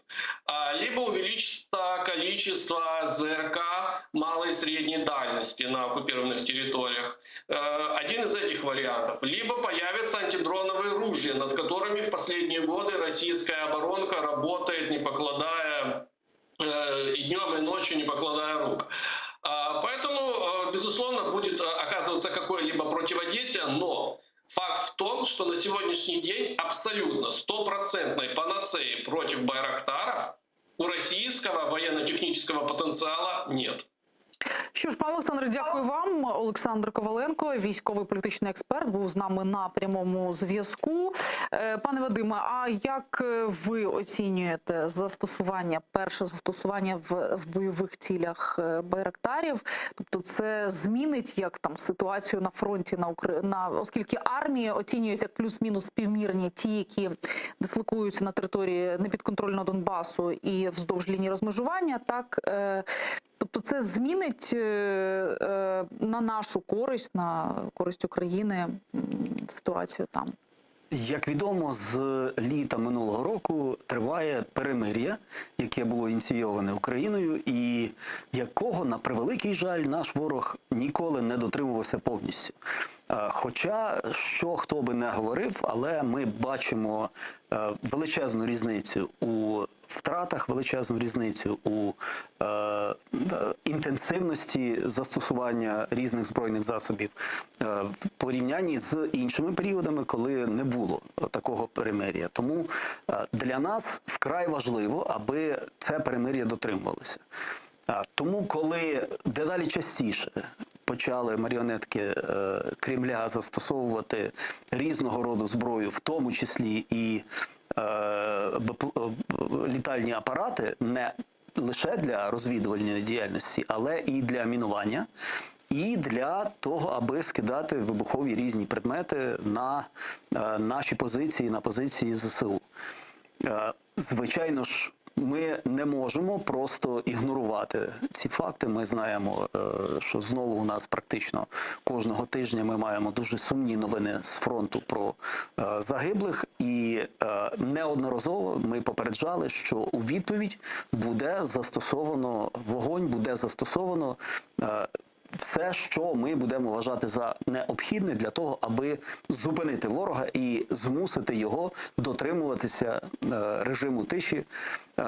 І в даному випадку, і шановний експерт теж на цьому зосередив увагу, ми бачили, що було застосовано один із снарядів, який, ну будемо так говорити, не самий потужний далеко.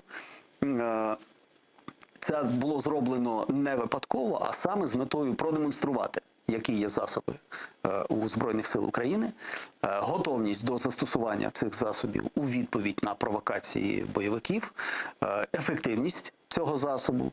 І в черговий раз нагадали їм про те, що або ми дотримуємося перемир'я так, як було домовлено, або буде вогонь у відповідь ефективний і відповідь буде достатньо жорсткою, аби зупинити ворога.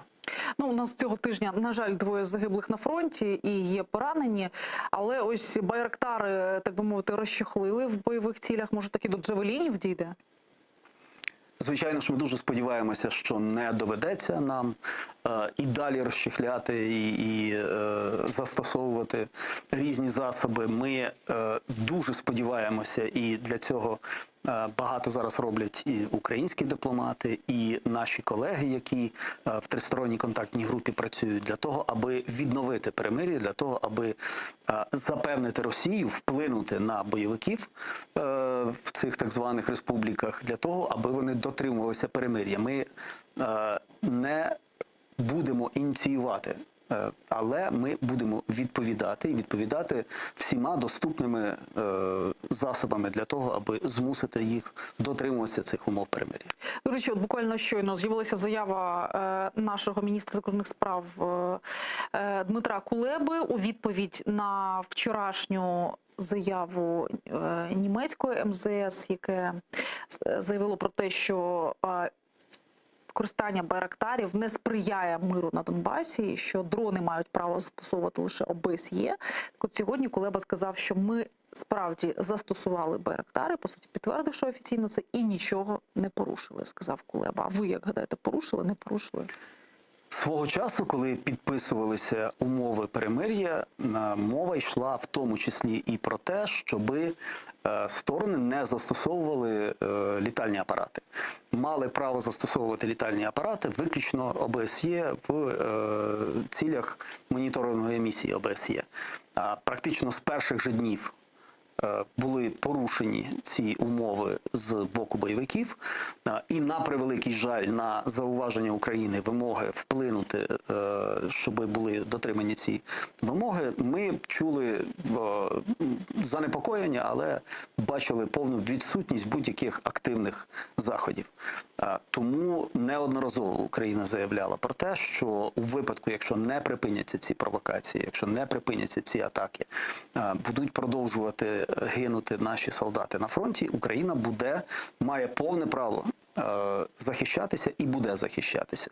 Тому в даному випадку за всіма законами військового часу ми маємо право на самозахист і ми використовуємо ті засоби, використовуємо їх досить гуманно, я би сказав, на сьогоднішній день, для того, аби добитися саме цієї мети, змусити противника припинити вогонь, припинити провокації. Ну, от, власне, Кулеба стверджує, що це бойовики порушили мінські домовленості, власне, використавши 122-мм гаубицю Д-30, якщо вони її використали, значить вони порушили, і ми мали право застосовувати байрактари.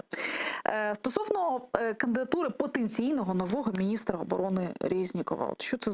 Резніков – юрист, такий вже зараз практично дипломат, в нього абсолютно мирна посада. Міністерство реінтеграції, найбільш мирне міністерство, покликане об'єднувати, зшивати країну, допомагати переселенцям, внутрішнім біженцям.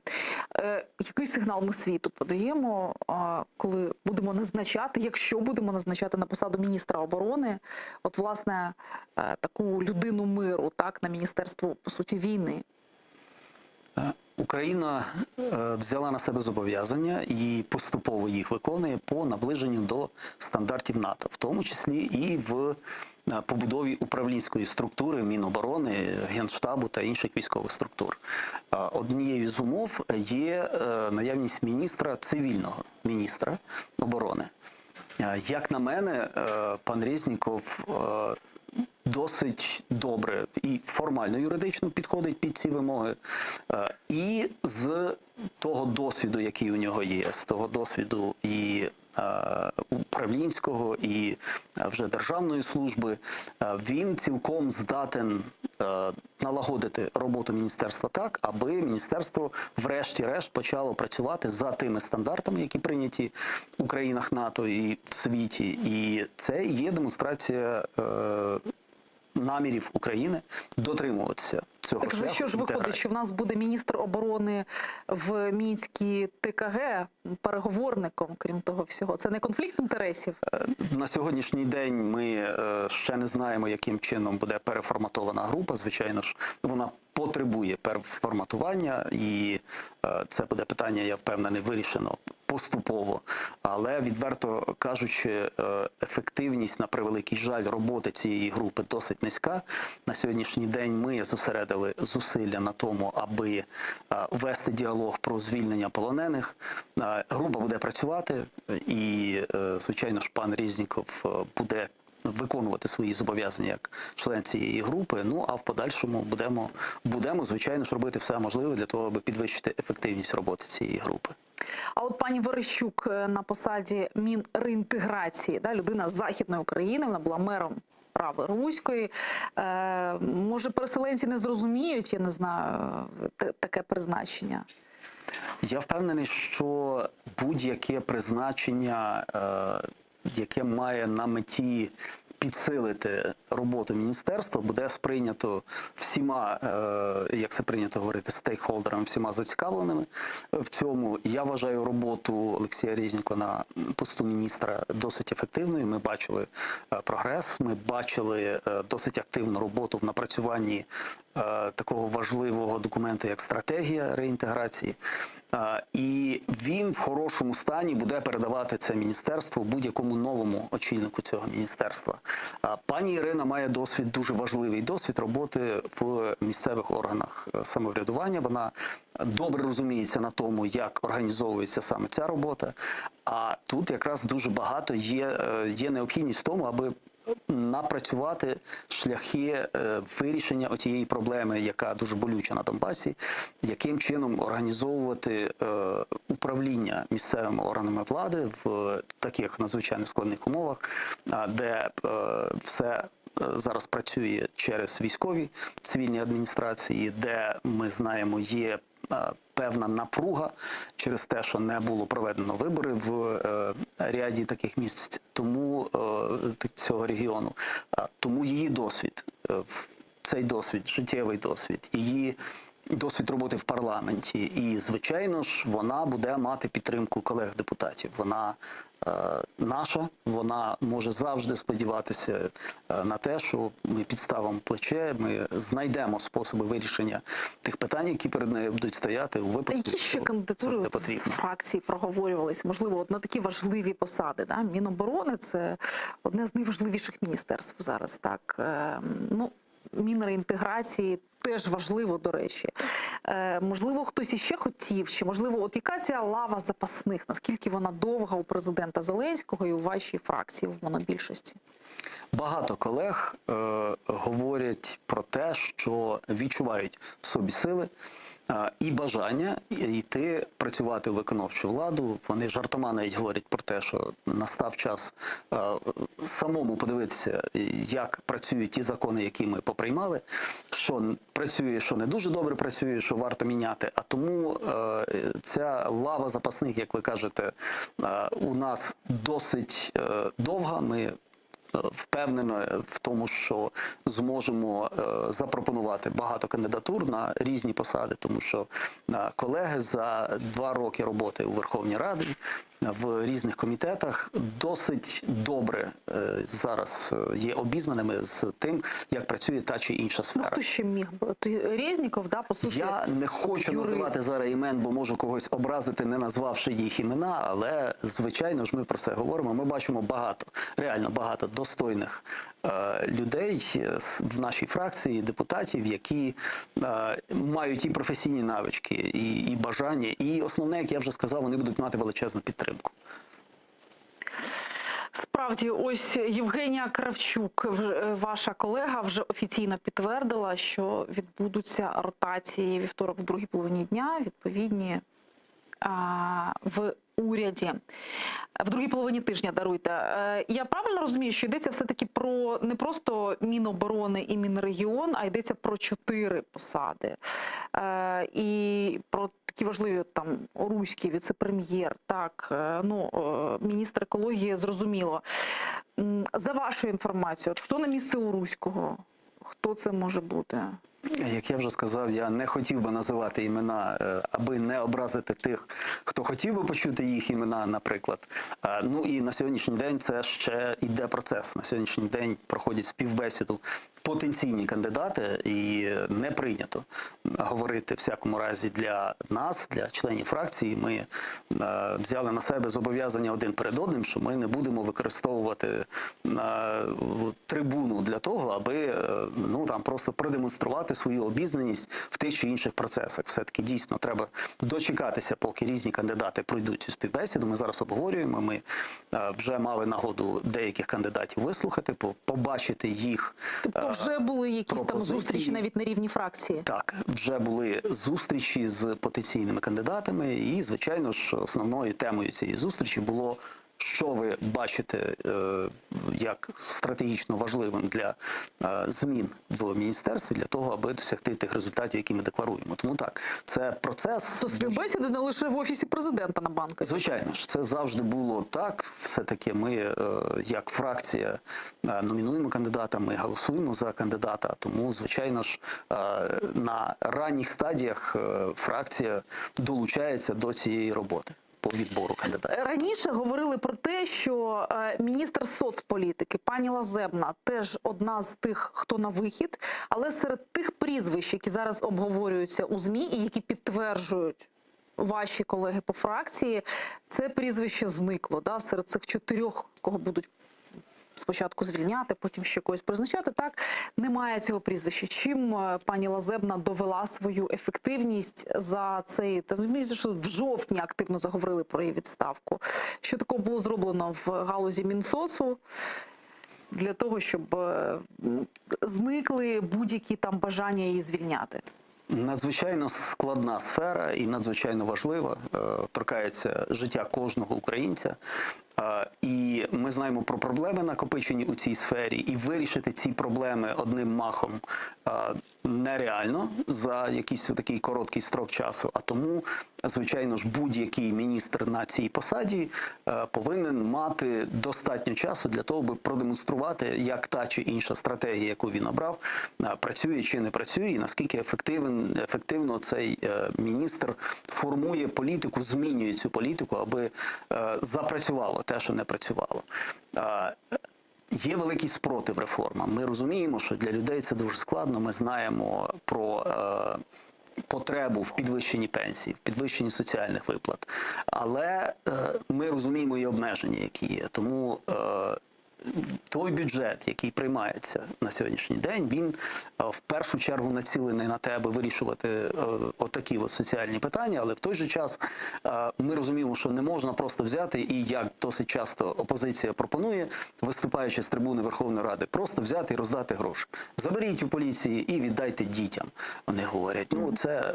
Пані Третьякова залишиться на своїй посаді? Заяви, які... І в засіданнях Ради буде брати участь наступного тижня? Я особисто дуже сподіваюся, що так, тому що я вважаю пані Третьякову на своєму місці. Вона дуже добре розуміє цю сферу.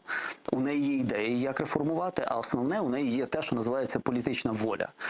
Вона по натурі досить жорстка така людина, і так, деколи у своїх висловлюваннях вона, як ми неодноразово чули в певній мірі, перегинає палку, так би мовити. Але ні в кого немає сумнівів в професійності пані Третьякової. А що основне, я би все-таки сказав, зважаючи на те, який спротив вона має в системі, от коли ми почали, наприклад, почалися спроби реформувати діяльність профспілок і соцфондів, я дуже був здивований тому, наскільки сильною виявилася пані Третьякова і як вона жорстко дотримується своїх позицій і проявила рішучість все-таки доводити ці реформи до кінця. Тому я особисто сподіваюся, що вона буде продовжувати працювати і доведе всім, що ідеї її правильні і вони працюють на благо суспільства. Хоча й слова справді різкуваті. Пані Третьякова – це голова комітету соцполітики, яка під час в день загибелі Антона Полякова вже, який вийшов зі «Слуги народу», точніше був першим виключеним зі «Слуги народу», заявила про те, що -1 ворог. Що ж, на цьому ставимо 3 крапки. Далі буде. Я з вами побачуся завтра. Дякую, що були з нами.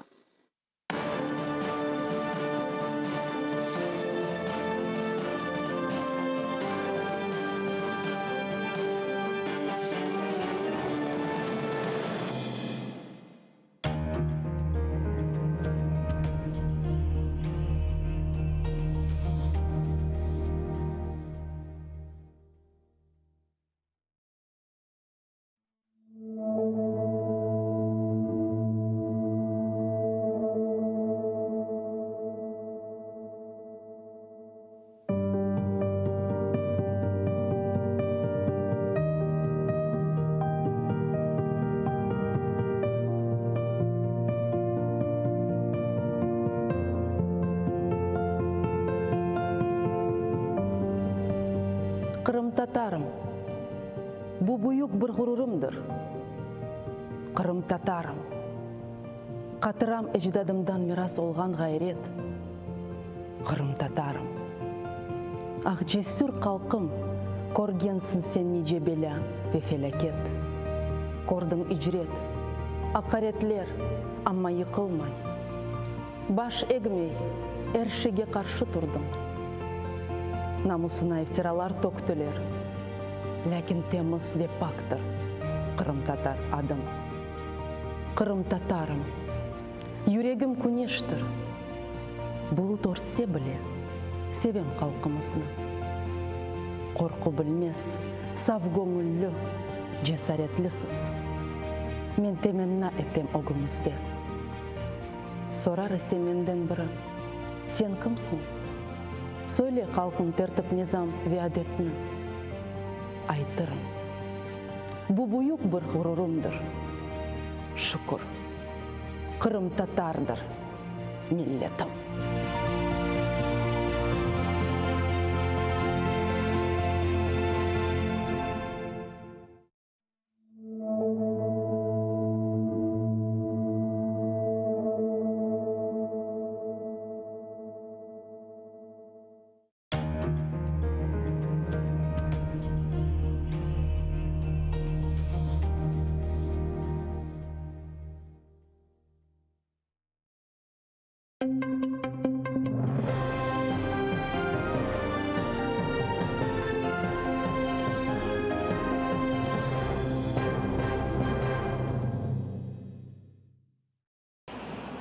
Ще на 87 днів за ґрати. Окупаційний Київський райсуд Сімферополя продовжив арешт Наріману Джелялу, а також братам Асану та Азізу Ахтемовим до 23 січня. Їм окупанти закидають нібито диверсію на газопроводі. Засідання одразу ж оголосили закритим. Усередину не пускали навіть родичів. Мы подали с семьей, родители мужа, я, сестренка мужа, подали ходатайство, чтобы нас допустили как свидетелей, но нас не допустили. Ми їх не бачили. Окупаційний суддя Пронін посилався на нібито погрози з боку людей. Однак у матеріалах жодних заяв чи доказів цього немає, каже адвокат Микола Полозов. Защита полагает, что это решение было вынесено априори незаконно с целью ограничения гласности судебного процесса, нарушения принципа транспарентности и ограничения права граждан на доступ к правосудию, тем более, что процесс резонансный и людей интересует, что происходит в подобных судах. Між присутніми Присутніх блукали окупаційні силовики та перевіряли документи. На вопросы не отвечают. Крім окупаційних поліціянтів, цього разу залучили й камуфльованих силовиків з нашивками «Беркут». Вони часами перешіптувалися та фіксували тих, хто прийшов підтримати бранців. Готовятся снова наверняка разогнать.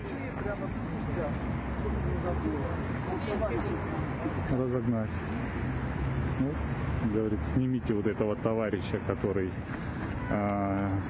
их фиксирует на телефон. Вот этот вот человек только что проговорил подобное. Видимо, очень нервничают, когда их фиксируют на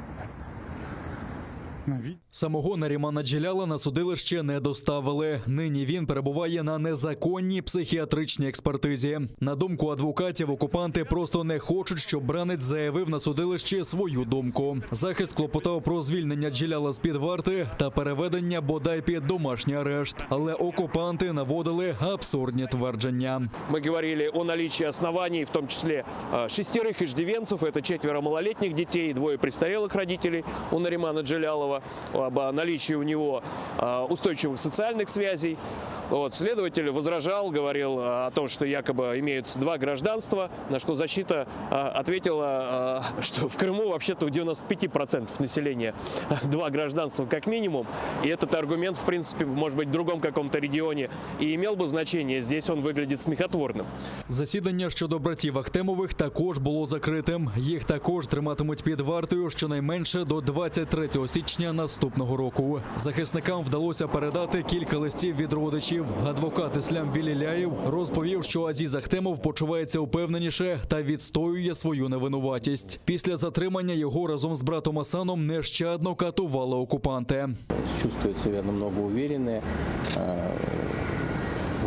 скажем так, не скажу, что бодро, но уверенно в позиции, значит, больше того колебания, которое было на самом начальном этапе нашего вступления в дело с коллегой. Сейчас на данный момент этого уже нету. Да. Он четко стоит на своей позиции, что он не виновен, что данного преступления он не совершал.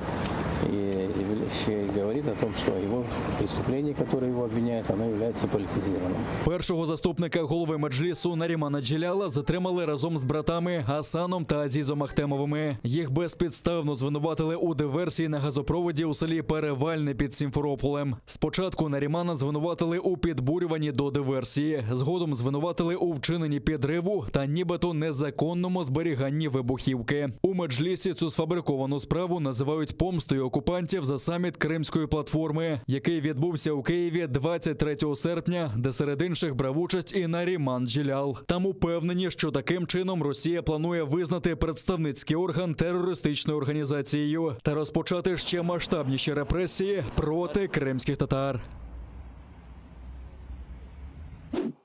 Останнє слово на судилищі, але не останнє у боротьбі за права кримсько-татарського народу. Про це заявили рідні брати Сейтумер та Осман Сейтумєрови та їхній дядько Рустем Сейтмеметов на засіданні Південного окружного військового суду Ростова-на-Дону. Іншого бранця у цій справі Амета Сулейманова доставили до окупаційного Кримського гарнізонного суду у Сімферополі.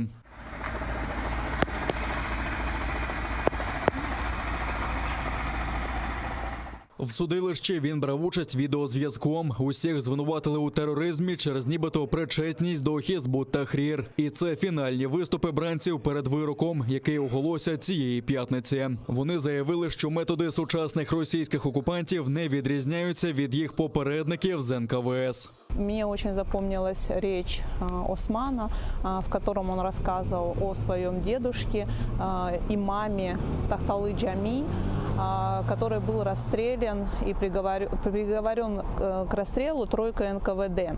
И сегодня, по сути, происходит аналогичные действия, когда Осман находился в Тахталы Джами, произвели аудиопрослушку, и он сказал, что он посещал Сухбеты с 90-го года, не считает, что это противоправное действие, и в отношении него, по сути, сейчас готовится такое же решение, как в отношении его деда. Да, Да, формально казнь в Российской Федерации запрещена, но те сроки, которые запросил прокурор, они по сути приравниваются к такой же мере наказания. Для бранців вимагають покарання у 66 років колонії суворого режиму на 4. Для Сейтумера Сейтумерова просять 20 років, Осману Сейтумерову 17 років, Рустему Сейтмеметову 16 та Амету Сулейманову 13 років колонії суворого режиму. Родичі бранців та небайдужі, хто приїхав на судилище, обурюються закидам окупантів. Мы полностью не согласны с этим обвинением в терроризме, потому что нету никакого терроризма. Ребят обвиняют только за то, что они ходят в мечеть, за то, что они мусульмане и молятся, и придерживаются ислама. Только из-за этого вина в том и показания двух скрытых лживых свидетелей. Адвокат Назім Шейхмамбетов каже, що немає ілюзій щодо вироку бранцям, але сподівається, що усі причетні до переслідувань кримських татар згодом дістануть покарання. Все подзащитные в своем заключительном обращении выразили слова благодарности и приветствия всем, кто переживали на протяжении уже 1,5 лет за их делом, следили за ним, оказывали ту или иную помощь. Они со своей стороны заверили, что будут продолжать борьбу за то, чтобы отстоять чистое и честное имя, как свое, так и всех крымских татар, всех мусульман. Братів Османа та Рустема Сейтумерових, Амета Сулейманова та Рустема Сейтмеметова окупанти затримали після масових облав у Бахчисараї у березні минулого року. Їх безпідставно звинуватили у тероризмі через нібито причетність до Хізбут-Тахрір. Журналіста Сейтумера Сейтумерова звинуватили у нібито створенні терористичної організації. Він був змушений покинути Крим у 2017 році.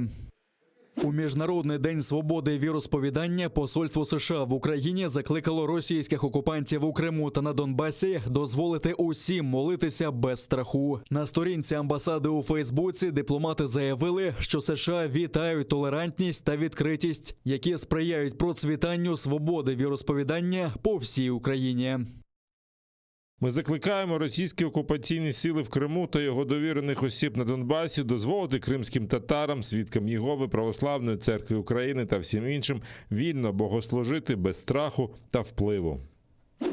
На Східному фронті друга втрата за 2 дні. Російські окупанти вбили українського воїна, повідомляють у штабі Об'єднаних сил. Поблизу Гранітного на Донеччині ворог вкотре застосував артилерію калібру 122 мм та важкі міномети, а також закидав невідому вибухівку. Великим калібром били й по оборонцях Кряківки на Луганщині. Гранатомети, кулемети та стрілецьку зброю окупанти застосували від Кримського до Водяного на Приазов'ї. Ворога вгамували вогнем у відповідь, але зранку провокації продовжились. Поблизу Луганського окупанти здійснили обстріл зі станкових протитанкових гранатометів і великокаліберних кулеметів. У напрямку Кримського ворог двічі відкривав вогонь з мінометів калібру 82 мм. Протягом поточної доби втрат серед військовослужбовців Об'єднаних сил немає. Наші захисники відкривали вогонь у відповідь, не застосовуючи заборонене мінськими домовленостями озброєння, та змусили противника припинити вогневу активність. Еміне Джепар закликала парламентську асамблею НАТО сприяти деокупації Криму. Перша заступниця міністра закордонних справ України виступила на засіданні Міжпарламентської ради Україна-НАТО в Одесі. Вона наголосила, що деокупація півострова та його реінтеграція залишаються одним з основних завдань України. Для цього, а також для захисту норм міжнародного права, Україна спільно з 46 іноземними партнерами створила Кримську платформу. За словами Джепар, в рамках Кримської платформи створюється мережа оперативної комунікації між міністерствами закордонних справ країн-учасниць. Це забезпечить постійний діалог щодо грубих порушень прав людини чи міжнародного гуманітарного права у тимчасово окупованому Криму. Установчий саміт Кримської платформи 23 серпня у Києві продемонстрував міцність партнерства України з державами-членами НАТО, ЄС та Великої Сімки у питанні протидії подальшим спробам Російської Федерації підірвати світовий порядок. В окупованому Криму новий рекорд за кількістю хворих на коронавірус. Минулої доби там зафіксовано 1026 випадків зараження, що є максимальним показником з початку пандемії. 45 людей не змогли подолати хворобу та пішли з життя. У Севастополі склалася вкрай важка ситуація. Система охорони здоров'я міста працює з останніх сил. Зростає потреба у медичному кисні. У реанімації півсотні людей. На окупованому півострові майже закінчилися місця в лікарні. З 20 жовтня окупаційна влада заявила, що посилює заходи щодо боротьби з коронавірусом та оголосила вихідні з 30 жовтня до 7 листопада. З 25 жовтня почали діяти нові обмеження, зокрема з понеділка діє система QR-кодів. Швейцарія розширила персональні санкції проти росіян за окупацію Криму. Державний секретар економіки Швейцарії додав до списку санкцій ще 8 громадян Росії, які мали або мають відношення до окупації Криму, підтримують окупаційну політику Росії та загрожують територіальній цілісності, суверенітету та незалежності України. Це окупаційні судді Михайло Білоусов, Андрій Довгополов, Віктор Можелянський та Галина Редько, а також окупаційні керівники ФСБ та Слідчого комітету в Криму Леонід Михалюк та Володимир Терентьєв. Намагаємося врятувати стільки, скільки можемо. Нам ніхто не допомагає. Все робимо самі з чоловіком.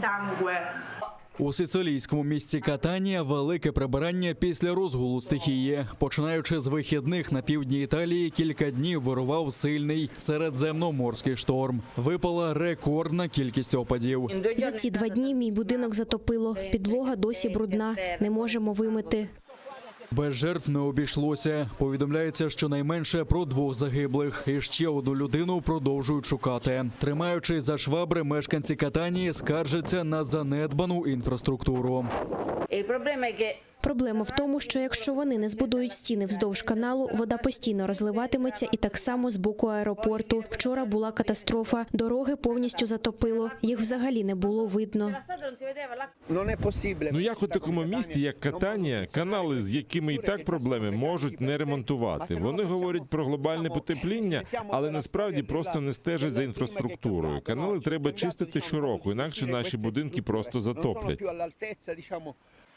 У середмісті вимикали електрику, закриті школи, парки та спортивні майданчики на відкритому повітрі. Також було заборонено виїжджати на дорогу, зокрема й на скутерах. Рідкісні середземноморські шторми, схожі на тропічні, називають медиканами. Метеорологи повідомляють, що вода у морі зараз на 8 градусів тепліша, ніж зазвичай у цю пору року. Вони попереджають мешканців Сицилії та Калабрії, що найближчим часом негода може повернутися. Приєднуйтесь до сім'ї АТР та підпишіться на сайт нашого телеканалу. Для цього наберіть в браузері atr.ua, натисніть на кнопку «Вступити в сім'ю АТР», виберіть суму і натисніть кнопку «Підтримати АТР». Після цього заповніть дані своєї картки та електронної пошти. Оберіть регулярність платежу, погодьтеся з умовами програми та натисніть кнопку «Оплатити».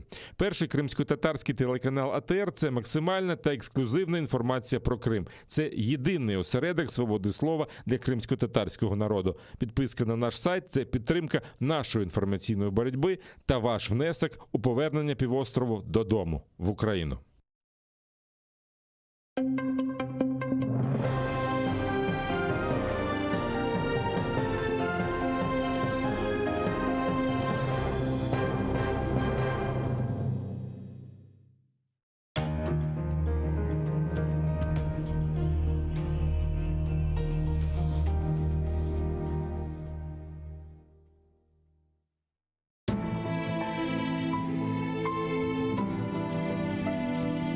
Меня зовут Нияра.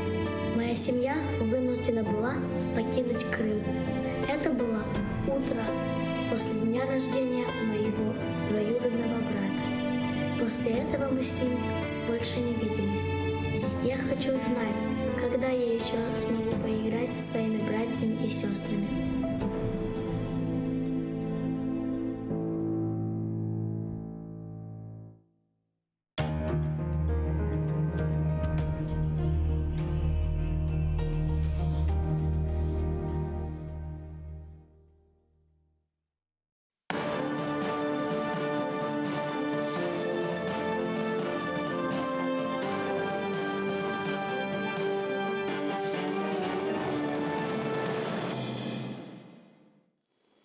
Гарного Шамлар, доброго вечора. На телеканалі АТР Булгунь. Інформаційна програма. Я з вами буду проводити ще 2 години до 9 вечора. В цьому блоці ми говоримо з нашим гостем студії Олександром Курбаном, Центр протидії інформаційним агресіям. Правильно? Так. Вже зустрічалися в цій студії. От на кілька інформаційних агресій традиційно, яка у нас пов'язана з безпековою військовою штукою. Є звіт РНБО про те, що інформаційні агресії відбуваються і навіть по вакцинації по ковіду, от сьогоднішні дані. Давайте з несподіваного для мене ці позавчорашні занепокоєння Німеччини використанням українцями байрактарів на Донбасі, тобто засудження навіть. І здавалося б, світ, навіть якби Україна провела військову кампанію, звільнила би власні території, світ мав би тільки вітати і підтримувати. А тут йдеться мова про стримування, і то там, де не загинув жодний російський найманець, там просто зруйнували, здається, якусь частину інфраструктури військової. З чим це пов'язано? Що це за позиція Німеччини і чи очікувана вона була для вас?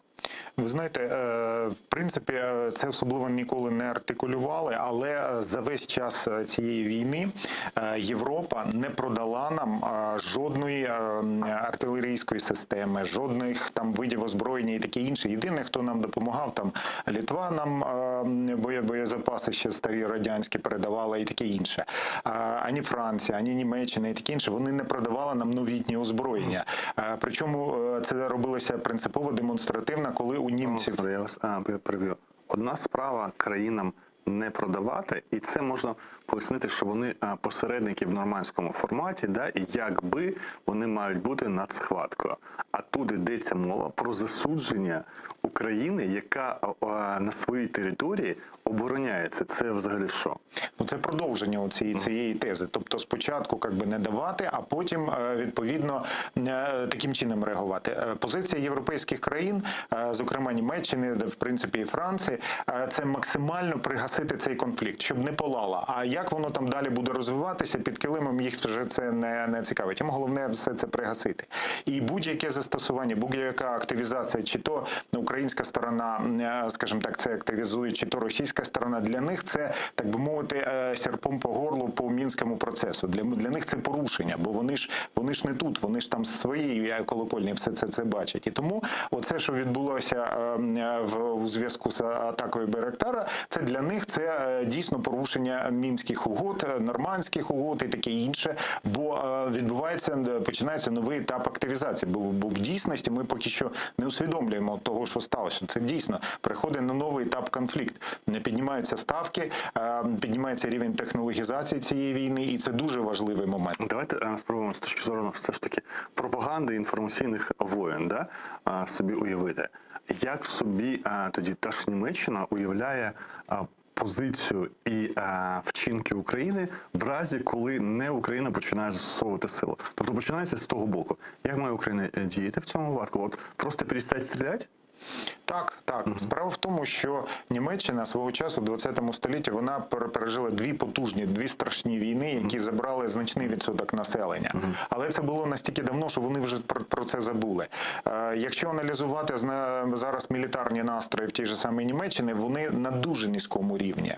Армія в них по факту слабенька. І так. От експерти кажуть, що техніка застаріла, танки, артилерія, системи і таке інше.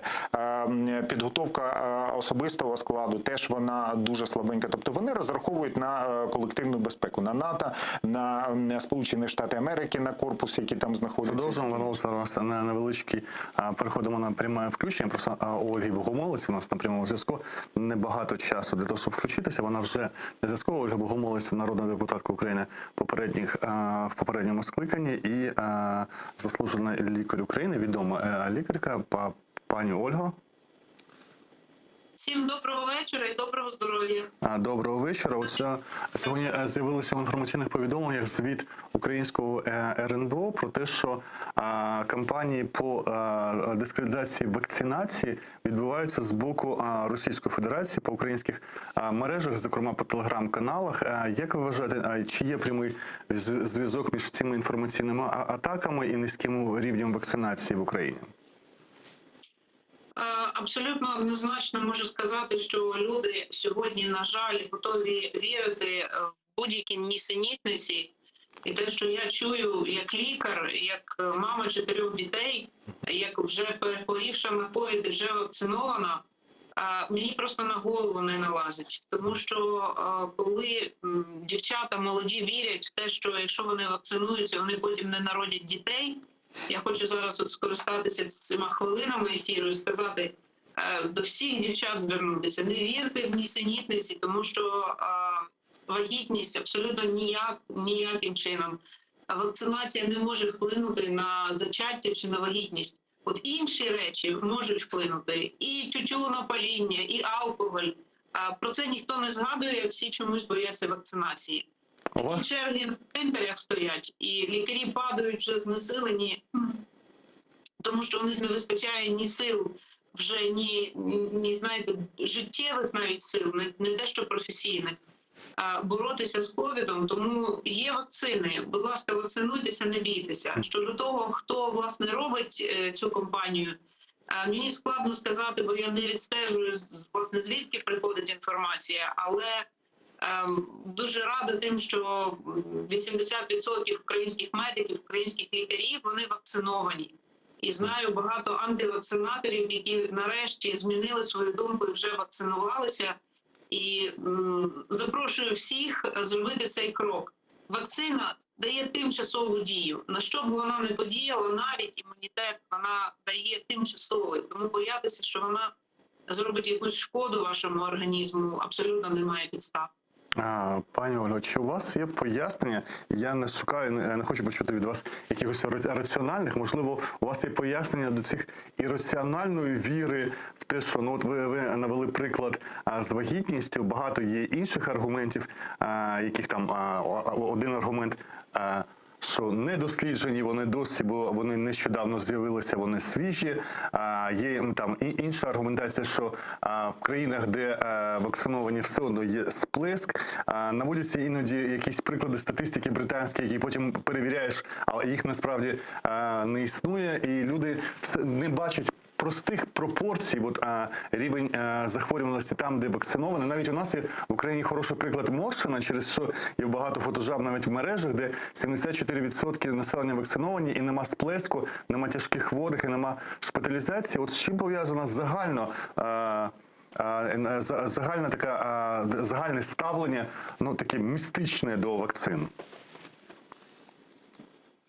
З низьким рівнем загальної культури і обізнаності.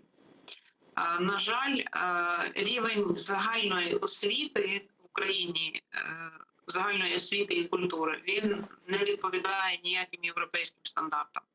І саме тому, що люди не обізнані, не довіряють фактам, а довіряють нісенітницям. Тому і виникає мракобесія.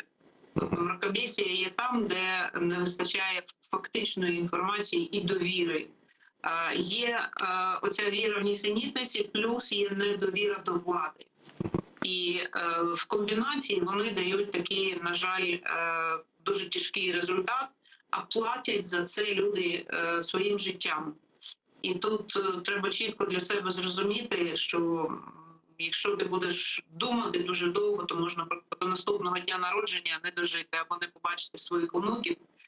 І найкращий, знаєте, антидот проти цього, я думаю, що українська нація вийде більш свідомою після цієї пандемії, це, на жаль, похорон близьких людей. От він працює абсолютно бездоганно, і хотілося б, щоб не такі аргументи тяжкі прахували. От коли ховають колег, ховають друзів, ховають близьких людей, тоді починають задумуватись, а може все ж таки варто вакцинуватися. Так варто вакцинуватися, не очікуючи, що хтось з ваших близьких помер. На вашу думку, чому недовіра до влади, вона екстраполюється тоді на недовіру до медицини?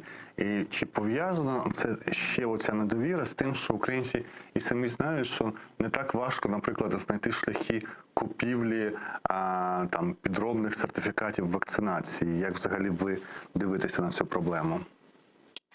Знаєте, це взагалі для мене особисто то така шокуюча ситуація, яка в черговий раз дає цей загальний портрет національної свідомості, на жаль, несвідомості.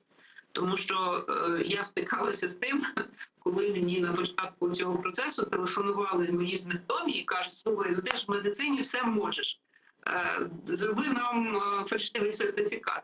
І кажу: ви розумієте, кому ви дзвоните з такими питаннями?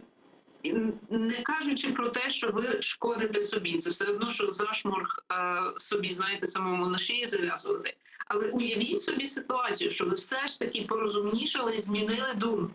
І ви вирішили, що ви хочете вакцинуватися. Для цього вам треба піти в поліцію, написати заяву про злочин, для того, щоб було рішення суду, для того, щоб ви могли вакцинуватися.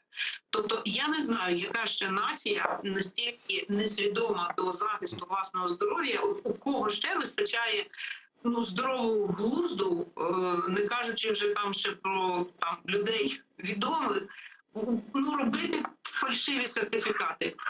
Це не просто фальшивий папірець, це папірець, який може вбити людину і який несе небезпеку суспільству. Причому хтось це замовляє, хтось це робить, і хтось на цьому заробляє гроші. Давайте схаменіться. Якщо ви вже такі заядлі антивакцинатори, просто будьте чесними антивакцинаторами. Ходіть пішки, не їздіть в транспорті. Але до такої ступені бути самим собі ворогами, це просто неможливо. Тобто просто не спрацьовує інстинкт самозбереження. Інстинкт самозбереження починає працювати, коли поряд помирає людина. І таке запитання, можливо, воно не дуже сподобається, бо на нього важко відповідати будь-кому з фахівців. Але як лікар, який спостерігає за цією епідемією, чи можете спрогнозувати, чи взагалі це можливо, скільки ми проживемо в такому стані такої небезпеки і пандемії ще? От можна передбачити це, скільки може протривати? Звичайно, для мене зовсім не складне запитання, тому що я люблю математичні моделі і взагалі як до охорони здоров'я і до реформування потрібно відноситись виключно з точки зору математичних моделей. На сьогоднішній день для того, щоб чітко спрогнозувати, скільки часу ми будемо знаходитись в стані стресу, нам потрібно знати, скільки у нас є вакцинованих і скільки людей вже перехворіли. А інформації про тих, які перехворіли, у нас є наразі лише ті, хто були в лікарні, і ті, хто робили тести.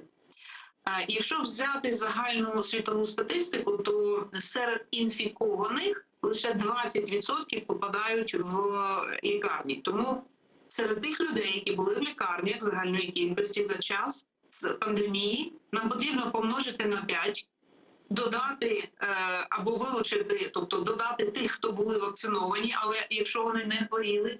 І тоді ми отримуємо загальну кількість людей, які мають тимчасовий імунітет в суспільстві. І от коли ми будемо мати імунітет на рівні 80%, ті, які перехворіли і безсимптомно перехворіли, або з лікарнею перехворіли, і ті, які вакциновані, але не хворіли, от як тільки ми будемо мати 80% в популяції, тоді, якщо вірус за цей час не сформує новий штам, а він обов'язково сформує новий штам, і ковід перейде в сезонні грипи, буде це у нас, я думаю, що через рік.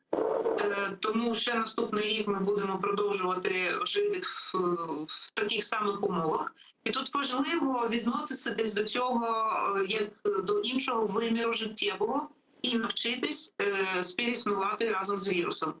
Вірусна цивілізація значно мудріша, старіша і потужніша, ніж людство. Тому ми вірусам потрібні як господарі для того, щоб вони могли реплікуватися, розмножуватись. У вірусів не стоїть завдання нас знищити, ми їм також потрібні. Тому потрібно навчитися співіснувати разом з вірусами, пам'ятати прості правила. Пам'ятаєте, руки треба мити, ми не забуваємо, руки потрібно дезінфікувати, робити це правильно, маску потрібно носити. Не для власного захисту, а з поваги до інших, бо ти можеш бути несвідомим, неінформованим носієм, і ти можеш заражати інших людей. Якщо ти поважаєш інших людей і бажаєш їм здоров'я, то ти тримаєш відстань і одягаєш маску про всяк випадок, щоб не нести ніяких ризиків. Ну і, звичайно, вакцинуватися і виконувати ті рекомендації, які визнані в світі. Тоді не буде ніяких у нас проблем, і якби власне люди дотримувалися цих простих правил, то не було б потреби в таких жорстких локдаунах. Пані Ольга, ну той же вірус грипу, ми щороку маємо нові штами, і по аптеках з'являються завжди нові варіанти вакцинації, і це рекомендації, міжнародні протоколи, це щорічна вакцинація. Ми що, будемо в такому ж режимі жити, як з грипом, чи все ж таки... Звичайно, ковід перейде в режим сезонних грипів.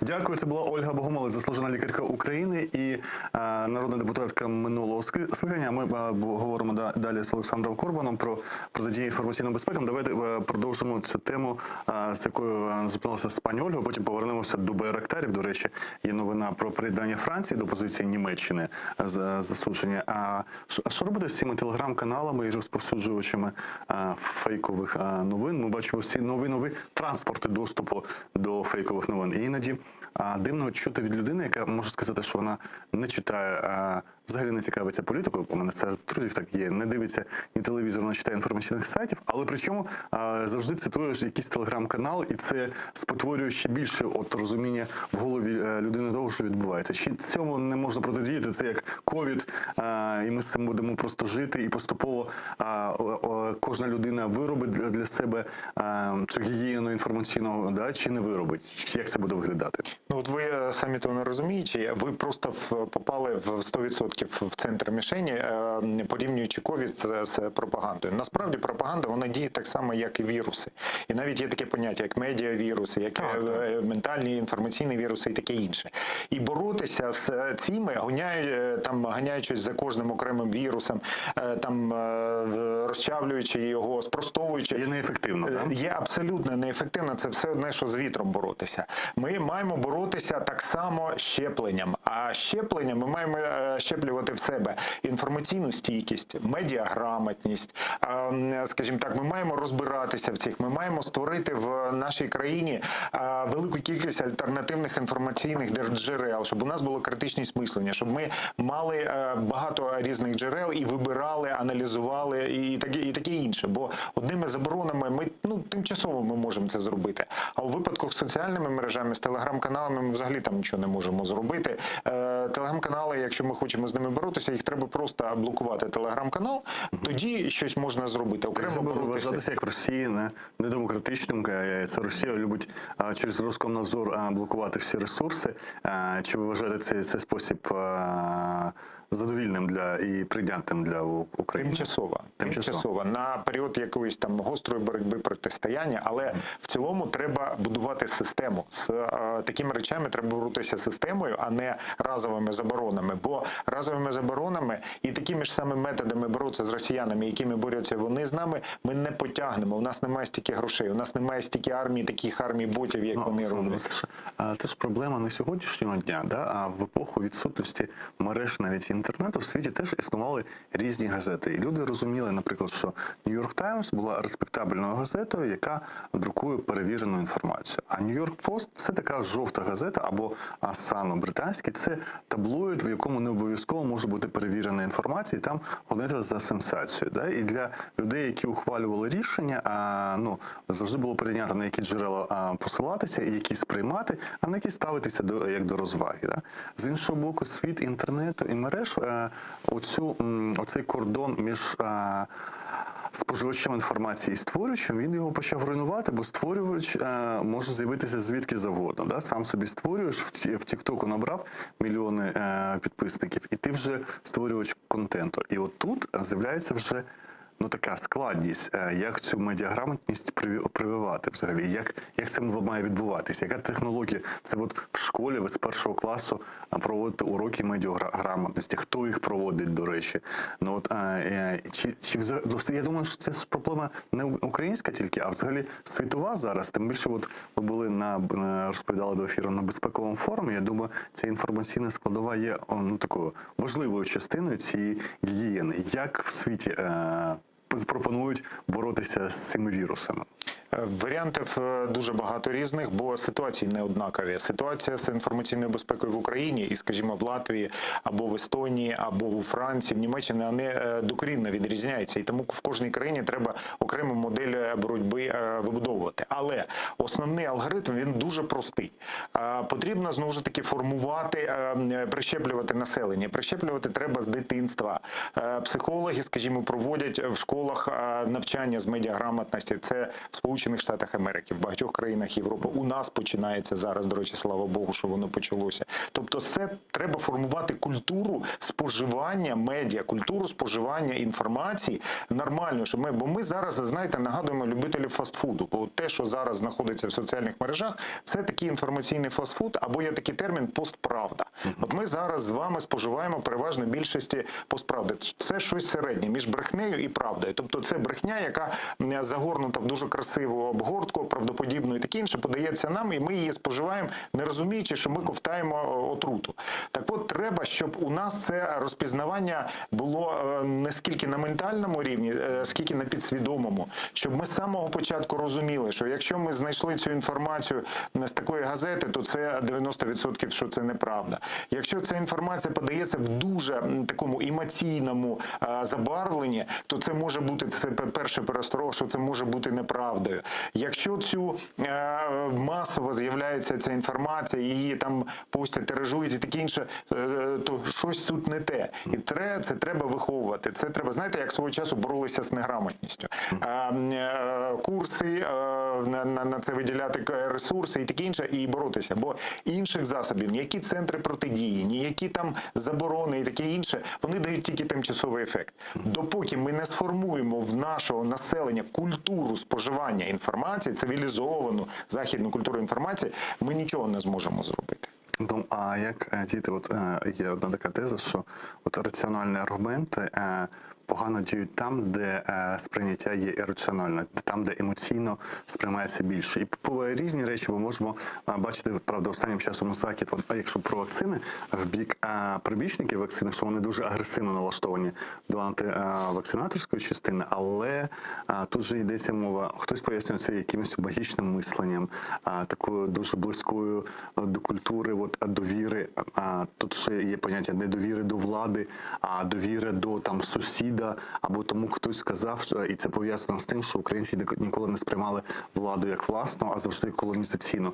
Які аспекти тут домінуючі, з якими можна боротися, а які, в принципі, є частиною для будь-якого світу, коли емоційне сприйняття стає важливішим за раціональне? По-перше, я хотів би зазначити, ви абсолютно невірно зазначили, що українці, вони більш емоційні, ніж, скажімо, там наші західні партнери і таке інше. І тому емоції, на жаль, це сама велика проблема. А в принципі, я можу вам сказати таку річ, яка, можливо, скажімо так, на негатив налаштує, але це правда. Коли людина приймає рішення, на 90% за неї приймає її підсвідоме, наші страхи, архетипи, все те, що у нас закладалося, напрацьовувалося століттями і таке інше. І такі 10% наших рішень – це наша раціо, це наш персональний досвід. Відповідно, той, хто вміє достукатись до наших оцих 90, може керувати нами. Згадайте, Лао Цзи сказав, той, хто дратує тебе, той може тобою керувати. Так от, сьогодні ті, хто запускає ці інформкампанії, медіавіруси, антивакцинатори і таке інше, бо це цілеспрямовані кампанії, я чітко це бачу по технологіях. Це саме вони звертаються до нашого підсвідомого, збуджують найбільші страхи, розкрутять, розводять нас на емоції. Головна мета будь-якої інформаційної атаки – розвести нас на емоції. Чим сильніше емоції... можна робити з нами все, що завгодно. Абсолютно, да. Тобто людину, яку ввели в стан когнитивного дисонансу, а це найвища мета інформаційної атаки, з нею робити можна все, що завгодно. Вона дезорієнтована, вона не знає, що робити. І перше ліпше раціональне рішення, яке їй пропонується, вона за нього хапається і реалізує. І саме по такій схемі налякали, вкинули дезінформацію і таке інше. Люди роздратовані, люди злі, люди налякані і таке інше. І тут їм з'являється проблема, що Модерна, Pfizer, там тромбоз, і тут з'являється Спутник Ві. А він не дає побочних ефектів. Він і не лікує, але не дає побочних ефектів. От вам класичний приклад стратегії інформаційної кампанії Росії, яку вона проводить під маскою антивакцинаторів, руху цього антивакцинаторів. Причому не тільки по Україні, це по всій Європі відбувається. Давайте повернемося до байрактарів і використання їх. Вперше це використання було, да, байрактарів? Ну так, використовували в основному з розвідки. Так, щоб вони несли бойові завдання, цього ще не було. І от бачу, що Франція приєдналася до позиції Німеччини. І от це теж в частині саме інформаційної безпеки ми можемо сидіти в цій студії, коли тут багато було експертів, і завжди там розмірковуємо, а як бути з мешканцями східних у нас територій, у яких в голові все, що завгодно відбувається, бо вони не можуть визначити, хто почав війну. І от ми бачимо, як нам допомагають наші друзі зрозуміти, хто почав війну. Тобто засудження ідей української сторони за використання на українській стороні проти російських найманців, які всі визнають, що вони є російськими найманцями, використання байрактарів з метою, і ми бачили, що навіть не було там загибелі цих найманців, було зруйнування там кумулятивний заряд, які з гаубицю цього знищили. І як на це реагувати? Знаєте, в давньому Римі казали, якщо не розумієш ситуацію, подумай, кому це вигідно. Чому саме Франція і Німеччина це заявили? Бо вони дуже зацікавлені в створенні російського газового хабу. Північний поток-2 і таке інше. Бо Німеччина сидить вже на цьому хабі, а Франція хоче до цього приєднатися і намагається якось це влізти. І відповідно вони максимально, ну скажімо так, наскільки це дозволяє міжнародні там ці правила, ситуації і таке інше, вони максимально намагаються зробити приємно для Росії в тому плані, щоб допомогти їм повернутися в сім'ю цивілізованих народів і, зокрема, по ситуації по Донбасу. Тобто тут чітко видно, скажімо так, от такі дипломатичні речі, міжнародні речі і політика. Тобто тут ніякої війни, тут ніяких інших речей. Тут чиста політика, причому економічна політика, причому зав'язана на газі. Згадайте, що у нас Європу трясе вже майже місяць через те, що Росія застосувала газову зброю, вибачте. От. Все це зав'язано саме на цих речей, бо там суперприбутки, на цьому зацікавлений великий бізнес Франції і Німеччини, і більше нічого, абсолютно нічого тут іншого. І яким чином засудження України може допомогти зі створення газового хабу, і, до речі, якого газового хабу, що ви маєте на увазі? Справа в тому, що якщо запуститься Північний поток-2 і Газпрому вдасться не 50% мати транспортних можливостей, а повністю контролювати через якісь там створені німецькі компанії, підконтрольні і таке інше, то Росія зможе контролювати постачання газу, зайняти значну частину долі ринку газового Європи і контролювати ситуацію за допомогою газу. От подивіться, що зараз відбувається з Молдовою. Почалися проблеми, Росія їх притиснула, і вони вже висувають політичні до Молдови. Да, абсолютно. Які? Значить, послабити тарифні вимоги, пригальмувати рух в бік Європи, пригальмувати процес асоціації Молдови з Європою і таке інше. Тобто повертайтесь, друзі, не хочете замерзати, повертайтесь. До речі, вітаю Молдову, вони зараз почали вже отримати газ з Голландії. Мені дивно, чому Україна не хоче допомогти нормально нашим... Хіба ми не хвалилися з тим, що ми допомогли Молдові? Справа в тому, там дуже специфічна ситуація. Так, ми погодилися і таке інше, але в нас дуже великі складності. Давайте не забувати, що у нас ще справа судді і таке інше. Тобто у нас певні такі проблеми з Молдовою є, да. І Молдова може сприйняти це як такі намагання хабаря такого дати, щоб вони заспокоїлись. Там дуже складні речі. Но тим не менше. І от, скажімо так, яке завдання перед собою бачать європейські політики, зацікавлені співпраці з Росією? Послабити імідж Росії як агресора, бо вони не можуть напряму зараз збільшувати обсяги співпраці з Росією, бо Росія в обличчі всього світу агресор. Треба знімати з неї цей негативний імідж. А як це можна зробити? Зробити агресором Україну. І відповідно оця тема з атакою байрактарам – це дуже класна тема для того, щоб звинуватити Україну в ескалації конфлікту в Донбасі.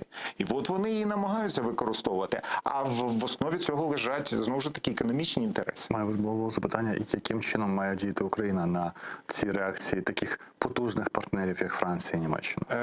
А нам своє робити. Треба виводити. Ви бачите, реакція є. По соцмережах, в інформаційному просторі, там такий гвалт йде, такий галас підняли. Тобто треба цей процес активізувати, виводити байрактари на чергування, бо кожний постріл з того боку, він коштує нашим життя і здоров'я нашим військовим і нашим громадянам. Росію ми не зможемо кількісно перемогти. У нас немає такої кількості гарматного м'яса і заліза, як в них. Але ми можемо їх перемагати технологічно. І от завдяки байрактарам.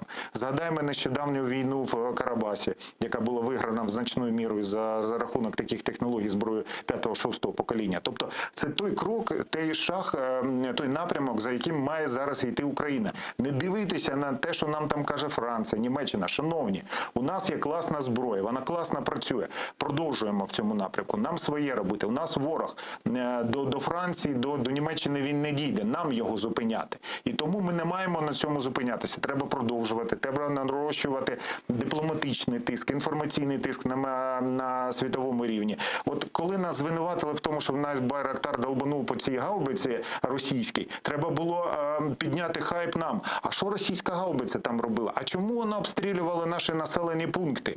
От. І таке інше. Треба переходити в наступ. Я маю на увазі, чи можливо бути якісь більш жорсткі відповіді? Ми бачимо, там в Туреччині 10 послів дозволили собі сказати Ердогану, що Османа Кавалолю, людину, яку вони називають ставленником Сороса в Туреччині, судять от за всякі події ще по Єзі парку. І от було рішення Європейського суду, і посли європейські лише нагадали турецькому лідеру, що не можна перетворювати рішення Європейського суду на політичну справу подальше. І Ердоган так взяв і сказав, що ви оголосите персона нон грата. Хоча тут ситуація контроверсійна, дійсно, посли нічого такого нового для Туреччини не сказали. А тут, як діяти дипломатично? Чи мають бути жорсткі відповіді, навіть якщо це Німеччина і Франція? Знаєте, а що нам, як нам от реально допомогла Німеччина і Франція в цій війні? Був мінський формат.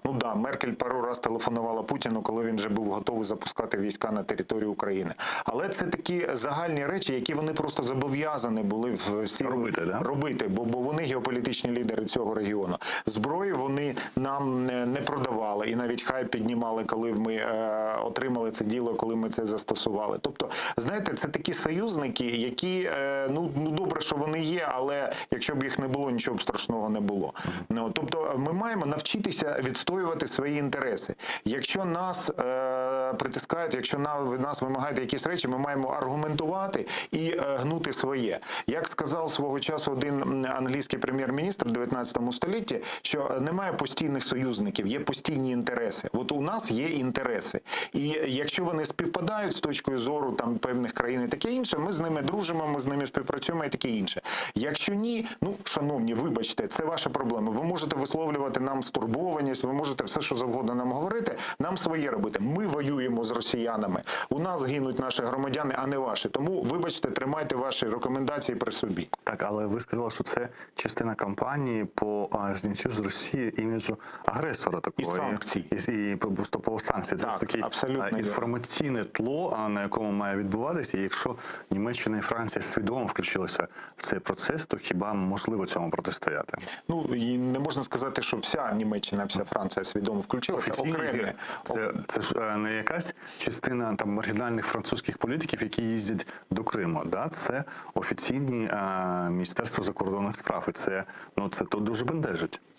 Звичайно, це дуже нам вже час висловлювати стурбованість і до цієї стурбованості додавати нагадування, про що говорили в Мінську в 2015 році, про що постійно говорили в Мінську, про що говорили на зустрічі в нормандському формату. Бо політики, вони мають таку здатність, знаєте, в них, як у дівчат молодих, така поганенька пам'ять. Вони дуже забувають свої обіцянки, вони забули вже про Будапештський меморандум і таке інше. Тобто треба їм постійно про це нагадувати і наводити приклади, наводити аргументи. Тобто у нас має бути активна, якщо не агресивна зовнішня політика в плані дипломатичному. Чи може Україна дозволити собі агресивну політику, коли фінансово залежить від таких союзників і партнерів на Заході? Фінансово ми, перш за все, залежимо від наших американських союзників, бо вони більше всього в нашу оборону вкладаються, допомагають. Ну, зрозуміло, і Європа теж. Але справа в тому, є різниця між просто стояти і мовчати, коли тобі нав'язують якусь думку, і аргументувати, захищати свої позиції. Це не означає, що ми маємо відправляти до біса послів німецьких, там, французьких і таке інше. Ми маємо просто аргументувати і наполягати на своїй позиції. Зрозуміло, що в межах дипломатичного етикету, в межах певних там правил і таке інше. Це абсолютно можливо, це абсолютно припустимо, і це нормально. Чому Польща може наполягати на своїх? Вони там такі хайпи в Європарламенті піднімають і в всіх цих комітетах, захищаючи свої інтереси. Вони рівноправні члени Європейського Союзу. Так, ну Польща не воює за Росією, і інші країни не воюють, а ми воюємо. Ми маємо постійно Європі нагадувати, що ми сьогодні та лінія оборони, яка тримає російську орду від нападу, вибачте за таке порівняння, від нападу на Європу. Ми цих, скажімо так, не зрозуміло кого з Сходу тримаємо, щоб вони... Бо якщо здамося ми, наступне буде Польща, наступне будуть там країни Балтії, які вже не зазнають цієї тиску. От поляки це дуже добре розуміють, що після України будуть вони. Тому вони самі наполегливі зараз, наші союзники, адвокати. На останнє, чи не бачите ви в якомусь протиріччі минулого тижня на саміті міністрів оборони країн НАТО в Брюсселі німецька міністерка робить заяву, яка шокує всіх про те, що Росія має зрозуміти, що в разі агресії в Балтії або в Чорному морі НАТО може застосувати силу, і це каже представниця німецького уряду. І потім минає тиждень, і німецька сторона, вже інше міністерство, засуджує Україну за використання на українській території зброї проти російської агресії. От як це поєднується в одній німецькій голові? Все дуже просто. Це політика. Це політика, це інтереси, це особливості тем, специфіки і таке інше. Це вже залежить від обставин. От, до речі, ви згадували, там 2 тижні тому я був на безпековій конференції в Ризі, і на самому початку була така панельна дискусія, виступав колишній командувач військ США в Європі Бен Годжес. І мені дуже сподобалося, як він прокоментував ситуацію, що відбувається на кордоні Польщі, Білорусі, Литви і таке інше. А він здивовано каже: шановні, що відбувається? Кілька сотень мігрантів штурмують ваші кордони, а ви ходите розводите руками. Та там же ж робити, там нема чого робити. Вивели поліцію, вивели армію, шуганули їх, і все буде нормально. Тобто він відверто, так от чітко по військовому, в лоб, особливо не, скажімо так, от стримуючись, ну, зрозуміло, дотримуючись політесу дипломатичного, говорив конкретні речі. Так і саме і ми маємо говорити. Конкретні речі і ставити на місце цих політиків, які занадто, скажімо так, поблажливо ставляться до Росії. Тоді нас будуть поважати, бо поважають впевненість, поважають силу, поважають аргументовані позиції і таке інше. А якщо ми будемо просто сприймати аргументи з того, з нами ніхто не буде рахуватися. Дякую. Олександр Курбан, Центр протидії інформаційної агресії. Ми поговорили сьогодні про 2 агресії. Одна з боку європейського була по засудженню застосування Україною байрактарів на Сході проти російських найманців, а друга – це російські ж агресії в інформаційних мережах, зокрема в телеграм-каналах, протидії вакцинації, фактично створенню тої ситуації з пандемією, яка спостерігається зараз, в тому числі в Україні. Залишайтеся з нами далі за МАН. Після того знов повертаємося до студії Бубнів. Дякую.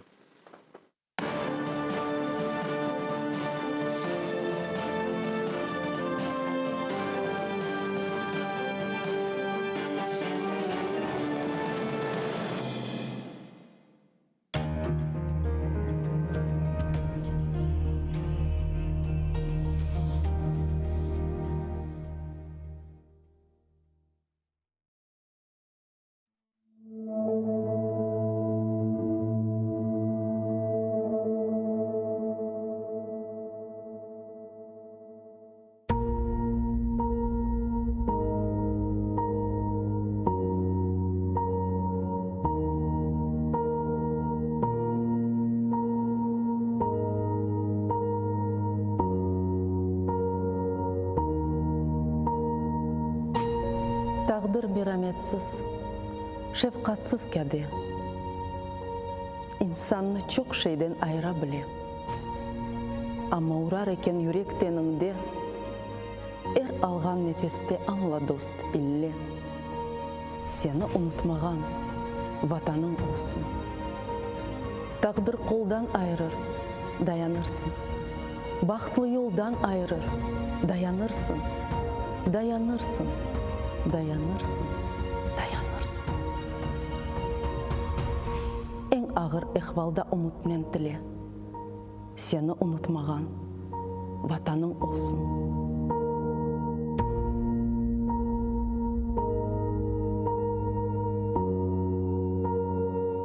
Ayaksız yürgenler yok mu dünyada? Bebeksiz görgenler yok mu dünyada? Açlıktan ölgenler yok mu dünyada? Ama baxtlı olar vatanı ile. Seni unutmagan vatanın olsun. Kozumnun bebeği nursuzlanacak.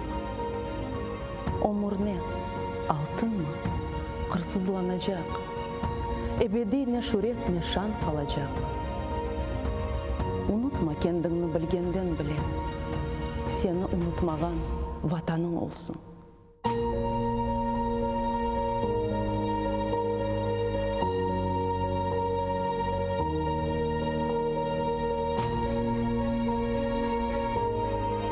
Kaydadır jürükке minip çapsan da, dumanlar артында yolsuz kalsan da, ecnebi toprakta Allah olsan da, kozunun o günde tursun os kullen, seni unutmagan vatanın olsun.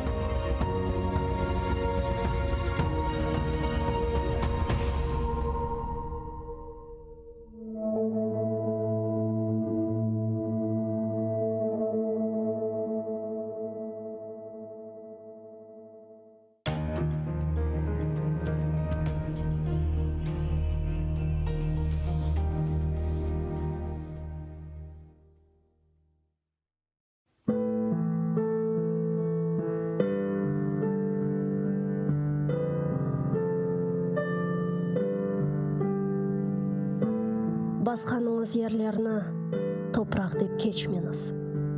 О топырақларда сіздің адыңызды сақламақ үшін неше құрбанлар берілді. Бинлерce шейітлерінің қанлары бар о топырақларда. Құруды деп беллемеңіз. Алі да синмеді шу қан топырақның ішіне. Кечкеніңіз ерлерні соқақ деп кечмеңіз. О соқақларда неше жесур аскерлер жүрді. Ватанымны қорчалайым деп қылычлар салланды.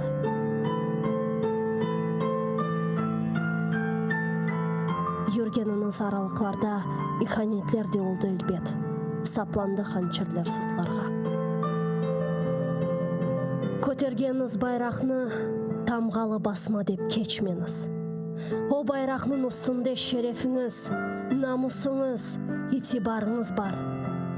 Көтеріңіз ең yüksеклерге, ең төпелерге, көк yüzüyle paylaşsın ренкіні. Керек olsa onun için nişan olunuz. Bir ketken can nedir ki? 1000 can ketse feda olsun ona. Kıyamet ölüm mü? Bu mu felaket? Asıl felaket bayrağımızın yerde savrulmasıdır. Utanınız efendiler, eginiz başlarınızla. Titreydir şımdalımızga bakıp ecdatlarımızın kemikleri. Kırdı evimizge düşman kuvalmayık. Sesimiz çıkmaz oldu, korkuğa daldık. Utanınız efendiler. Gayip olgan ruhunuzdan utanınız. Bayrağını көтеріп olamağan ellerinizden utanınız. Men utanam.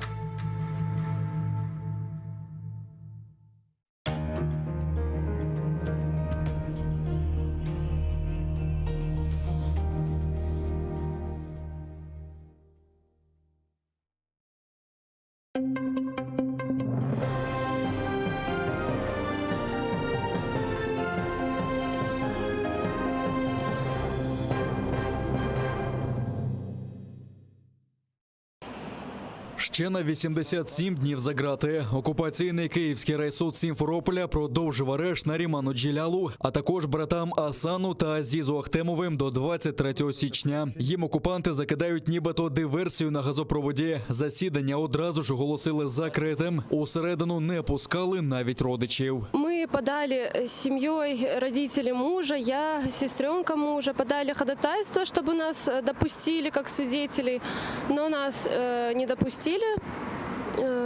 Ми їх не бачили. Окупаційний суддя Пронін посилався на нібито погрози з боку людей. Однак у матеріалах жодних заяв чи доказів цього немає, каже адвокат Микола Полозов. Защита полагает, что это решение было вынесено априори незаконно с целью ограничения гласности судебного процесса, нарушения принципа транспарентности и ограничения права граждан на доступ к правосудию, тем более, что процесс резонансный и людей интересует, что происходит в подобных судах. Між присутніх блукали окупаційні силовики та перевіряли документи. На вопросы не отвечают. Крім окупаційних поліціянтів, цього разу залучили й камуфльованих силовиків з нашивками «Беркут». Вони часами перешіптувалися та фіксували тих, хто прийшов підтримати бранців. Готовится снова наверняка разогнать.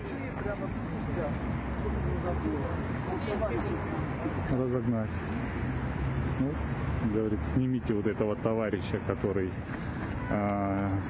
их фиксирует на телефон. Вот этот вот человек только что проговорил подобное.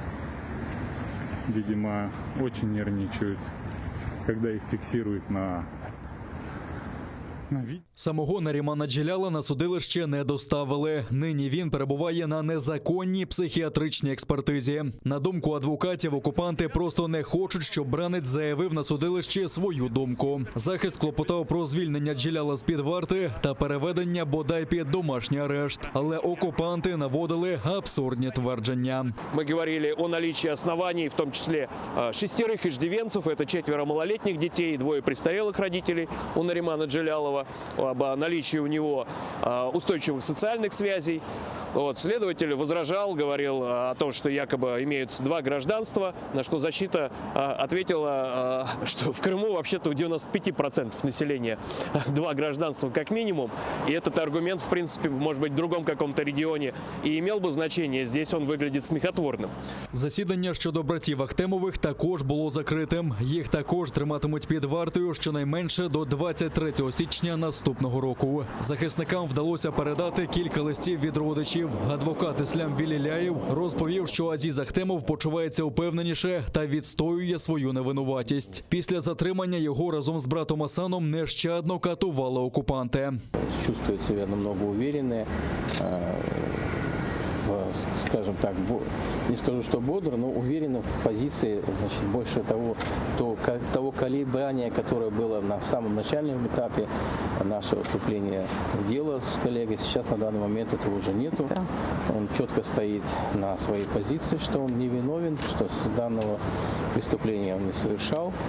И говорит о том, что его преступление, которое его обвиняют, оно является политизированным. Першого заступника голови Меджлісу Нарімана Джеляла затримали разом з братами Асаном та Азізом Ахтемовими. Їх безпідставно звинуватили у диверсії на газопроводі у селі Перевальне під Сімферополем. Спочатку Нарімана звинуватили у підбурюванні до диверсії, згодом звинуватили у вчиненні підриву та нібито незаконному зберіганні вибухівки. У Меджлісі цю сфабриковану справу називають помстою окупантів за саміт Кримської платформи, який відбувся у Києві 23 серпня, де серед інших брав участь і Наріман Джелял. Там упевнені, що таким чином Росія планує визнати представницький орган терористичною організацією та розпочати ще масштабніші репресії проти кримських татар.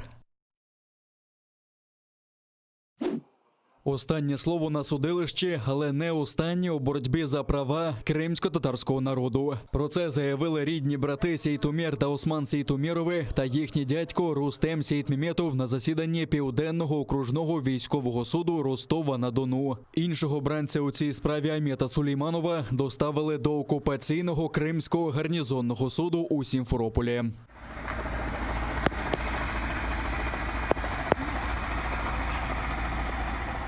В судилищі він брав участь відеозв'язком. Усіх звинуватили у тероризмі через нібито причетність до Хізбут Тахрір. І це фінальні виступи бранців перед вироком, який оголосять цієї п'ятниці. Вони заявили, що методи сучасних російських окупантів не відрізняються від їх попередників з НКВС. Мне очень запомнилась речь Османа, в котором он рассказывал о своем дедушке, имаме Тахталы Джами, который был расстрелян и приговорен к расстрелу тройкой НКВД.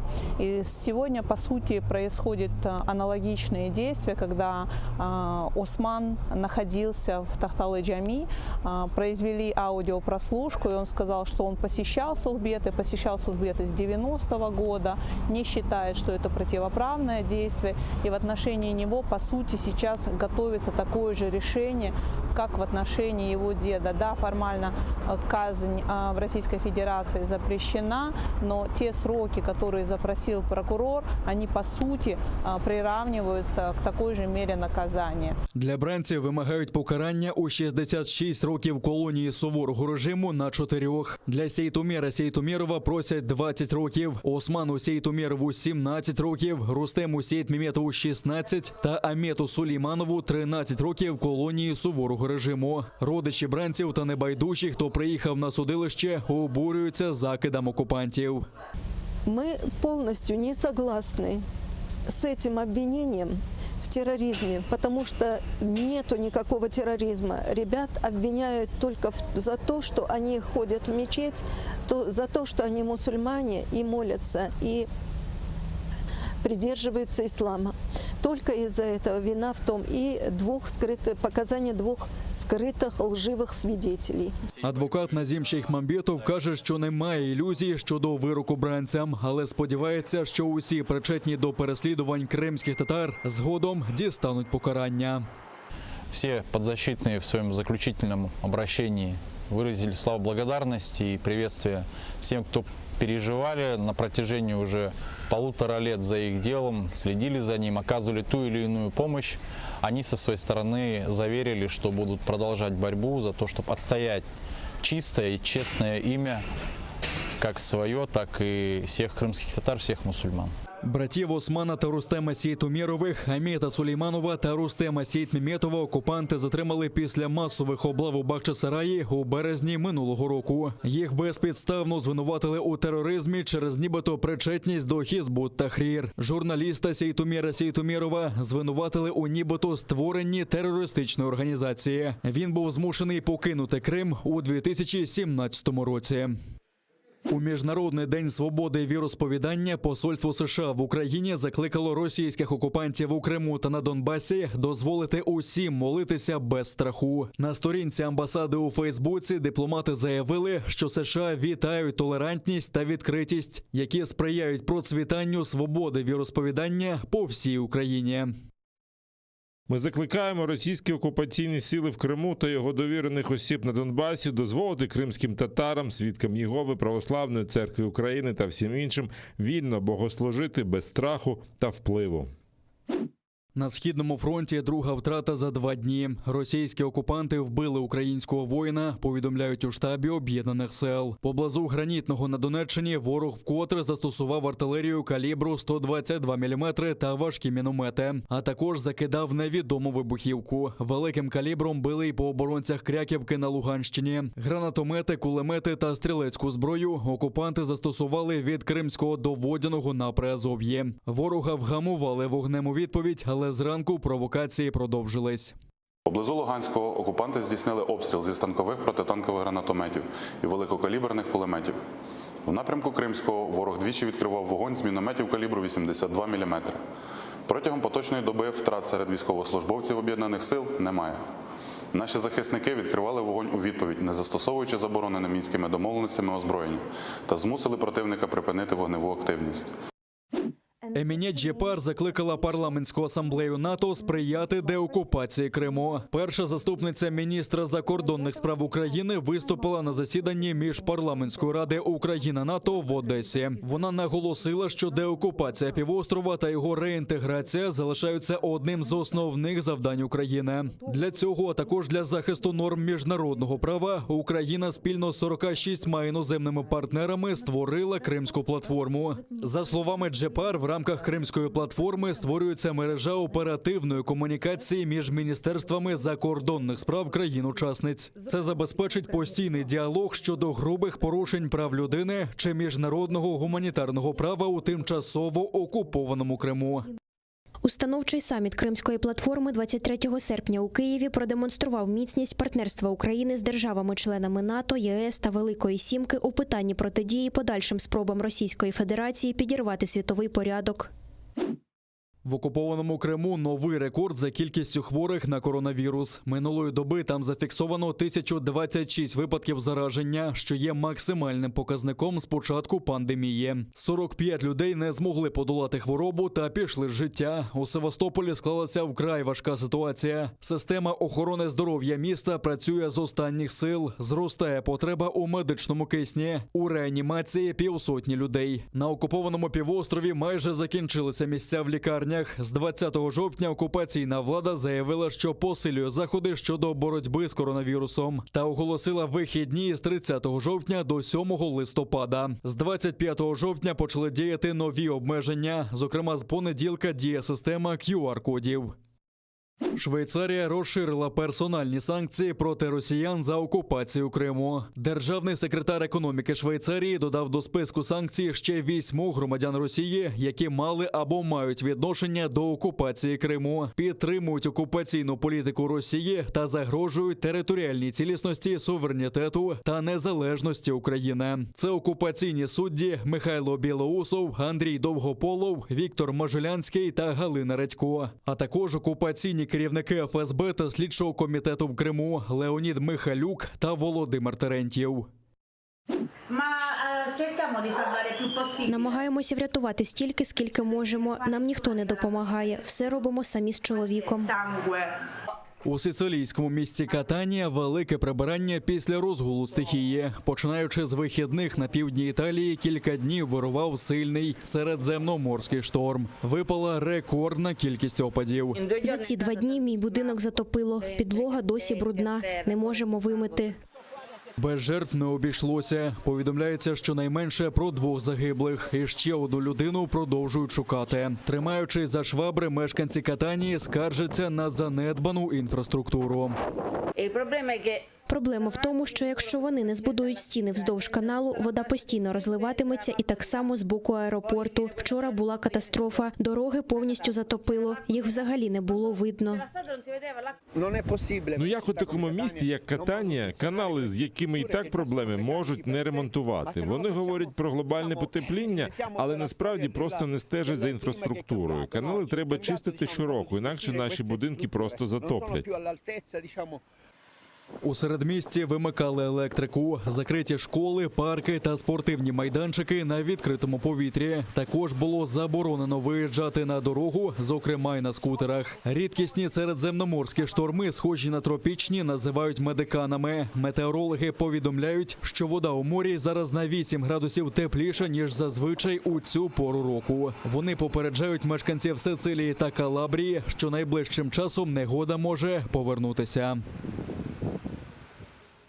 Приєднуйтесь до сім'ї АТР та підпишіться на сайт нашого телеканалу. Для цього наберіть в браузері atr.ua, натисніть на кнопку «Вступити в сім'ю АТР», виберіть суму і натисніть кнопку «Підтримати АТР». Після цього заповніть дані своєї картки та електронної пошти. Оберіть регулярність платежу, погодьтеся з умовами програми та натисніть кнопку «Оплатити». Перший кримсько-татарський телеканал АТР – це максимальна та ексклюзивна інформація про Крим. Це єдиний осередок свободи слова для кримсько-татарського народу. Підписка на наш сайт – це підтримка нашої інформаційної боротьби та ваш внесок у повернення півострову додому, в Україну.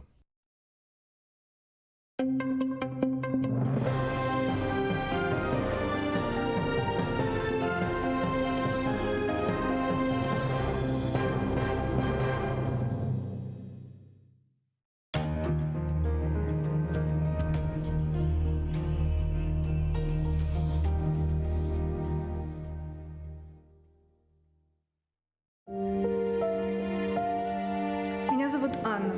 Я родилась за несколько месяцев до обретения Украиной независимости. Весной 14-го я вынуждена была уехать, когда под моим домом начинали распускаться деревья. Скоро снова весна, и я хочу спросить, когда я снова смогу увидеть цветущие крымские сады.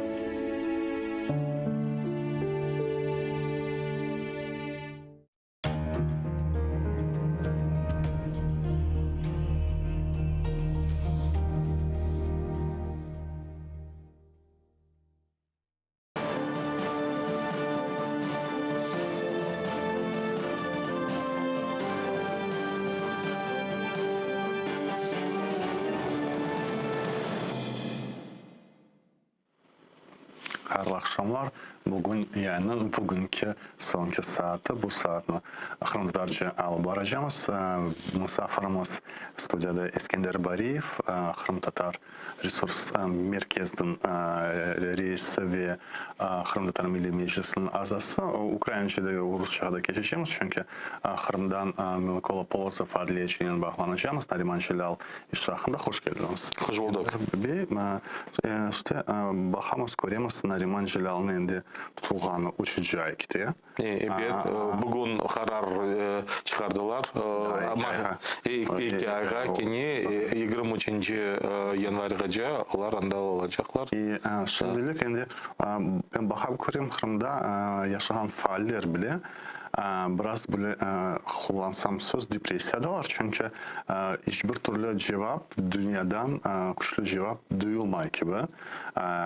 Nariman Jilal'da sıradan bir Hizb-ut Tahrir işlerindeki bağlar gibi tutuklandı ve sonu korunmay nasıl davranmak gerek yoksa buna indi alışmak gerek nasıl çözüm? Böyle mesele hakkında evet tez bu meselenin çözmez.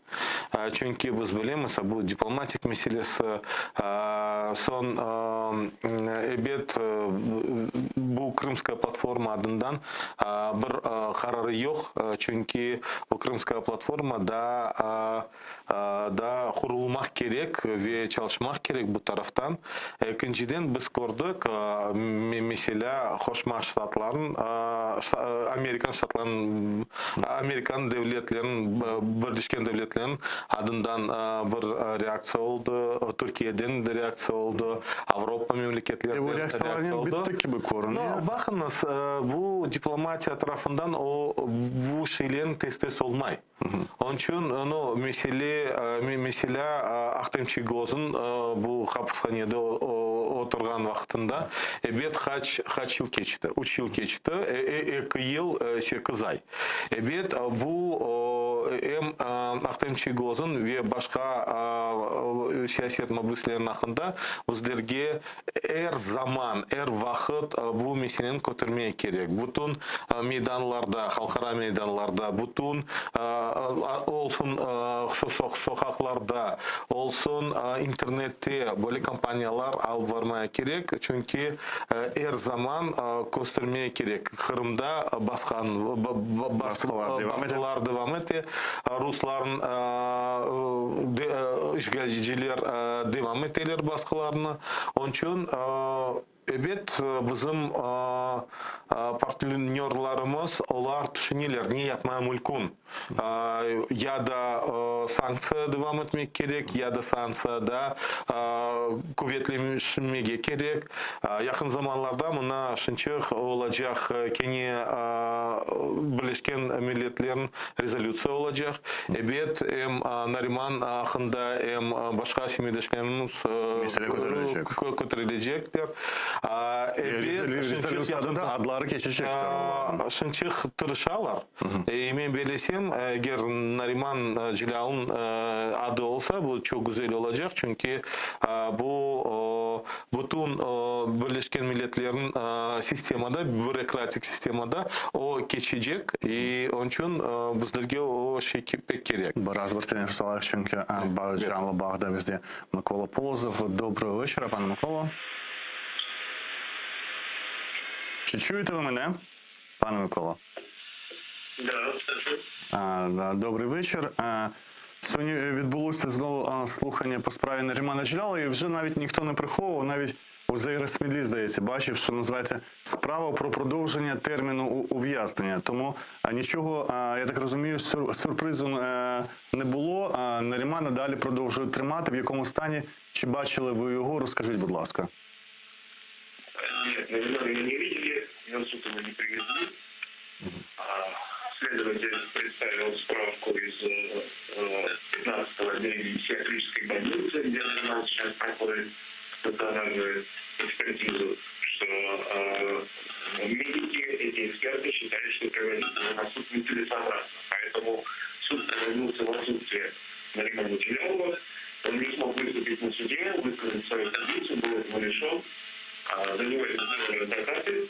А само судебное заседание, по мнению судьи, которого выявить, оказывается, еще 2 дня назад самостоятельно, не изучая того, заседание проходило в закрытом режиме. Якобы по той причине, что существует угроза безопасности кого-то из участников процесса, однако в материалах никакого подтверждения того, что кому-либо какие-то угрозы существуют, не представлено. Вот. И фактически сторона защиты была вынуждена заявить в суде отвод. В итоге он удовлетворил донатовскую следователя о продлении срока содержания под стражей и продлил на 2 месяца 20 суток, то есть до 23 января 2022 года. Николай, вы, наверное, уже не раз отвечали на вопросы, но объясните еще раз, почему в отношении Наримана проводится психиатрическая экспертиза? Это традиционная процедура для всех задержанных или это в отношении него что-то особенное? Мы знаем, такое проводилось в отношении Ильмы Умерова когда-то. Почему в отношении Наримана? Ну, что касается Наримана, то следствие в настоящий момент считает его соучастником ряда преступлений, в том числе диверсии, незаконного оборота оружия, точнее, взрывчатых средств.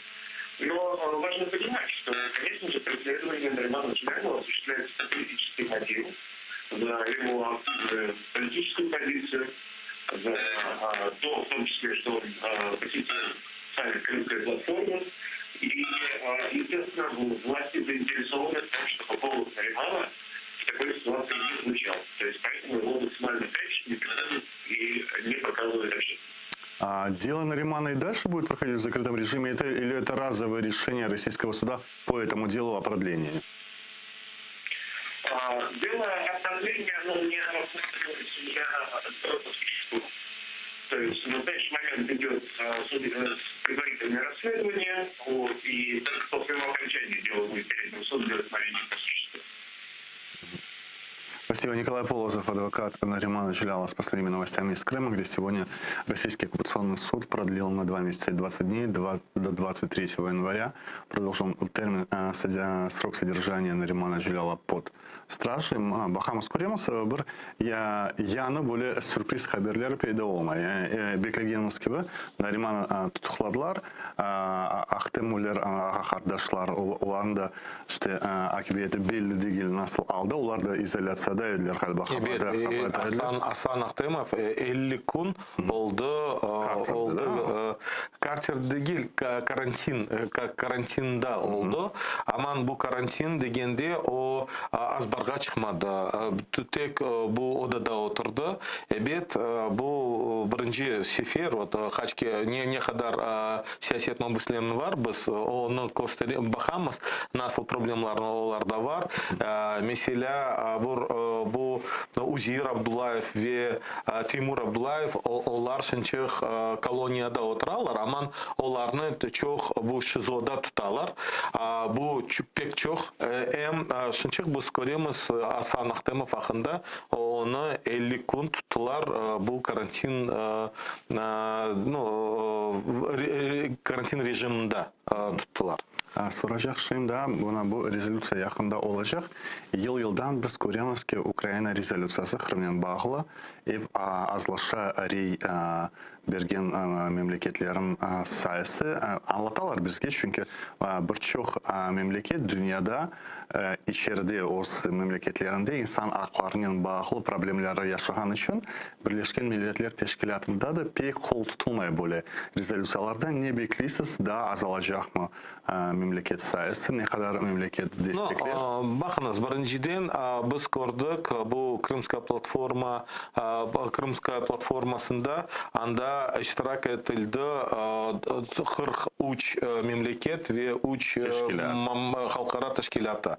43 memleket bu memleket bizim partnerlarımız ve bu rezolüsiyanın lehasını hazırlayan vaktinde onlar iştirak ettiler ve bu rezolüsiya bu General Asambleya'ya göstergende onlar adından çıkararlar. Bu evvelde 48 memleket iştirak etkeniydi bu rezolüsiyanın lehasını göstermek için. Onun için biz görüyoruz 43, 48 bu bizim potansiyel partnerlarımız ve onlar kalacaklar. Başka taraftan biz görüyoruz mesela Azerbaycan gibi onlar iştirak etmiyorlar, rey vermiyorlar, onlar çıkarlar. Onun için biz onlara aytamiz, ama başka taraftan biz görüyoruz onlarda o'zi problemler var Rusiyanın, onun için onlar öyle gösterirler. Mesela Kitay ya da Çin, onlar her zaman iştirak etmiyorlar, verniye onlar karşı kol tutarlar çünkü onlarda özlerde büyük problemler var. Bu Uygurların baskıları. Onun için o kadar azlaşma bu değil. Çünkü bizde var 5 tane rezolüsiya bu insan hakları hakkında ve 3 tane rezolüsiya bu militarizasyon. Ama militarizasyon bu biraz başka. Bu insan hakları biraz başka. Militarizasyaya ziyade kol tutarlar. Militarizasyaya karşı ziyade kol tutarlar. Karşı yok, insan hakları ziyade. İnsan hakları ziyade. Çünkü bu siyaset meselesi biz görüyoruz nasıl Rusya'nın partnerleri var, başkalar ya da olan karşılar var. Onun için ben bilesem bu rezolüsiya bu yakın zamanlarda Avrupa'nın mahkemeye başlay çalışmaya. Bütün mesela meclis hakkında ben anda aktif iştirak ettim. Mağa geldiler согласование bütün arizalarına. Onlar biz görüyoruz, onlar bakarlar. Yakın zamanlarda bu yüksek seviyeye çıkaracaklar. Bu görüşlerine. Bu meselede de meclis bu iki Ukrayna'nın davalarda terörizmge karşı ve ırk diskriminasyonlarına karşı halkara mahkemesi Gaga'da yakın zamanda şınçık mektup geldi. Biz yakın zamanlarda yine başlayacağımız çalışmaya. Çünkü bu jurisdiksiya hakkında Rusya karşı çıktı. Son onların arizalarına bakmadı halkara mahkeme ve onlar kontrargumentler yolladılar. Şınçık biz başlayacağımız bu kontrargumentlerini çalıştırmaya. Yakın zamanlarda cevaplar hazırlayacağız. Evet, yakın zamanlarda biz başlayacağımız bu mesele hakkında çalışmaya. Şimdi ona geçmeyeceğiz çünkü geçerek bu mahkeme meselesine başka bu rezolüsiya Ukrayna ve Kırım'ın bağlı insan haklarına ne kadar memleket reyber degende bakın şimdi şaşılacak mesele Ukrayna ilk sefer Donbas'ta bayraktarlarını kullandı. Görgendiniz Donbas tarafında. O taraftan bile yani Rus işbirlikçileri bir kimse öldürülmedi. Tek birkaç harbi aletleri işte yok edildi. Ama bakamız görüyoruz kim tarafından kınamak beyannameleri iştemiz Almanya ve bugün Fransa Ukrayna'nın kabatlayları bu kullanımda. Dostlar tarafından ne olalar? Ne için sizce şimdi açık meselede kim kim cenkini başladı, kim işgalci deyip korunuyor ve bugün işgalcinin değil de kurbanını kabatlaylar. Ne için böyle şey o teoriye çıkar? Ben düşünüyorum bu birinciden evet bu Donbass'ın meselesi Almanya uzun başına aldı. Hem Fransızstan. Çünkü onlar böyle Minsk soglashение hakkında çalıştırmaya başladılar. Hem para mesele çıkarmaya ve grantlar bu временно оккупированный территория Министерствоға bir programlarından başladı göstermeye. Almanya'ya ne gerek? Almanya'ya gerek bütün dünyaya göstermeye. Mına biz bu meseleni toxtattık. Çünkü açık savaşı yok. Çünkü çok adamlarını öldürmüyorlar. Onun için onlar böyle statusunu tutmayı istiyorlar. Olsun deyip kan tökülmesin. Kan dökülmesi Ama bu mesele становится затяжным процессом, который не разрешается. В любом случае этот процесс разрешать нужно. И onun için onlarda böyle reaksiyalar var. Allah'a makul harbi memleketler için yani bizim ara buluculuk yapan memleketlerge bu nasıl deyirler dünyada buzlangan konflikt gibi kalsa böyle toxtatılgan bu ular için kabul edilecek gibi. Yani en esası Ukrayna devleti silah kullanmayacak, doğru mu? Ukrayna nasıl davranmak gerek böyle meselede? No, birinciden evet biz yapamaztığımız bu silahsız bu mesele çıksın. Mesela diplomatik ve ekonomik tarafından ama biz Karabağ'da gördük silahsız olmadı. Azerbaycan kaytardı o toprakların savaş başlap ve bütün topraklarını kaytarıp biz görüyoruz başka mesele. Aman evet sanksiyalar devam edilir. Evet bu sanksiyalar ben düşünüyorum bu az tek ekonomik değil hem bu personel sanksiya olmak gerek. Mesela 7,5 yıl geçti, 7,5 yıl geçti. Ama bu insan hakları bozulgan personel sanksiyalar da yok. Mesela çünkü personel sanksiya var Avrupa'da bu Britanya'nın adından Amerika'nın adından aman bu Ukrayna suverenitetin hakkında aman insan hakları bozulgan için sanksiyalar da yok. Onun için biz bu taraftan çalışamız. Personel sanksiyalar degende ben doğru anlayamam.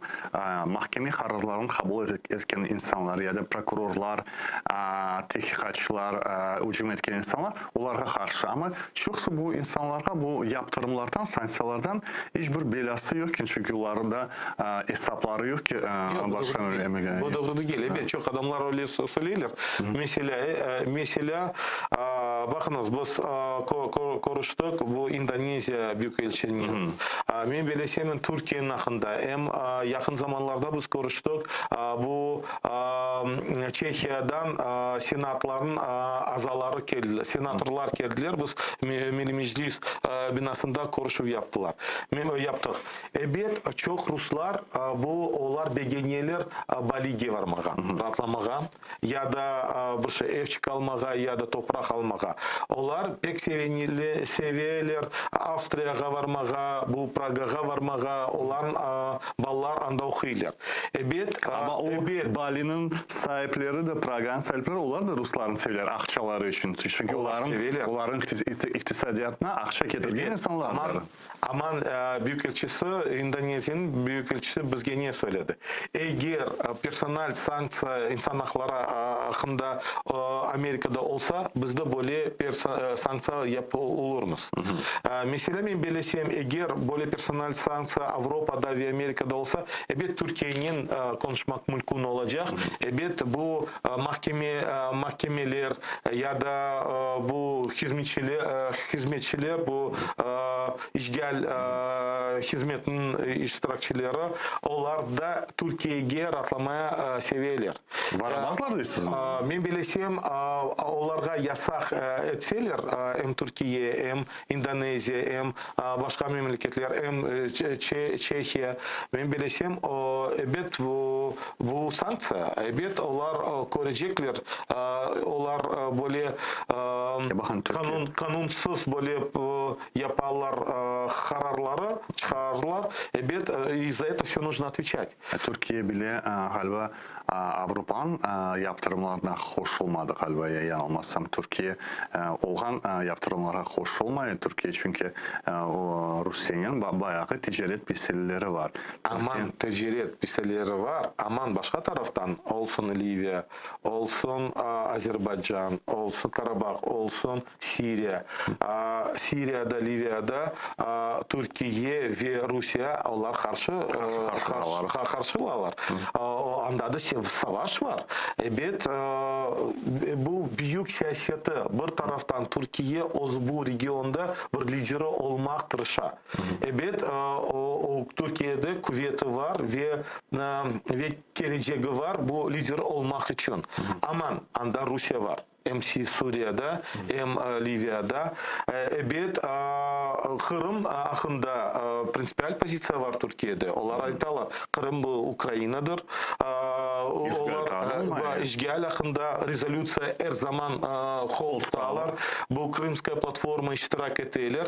Evet Rusya'ya Türkiye'nin çalışmaya gerek. Çünkü bu Karadeniz regionu evet Türkiye'de hem boğazı var, Bosfor boğazı hem ekonomik taraftan ve ilahire hem bu energetik taraftan çünkü Rusya'ya hem gaz hem petrol, neft satmaya gerek.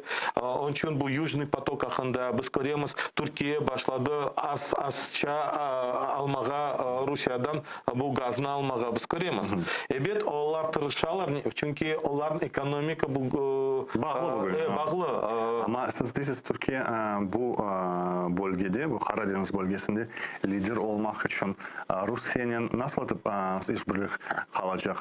Böyle sabit kalacak mı yoksa bu iki memleket yavaş yavaş çarpışmak sınırına gelecek mi? Birbirine nasıl stratejik devam edecek? Ben bilesem bir yerde onlar karşı olacaklar, bir yerde onlar hem ticaret yapacaklar, bir taraftan onlar hem turistik devam edecekler çünkü biz görüyoruz evet Türkiye'den bu ekonomika hem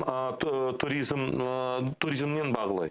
Aman Rusya'dan çok turistler geliyorlar. Evet onların ekonomikada götürüyorlar. Evet onun için biz biliyoruz bu dünyada, siyasi dünyada evet ne kadar sen kuvvetli olacaksın, ne kadar sende hem para olsa hem bu harbi olsa o kadarlık senin тебя будут больше и серьезнее воспринимать. Он Турки, и вообще в геополитике всегда говорят, что в первую очередь там интересы. И каждая страна преследует свой интерес. И поэтому есть определенные позиции Турции и в отношении Украины, и в отношении, там, допустим, крымских татар. И с другой стороны, есть определенные интересы, когда мы говорим, что вот в последнее время мы знаем, что несколько раз, неоднократно были аресты этих российских представителей спецслужб на территории Турецкой Республики. Конечно же, для нас это определенная надежда на то, что это будет интересный для Российской Федерации обменный материал, и, соответственно, они могут быть заинтересованы в том, чтобы проводились какие-либо обмены, в том числе и в отношении наших соотечественников, как это произошло с Ахметом Чехгозом и Ильми Умером. Бағлан бізде жаңлы бағда Лутфия Зудиева Қырымда фаал иштиракчы ve сивил muhabir. Akşamlarınız hayırlı olsun. Лутфия Ханом, вы участвовали в Москве в каком-то, я видел у вас в Фейсбуке, в заседании такого, можно сказать, правозащитник, да, касающихся политических заключенных сейчас в Российской Федерации. Скажите, во-первых, каким образом до сих пор такие собрания можно проводить, как реакция какая была властей на это, и что нового мы можем узнать о политзаключенных в России, вот исходя из опыта и мнений, которым делятся между собой правозащитники? Мероприятие вчера проходило в Сахаровском центре. Среди участников были представлены практически все правозащитные организации, которые сейчас действуют в Москве и на территории Российской Федерации. Несмотря на то, что ожидали вероятного визита со стороны сотрудников силовых структур, обычно такие собрания отслеживают, как минимум представители центра С приходят с камерами, снимают и так далее. В этот раз все прошло относительно спокойно, и даже если и велось какое-то наблюдение, то оно было таким незаметным. Что касается вот самой встречи, то нужно сказать, что в этот раз говорили о том, что значительно увеличилось количество политических заключенных в России за последнее время. И та практика, которая началась в Крыму 7 лет назад, она становится популярной на территории самой Российской Федерации. И списки экстремистов, террористов и преследуемых людей оказываются уже не только крымские татары, не только крымские мусульмане, и представители других национальностей, конфессий. Часто люди попадают в список свои политические взгляды. Лутфия Ханом, мы замечали, что 7 лет российская и оппозиция, в целом мейнстримовая, пыталась не замечать, и мы не слышали от многих публичных людей поддержку в отношении крымских татар. Там единицы, такие как Виктория Ивлева, могут об этом говорить. И мы слышали эти укоры не только со стороны украинской, но даже со стороны даже таких вот российских адвокатов, как Николай Полозов, который признал, что оппозиция живет в своем таком коконе, в своей повестке. И Крым, и крымские татары — это что-то вообще то, что не интересовало Россию, тем более в отношении Крыма и его оккупации у многих оппозиционеров не сильно-то отличалось мнение от российских властей. Вот сейчас, когда и ребята по телу Хизбут Тахрир, и Нариман Джильял, и Алексей Навальный в одной лодке политических заключенных, экстремистов, вот происходят ли контакты и понимание у той части российской оппозиции, откуда эта репрессивная машина берет энергию, что, в принципе, оккупация Крыма только усилила вот эти вот репрессивные механизмы в самой Российской Федерации? Нужно сказать, что среди участников вчерашнего мероприятия большинство людей — это люди, которые с 2014 года выступают достаточно прямой и откровенной позиции по отторжению Крыма от Украины, и они занимают в этой части позиции неприятия. В частности, речь идет о позиции правозащитного центра «Мемориал», который полностью разделяет точку зрения украинских правозащитных организаций по этому вопросу. В этой части его позиции за эти годы не менялась. Что касается каких-то контактов и эмпатии, то я согласна с тем, что во многом события 2014 года стали возможными в силу того, что внутри самой Российской Федерации не было вообще ни понимания, ни эмпатии к крымско-татарскому вопросу, тем более его нет сегодня по большей части, потому что репрессии крымских татар массово остаются без внимания даже больших медиа и комьюнити. Но тем не менее, мне кажется, что вот такие контакты, встречи, медиация, в конфликтах, в которых мы оказались сейчас, военных, они крайне важны, потому что не играя роль просто жертвы, а играя роль актора в этом конфликте, мы должны объяснять людям, от докладываю людям, вчера на мероприятии я тоже об этом говорила, что мы пытаемся донести до адекватного российского общества, что то, что происходит сейчас в Крыму, это преступление.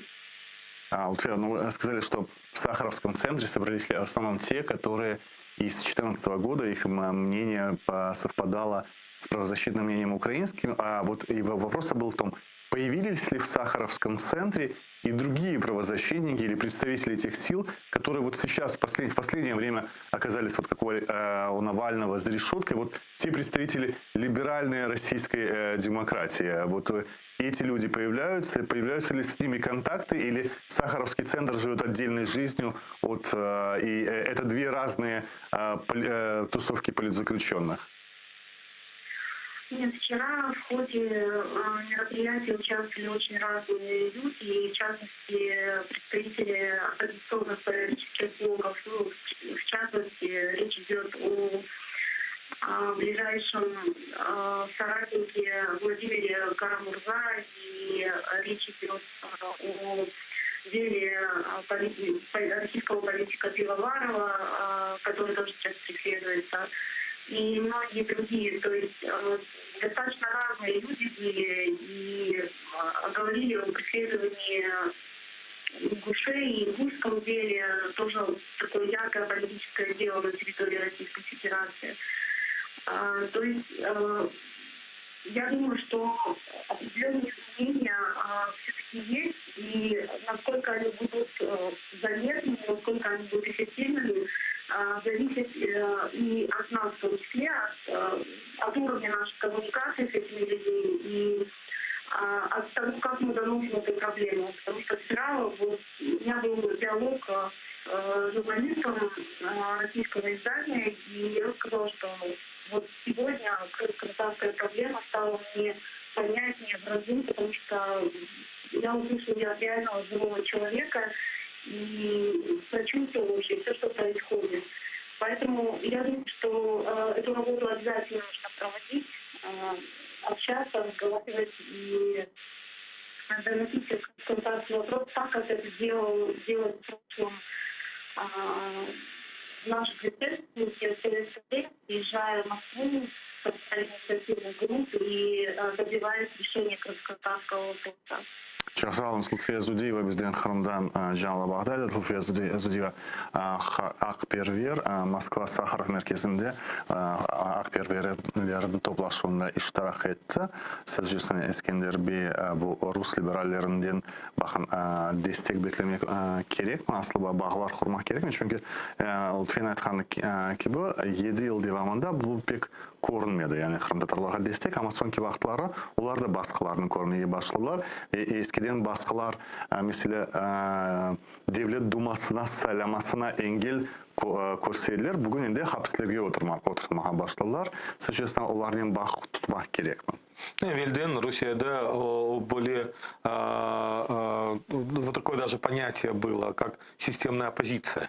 Системная и несистемная. Системная — это та, которая, по сути дела, была подконтрольна российской власти, но при всем том демонстрировала некую свою оппозиционность.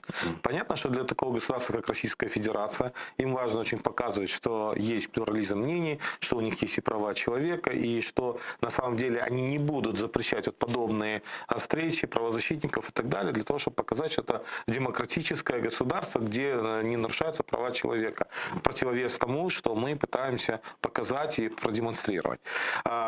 Конечно же, этот надрыв, он стал происходить тогда, когда вот такой лидер, как оппозиционный, как Навальный, он, конечно же, уже зашел за те красные линии, я бы сказал, системности оппозиционной в понятии российском, и, соответственно, по отношению к нему начали применять силу. Но есть определенные силы, допустим, представители Яблока, но они немногочисленны, они системно, действительно системно уже в другом плане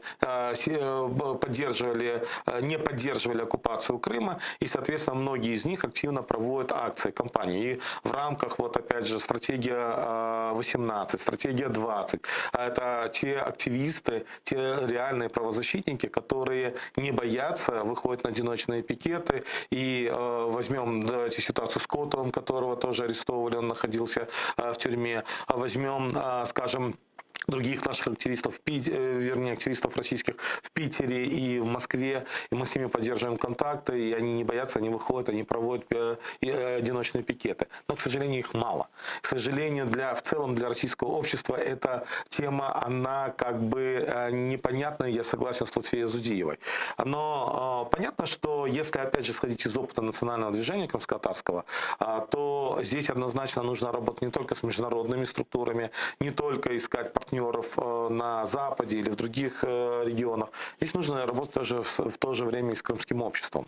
И как раз-таки даже вот та последняя активная кампания, которую в том числе и проводил Крымско-Татарский ресурсный центр, когда мы подали заявление в СБУ на ряд артистов, которые планировали проводить концерты непосредственно на территории Украины. И мы видим результат, как «Елка», это ее сценический образ, она отменила свои концерты, потому что мы четко обозначали, что нужно перепроверить СБУ и, соответственно, применить соответствующие действия.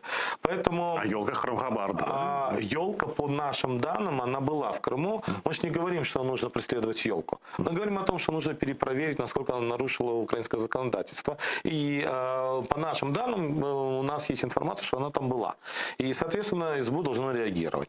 Я думаю, что здесь, допустим, «Елка», она перенесла свои концерты вроде бы на февраль 2022 года, но при всем том мы подразумеваем, что со своей стороны они все-таки пробивают. Небезопасно ли ей ехать, допустим, в Украину с учетом вот этих процессов и тем более кампании, которую в том числе петиционного начал проводить Кондратюк. И я думаю, это правильное действие, потому что мы, когда много говорим о санкциях, и в первую очередь мы должны говорить о санкциях, которые проводит Украина. Сегодня нет закона о санкциях в Украине. Сегодня есть санкции в рамках РНБО, но мы видим, вернее, в рамках миграционного законодательства Украины, и как ситуация с Бастой. Санкции были в отношении него на 3 года истекли, и в принципе как бы они сняты. Но вот здесь как раз-таки мы должны усовершенствовать украинское законодательство, чтобы в отношении подобных артистов, подобных людей проводились санкции. Мы знаем других артистов. Мы знаем ту же Аллу Пугачеву, мы знаем Гребенщикова, который, кстати, даже страдал от того, что он публично заявлял против оккупации Крыма. И он поддерживал целостность Украины. И мы знаем, как его преследовали, мы знаем, как в отношении него оказывалось давление, и психологическое давление, и информационное. Или там ряд еще было примеров, когда были отстранены от концертов на 1,5-2 года в России. Поэтому здесь важно, чтобы была такая системная работа как на территории Российской Федерации, так и... Mahkemelerge de toxunaq. Emisiyanın başlığımız 2017 senesi Ukraynadan quvandırğan xəbərlər peyda olğan idi. O bu məhkəmələrin bilirsiniz Zerkalın davaları, 2 dava Ukraynaya çıxan idi. Birisi Krımla bağlı, ikisi də əsaslanırlar 2 xalqara rezolyusiyaga. Birisi terrorizmin desteklemesi haqqında, ikinci ırkçılıqqa qarşı, Krımla bağlı ırkçılıqqa qarşı deklaratsiyaga əsaslanıb bu dava açılğan idi və ara qərar qəbul edilməli idi. Ara qərarda meclisin canlandırması və Krım tatar və Ukrayna dillərində məktəblərin yenidən açılmasına qədər Rusiyaga bir talep yapılğan idi. Bu talaplar yerinə keçirilmədi. Onun üçün bir kərədən sual peyda ola. Bu ara qərarlarını Rusiya qəbul etməsi, əsas qərarlar qəbul edilsə bile nasıl onlar amelge geçirilecek?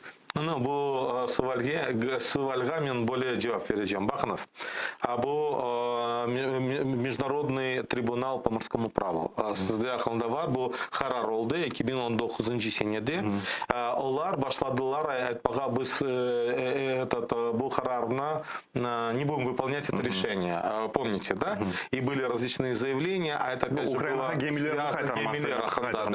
Гемилер Хайтармасы hakkında июнь ayında başladılar bu bu karar çıktı. Aman bu sentyabr ve oktyabr ayında bu там были окончательные сроки по всем этим процессам. И несмотря на то, что Российская Федерация для российского зрителя в первую очередь заявляла о том, что они не будут выполнять, что это неправильное решение и так далее, в итоге мы что увидели? В итоге они все-таки освободили 24 моряка, к ним привязали еще тех токсичных политзаключенных для того, чтобы размешать это все и показать, что это чуть ли не добрая воля великого Путина. А на самом деле это все-таки было исполнение решения морского трибунала. Но Баханас не хорхозаджах, был имидж Меселеса. Эбет был Генеральная Ассамблея резолюциялар о рекомендациялар не является документом обязательного порядка. А вот решение международных судов это уже все-таки не рекомендация, это документы, которые нужно исполнять. Вот промежуточное решение они сейчас пытаются, почему не исполнять, они пытаются обыграть эту ситуацию. Во-первых, они подали под сомнение юрисдикцию, которую уже отбила украинская сторона. Сейчас второе, я думаю, что не случайно эти процессы связаны с Нариманом Джелялом. Почему? Потому что сегодня вы возьмите, как они поддерживают информационный фон. Арестовали первого заместителя председателя Меджлиса, представительного органа. Второе. Арестовали его не за то, что он участвовал в Крымской платформе, арестовали его за диверсию. Или за диверсию, а также за то, что он был коммуникатором и инициировал все эти процессы. Это второе. Третье, они запускают посылы, что Меджлис крымско-татарского народа это уже группировка, это не экстремистская организация, а уже террористическая организация и так далее. То есть, таким образом, они создают определенный фон для того, чтобы уже... Вот мы как раз на следующей неделе у нас будет встреча, мы посмотрим, какая контраргументация у них есть. И я не исключаю, что они будут уже пытаться показывать и собирать доказательную базу в том, что Меджлис это не представительный орган, а террористическая организация, а какая-то группировка, которая несет угрозу обществу. И вот с нашей стороны как раз-таки мы готовили документы о том, что доказательную полностью базу, что Меджлис это не какая-то организация даже, а это представительный орган, который выбирается демократическим путем на прямых выборах и даем подтверждающие документы. И над этим мы активно работали, собирали материалы, обосновывали и так далее. И дальше будем проводить работу. Çok sağ olun. Eskender Baliyev, Xanadar Milli Meclisi'nin ağası. Bugün stüdyamızın misafiri idi. Bugün yayınlarının yekünlerini bir dakikadan son zaman haberleri. Ben sizden yarın saat 19'da yani 7 akşam bu stüdyoda kendine görüşeceğim. Sağ olun, kalınız.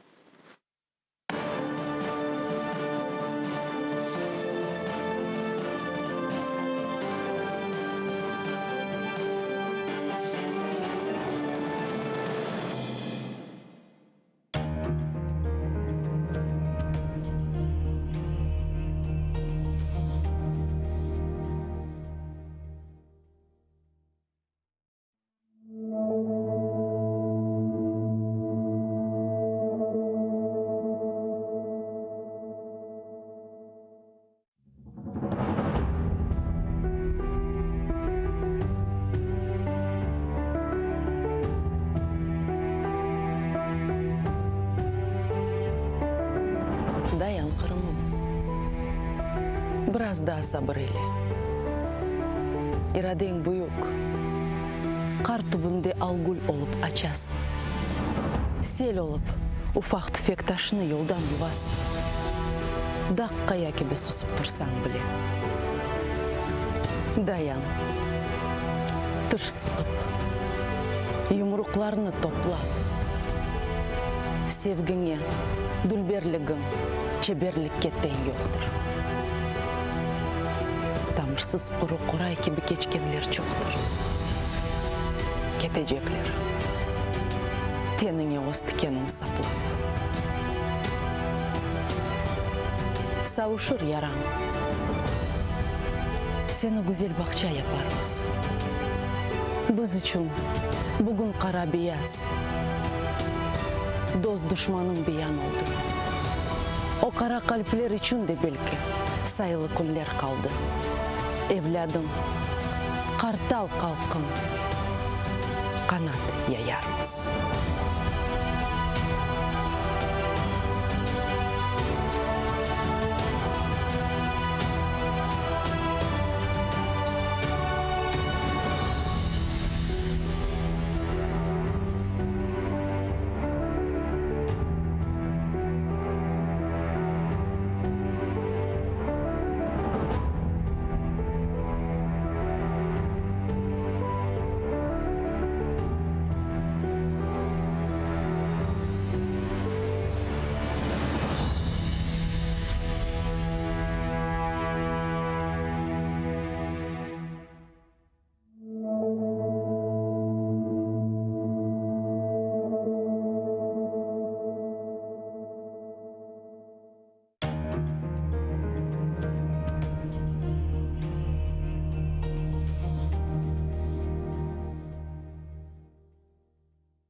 Ишетесіңіз ма? Мен ақта ұмыттыңыз ма?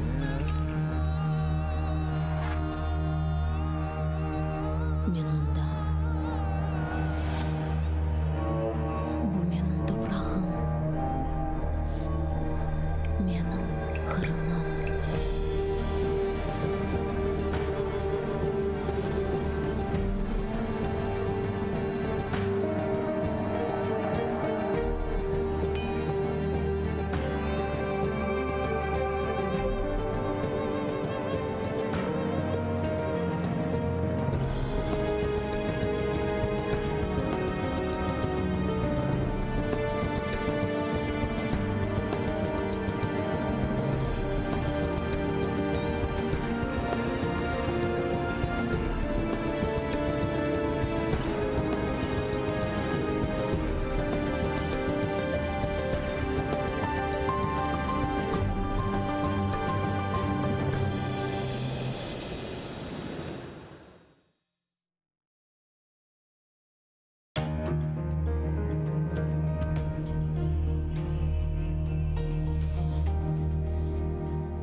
Маарифчы, нешырчы, драматург ве публицист Асан Сабри Айвазов Алупка көйінде майсының 6-сында 1878 сенесі дүнияға келді. О елке тасыны иптидаи мектепте алды.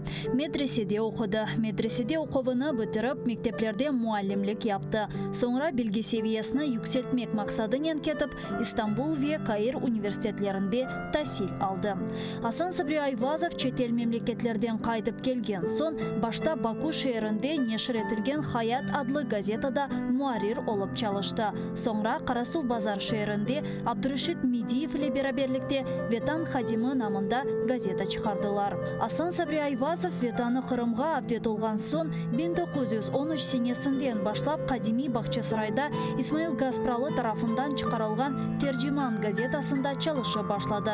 İsmail Gaspralı 1914 senesi vefat etken sonra Асан Сабри Айвазов tercümanın baş muariri oldu. Sonra o Ahmetçit şehrinde Millet dep adlandırılgan gazeta neşir etti ve aynı zamanda Kırım Milli Kurultayı reisi vazifesinde bulundu. Асан Сабри Айвазов publitsist olmak ile beraberlikte hem yazıcı, hem dramaturg, hem de acayip edebi tercüman edi. Anneciğim neredesin? Kel, neden bu alga kaldık? Gibi bedi eserler ile bir sırada Ivan Turgenev, Anton Çekhov, Lev Tolstoy, Avrupa edebiyatından Knut Gamsun, Longvili gibi müelliflerinin işlerini Kırım Tatar tiline tercüme etti. Асан Сабри Айвазов'ның icadi umur faaliyeti gayet gürlegen vakitte o Bolşevikler tarafından represiyaga uğrab 1938 senesi aprelinin 17'sinde vahşice öldürüldü. Асан Сабри Айвазов'ның Neden bu alga kaldık piyesasından küçük bir parça. Seyitbek, şimdi biz ne işleyelim? Avrupalılarının kulturası fenadır diye cahil mi kalalım? Abdülislam, hayır evladım. Hoşa sim hoşa. Hazreti Fahir-i Kainat Efendimiz sallallahu aleyhi ve sellem beşikten mezara kadar ilim aranız buyurdukları gibi ilim nerede olsa da gidip alınız buyurmuştur. Avrupalılarının ilimi ve marifini, fenoni ve sanayisini alınız. İhtirat ve keşfiyetlerini de öğreniniz. Milli mekteplerimize sokunuz. Ana lisanınızga tercüme ediniz. Binaenaleyh Avrupa'ya gideceğinizde bir-birinize lisan-ı milli bulunur ise size büyük bir siladır. Her yerde sizi selamete çıkarır. Elinizde İslamiyet, lisan gibi bir kuvvet olur ise Avrupa'nın ateşi sizi yakamaz. Mamafih ne Frankistan'ın Paris'i, ne Almanya'nın Berlin'i, ne de İngiltere'nin Londra'sı, ne de Avrupa maişeti millet ve kavmiyetinizi unutturamaz. İşte bizim fikrimiz budur evlatlarım.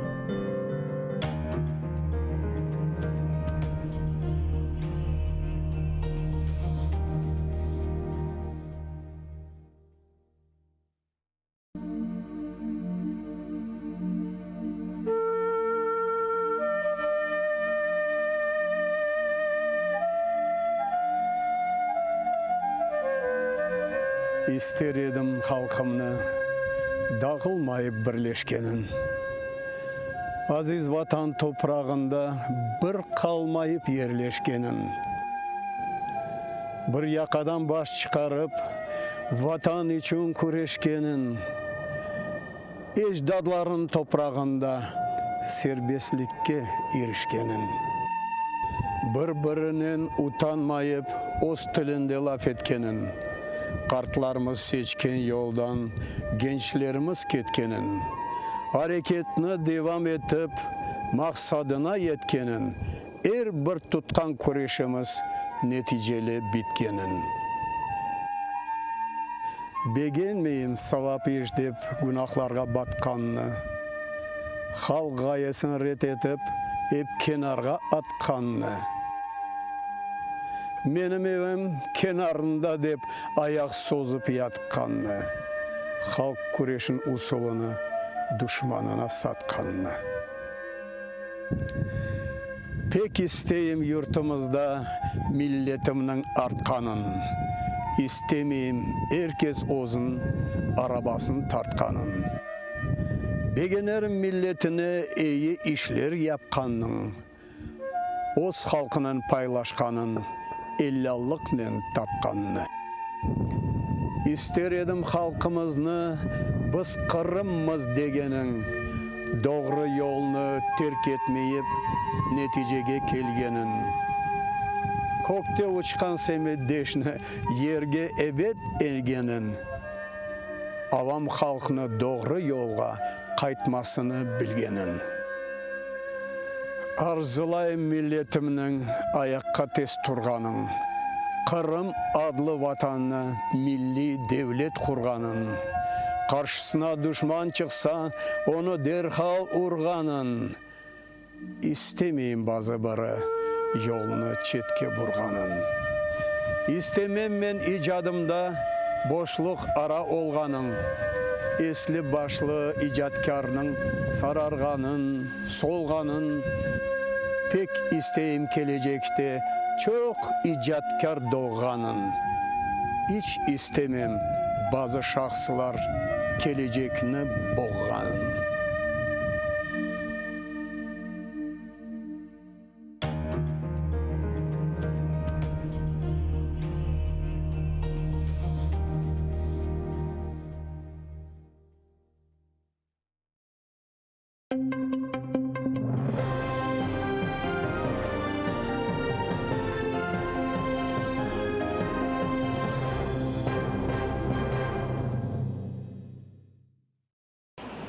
Да 87 күнге хабысты калдырылдылар. Ахмеджеттин Ишгалжилер махкемеси Нариман Джилял, Асан Вязис Ахтемовларга январынан 23-не кадар хабысты тутулма муддетini узатты. Ишгалжилер оларына Санки Дерсин газ борусында диверсия yapmasында кабатлай. Махкеме отурушу капалы olarak илян этилди. Махкеме салонуна атта сой сопларны кечирмедилер. Мы подали с семьей, родители мужа, я, сестренка мужа, подали ходатайство, чтобы нас допустили как свидетелей, но нас не допустили. Мы их не видели. Ишгалжилернин махкемежеси Пронин бөле карарына Санки Дерсин инсанлар тарафындан коркутуулар себебинден чыгарылганын айтты. Факат адвокат Николай Полозов айтканына көрө буну таздыклаган эч бир делили жок. Защита полагает, что это решение было вынесено априори незаконно с целью ограничения гласности судебного процесса, нарушения принципа транспарентности и ограничения права граждан на доступ к правосудию, тем более, что процесс резонансный и людей интересует, что происходит в подобных судах. Көветчилер махкемеге келгенлер янында жүрөп, оларнын весикаларына тешкиреді. На вопросы не отвечают. Бу сефер полис хадимлерine Берку турбасына келген көветчилер де кошулды. Олар арды сырап, сырдашып, мабуслерге кол тутмага келгенлерine видеога чыгарайды. Готовится снова наверняка разогнать.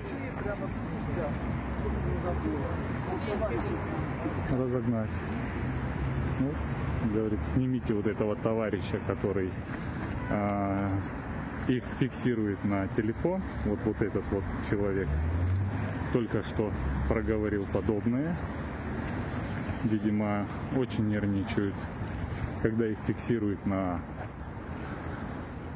Нариман Джилялны махкеме отырышына алып кетірмеділер. Шымдылеко канунсыз психиатрия экспертизасында болуна адвокатлар түшінгеніне көре, ишгалжілер Джилял отырышта өз пікіріні айтқанını істемеді. Имайы тарафы Джилялны азат етіп, евапсіне кечірмеге талап етті. Ама ишгалжілер бұны япмақ үшін сачма делилеріні кетіреді. Мы говорили о наличии оснований, в том числе 6 иждивенцев, это 4 малолетних детей, 2 престарелых родителей у Наримана Джилялова, об наличии у него устойчивых социальных связей. Следователь возражал, говорил о том, что якобы имеются 2 гражданства, на что защита ответила, что в Крыму вообще-то у 95% населения 2 гражданства как минимум.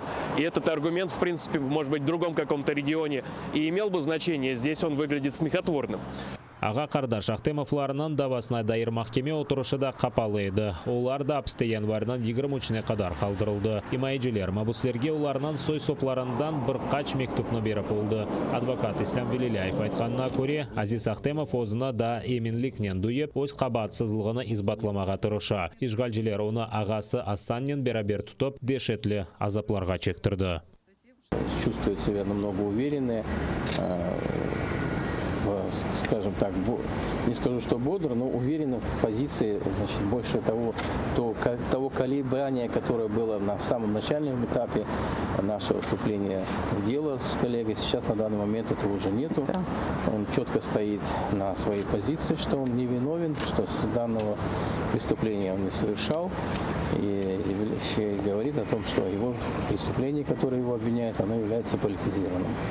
Меджлис рейсінің бірінші муавина Нариман Джилял, Асан ве Азиз Ахтемовларнен берабер тұтылды. Оларына Ахмеджет районындаки Анғара койынде газ борусында диверсия япылмасында эссассыз қабатладылар. Башта Нариман Джилял диверсияға чағырувда, сонра патлама япылмасы весан кедерсін, патлайжым мадденін канонсыз сақланмасында қабатланды. Меджлисте бұл сақты даваны Нариман Джилялның иштирагынен Киевде августан 23-нде кечірілген Қырым платформасы саммиті үшін ишгалжілерінің интиқамы деп адlandыралар. Меджлис азалары Эмин бойлы етіп, Русия Қырым татарларының темсили органына террористик тешкілят оларақ танып, Қырым татарларға қаршы да күтлеви репрессияларыны башлатмаға планлаштыра. Махкеме отырышында сонки сөз айтсамызда Қырым татар халқының нақлары üçün көрешіміз девамы теледжек. Бұны Аға Қардаш Сейтумер Виасман Сейтумеровлар дайысы Рустем Сейтмеметовнен берабер Ростов-на-Доныдаки арби махкеме отырышында білдірді. Бұ дава бойынша махкемеленген Амет Сулеймановны Ахмеджетнын ишгалжелер гарнизон махкемесіне алып кеттілер.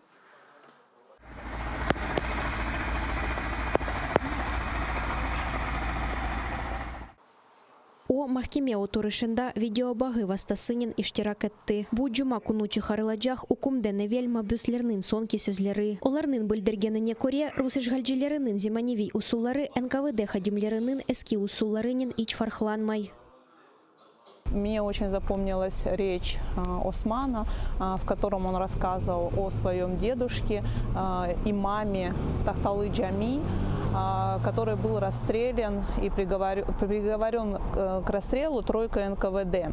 И сегодня, по сути, происходят аналогичные действия, когда Осман находился в Тахталы Джами, произвели аудиопрослушку, и он сказал, что он посещал Сухбеты с 90-го года, не считает, что это противоправное действие, и в отношении него, по сути, сейчас готовится такое же решение, как в отношении его деда. Да, формально казнь в Российской Федерации запрещена, но те сроки, которые запросил прокурор, они по сути приравниваются к такой же мере наказания. Дортма бюсны умумен 66 ел қатты режимли джизаханеге махкюм этмеге талап еттелер. Сейтумер Сейтумеровны 20 ел, Осман Сейтумеровны 17 ел, Рустем Сейтмеметовны 16 ел, ве Амет Сулеймановны 13 елга махкюм этмеге истейлер. Махкеме отырышына келген мабюслернин сойсоплары ве эрля хайт олмаган, ишгалжилер тарафындан кабаатланувларнен разы олмай.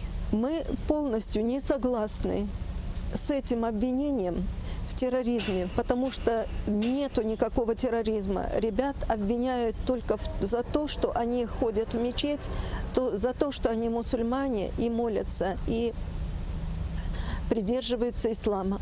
Только из-за этого вина в том и показания двух скрытых лживых свидетелей. Я был очень в восторге и поражен тем, как очень грамотно и тактично выстраивает свое последнее слово, учитывая все законы, хронологии, настолько, что могут позавидовать даже адвокаты. Адвокат Назим Шеймамбетов айтханына күрә, мәхкеме мәбүсләрне ахлайҗагы ахында хаяллар курмай. Ама кырым татарлар тақып этелмесенә алакасы бар алганлар җәзаланачагыны умют итә. Все подзащитные в своем заключительном обращении выразили слова благодарности и приветствия всем, кто переживали на протяжении уже 1,5 лет за их делом, следили за ним, оказывали ту или иную помощь. Они со своей стороны заверили, что будут продолжать борьбу за то, чтобы отстоять чистое и честное имя, как свое, так и всех крымских татар, всех мусульман. Касательно моего мужа, то мы готовы к любому исходу событий. Так как раз Аллах дал это испытание, значит даст силы, иншаллах, это выдержать. Также хотелось поблагодарить весь джамаат, который на протяжении всего этого времени приходил у нас, несмотря ни на что, к зданию суда. Ишгалжилер Осман Верустем Сейтумеровлар, Амет Сулейманов, Верустем Сейтмеметовны кечкенсене март айында Бакчасарайда кечерелген кутлеви тарамалар вақтында тутты. Эркеклернин Хизбут Тахрирге аляхасы бар деп, оларны терроризмде эссасыз кабатладылар. Журналист Сейтумер Сейтумеров санки дерсен террорист тешкилятынын курулмасында кабатланды. О эки бин 17 сенесі Кырымны теркетмеге мечбур калды. Халқара дин сербестлігі күні Украинада Америка Бірлескен Девлетлерінің елшілігі рус ишгалжилеріні Қырым ве Донбаста еркеске ибадетлеріні раат-раат кечірмеге рұқсет бермеге чағырды. Елшіліктің Facebook сайфесінде дипломатлар Америка Бірлескен Девлетлері Украинанын бұтын территориясында дин сербестлігіні сақламаға ярдым еткен толерантлықны алғышлай. Ми закликаємо російські окупаційні сили в Криму та його довірених осіб на Донбасі дозволити кримським татарам, свідкам Єгови, Православної церкви України та всім іншим вільно богослужити без страху та впливу. Шарқы жебеде 2 күн ішінде 2-ші инсан ғайыбы. Бірлескен Құбетлер операциясынан штабында білдіргенлеріне көре рус ишгалжилері Украина аскеріні өлдірді. Донецк вилаетіндегі гранитный көй жеварында душман кенеде 122 калибрлы артиллерия системалары, ағыр майынлар ве патлайжы модделеріні құлланған. Душман Луганск вилаетіндегі Кряковка көйіні құрчалаған Украин арбилері позицияларыны бұйы калибрлы артиллерия системаларынан ұжым еткен. Крымская көйінден башлап, Азақ деңізі ялысында водяной койне қадар ишгалжилер гранатаве куршунаты жетерті батларынен атеш ачқан. Украин арбилері душманға қаршылық көстерген, ама саба ишгалжилер тарафындан провокациялар кенеде башланған. Поблизу Луганського окупанти здійснили обстріл зі станкових протитанкових гранатометів і великокаліберних кулеметів.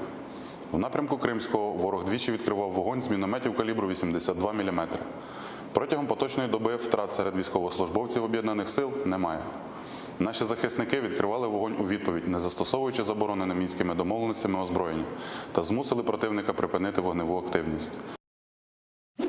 Украина тышышлері назирынан бірінші муавины Минежепар НАТО парламент ассамблеясыны Қырамнан ишгалден азат етілмесінде ярдым жолмаға чағырды. Бұны Жепар Одессада кечірілген Украина НАТО парламентлер ара шурасынан отырышында айтты. О ярмаданын ишгалден азат етілмесі ве реинтеграциясы Украинанын эсас вазифелерінден бірі олғанны қайдетті. Бұны япмақ ве халқара құқық нормаларыны қорчаламақ үшін Украина 46 девлетнен берабер Қырым платформасыны тешкіл етті деді. Жепарның сөздеріне көре Қырым платформасы черчевесінде иштиракчы девлетлерінің тыш ишлері назирлері арасында оператив хаберлешме ағлары құрылы. Бұл ишгал етілген Қырымда инсан ақларының ве халқара гуманитар ұқуқларының қаба бозылмалары кібі меселелер бойынша даими диалогны темин етежек.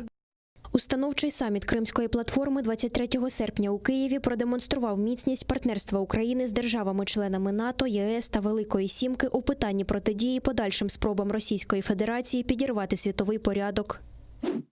Ишгал етілген Қырымда ковид хасталарының яңа рекорды. Кечкен күнанда чен вирусы 1026 инсанда белгіленді. Бұда пандемия башлағанынан берлі хасталарының ең yüksek көстергішідір. 45 кіші хасталықны еңіп оламаған. Ақиярда тибби оксигенге ихтияч еп артмақта. Реанимацияда 50-ден зиеде кіші бұлынмақта. Ишгал етілген ярамаданын хастаханелерінде бош ятақ еп аз қалмақта. Октябрның 20-ден башлап ишгалжилер акимиеті коронавирус тарқалмасына қаршы тедбірлерінің құбетлештіргенні білдіріп, октябрның 30-дан башлап ноябрның 7-сіне қадар ратлық күнлеріні илан етті. Октябрның 25-ден башлап яңа сыңырламалар көрсетілежек. Бұл жүмледен базар ертесі күні QR-кодлар системасы ішке түсірілежек.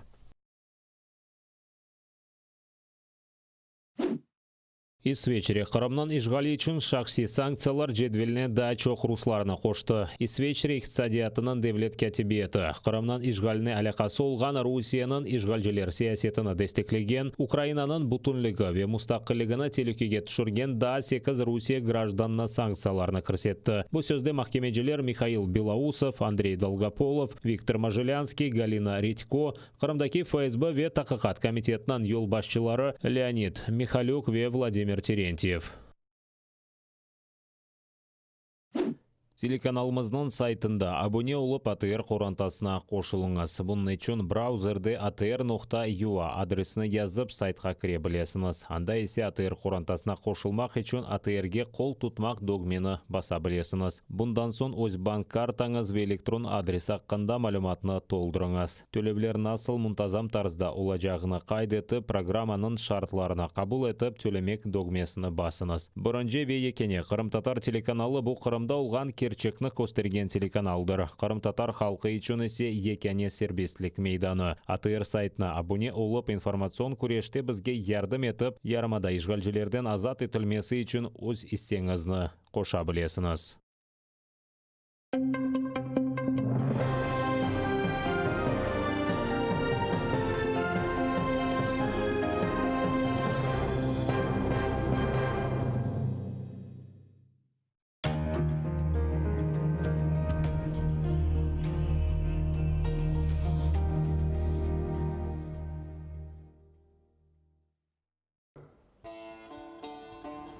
Ей ватандаш, атешке кір, азыр ол сен янмаға. Ватан үшін жан бермесен, не үшін келдің дүнияға? Гүзел Қырым топрағыңда эждадыңның қаны бар. Әрбір терек япрағында миллетіңнің жаны бар. Керек олса фортунадай атыл дұшман үстіне. Көстер ona асырларнен топланған бар күчіңні. Енмегенже омыр билля көреш кене ве кене. Ал деделер ала алмаған интиқам бе очыңны. Сен миллетсің, бір вақытлар Москвада ат ойнатқан. Ажиз қалған гетмынларға ярдым қолы ұзатқан.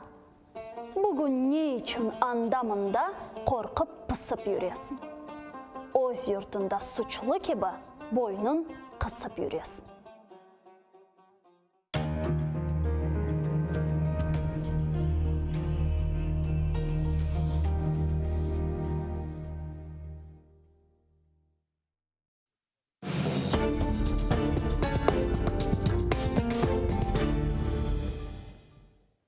Добрый вечер. В эфире Прайм на канале АТР. Это время, когда мы обсуждаем наиболее важные для Крыма, Украины и человечества темы.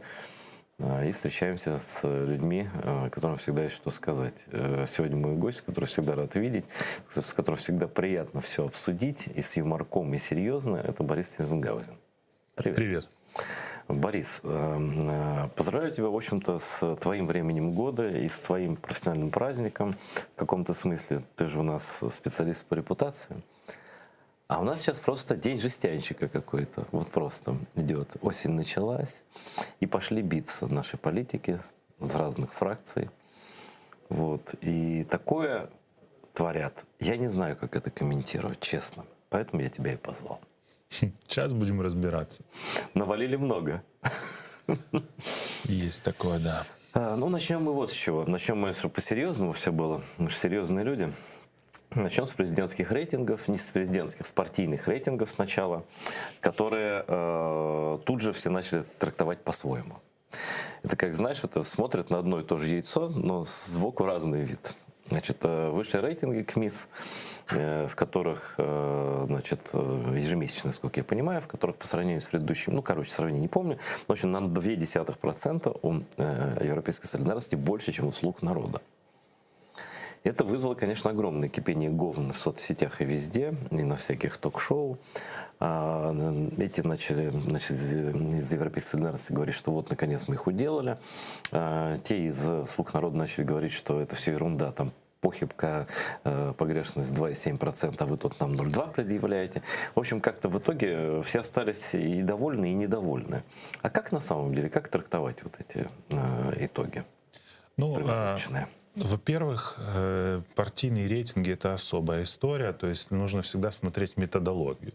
Насколько я понимаю, КМИС делали телефонник, это телефонный опрос, да. А там не всегда, ну, то есть это зависит от того, в общем-то, кто хочет отвечать, кто не хочет. Но там случайные звонки все равно. Там манипулятор, как это, генератор случайных телефонов. Да, но, как правило, понимаешь, вот по телефону возрастная категория, она более охотно всегда отвечает. Ну, вот молодые люди, когда им звонят, да я ни в каких рейтингах не участвую. Ну, это как, знаешь, как с теле вот этими коробочками, телеизмерителями, да. Телерейтингами, которые охотнее в себя ставят люди с меньшим доходом и больше живущие больше в провинции, чем в городах. Это давно известно. Да, поэтому я все-таки хочу дождаться еще рейтингов каких-то таких, ну, помимо КМИСа, да, посмотреть. Но, в принципе, тенденция понятна. То есть, если ты находишься у власти, если ты провластная партия, то, в общем-то, все ошибки или какие-то недочеты, они на тебя сваливаются. Причем атакуют тебя все. Вот все, кто не у власти. Ну, это логично. Да, это... этим живет всегда, любая. Вот. Да. Но есть два вида оппозиции. Есть оппозиция конструктивная,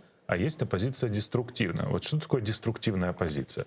Деструктивная оппозиция — это те, кто сидит и ждут, когда труп врага проплывет, да, ага, смотрите, власть там не готова к отопительному сезону, все, давайте их там, значит, мочить, а смотрите, вот они то, а их депутат туда, и давай. А есть конструктивно, они говорят, смотрите, власть не готова, а нужно вот так вот, а нужно было бы сделать так, мы предлагаем, вот наша идея, мы эту реформу видим так и так далее. У нас конструктивной оппозиции очень мало. Если она вообще есть, она, может быть, существует в отдельных личностях, но я как систему ее не вижу, потому что мне надоело это барыга, зеленый шмаркля, мне это все вот так вот достало, честно, совсем. И есть еще одна, вот поясни мне, Адим Санин, сейчас извините. Вот во всех рейтингах третье место занимает Юлия Тимошенко, которая между выборами вообще молчит всегда. Я не слышал ни одного высказывания, может, я ток-шоу не смотрю, но я не видел никакого громкого ни скандала, ни, наоборот, позитива, связанного ни с ней, ни с ее партией, никаких их особых там мнений, каких-то предложений, как ты говоришь, да. И третье место. Вот в чем секрет? А это же вот есть такой электорат Юлии Владимировны, он вечный, то есть они всегда будут голосовать. Но там на самом деле феномена никакого нет, потому что у «Батькивщины» самая разветвленная, отстроенная партийная сеть по всей стране. То есть вот когда нет выборов даже, ячейка «Батькивщины» в каком-то самом захудалом селе, она будет работать, будет «Батькивщина». Но они что-то делают вот так на таком уровне, чтобы понравиться, продолжать нравиться избирателям? Ну, у них неплохие спикеры, скажем так. Ну и плюс, естественно, фронтмен Юлия Владимировна, да, которая, вот у нее есть свое ядро электоральное, хотя оно стареет, это ядро, то есть оно, ну, более возрастным становится, но оно есть, и оно довольно такое фундаментальное. Это похоже на популярность, скажем, Аллы Пугачевой или Софии Ротару, что-то такое, нет? Да, это исключительно персональная партия. То есть вот там какие-то, вот кто в «Батькивщине», Власенко, там еще кто-то, но эти люди, они отыгрывают такую больше статичную роль. Они ходят по ток-шоу, они там с умным видом что-то говорят, но Юлия Владимировна, все. И вокруг нее вертится все остальное. Она когда-то предложила, по-моему, на прошлых выборах вот этот свой новый план какой-то, да, новый курс или как-то. Все забыли давно, да. А она просто не понимает одного, что ну, никто же не будет читать эти 400 страниц. Вот просто есть лицо, вот европейская солидарность — это Порошенко, «Батькивщина» — это Тимошенко, радикальная партия — это Ляшков. Все. «Слуга народа» Зеленский. Хотя «Слуга народа» не совсем Зеленский. И вот я объясню почему. Потому что рейтинг Зеленского и рейтинг «Слуги», они живут разными своими жизнями.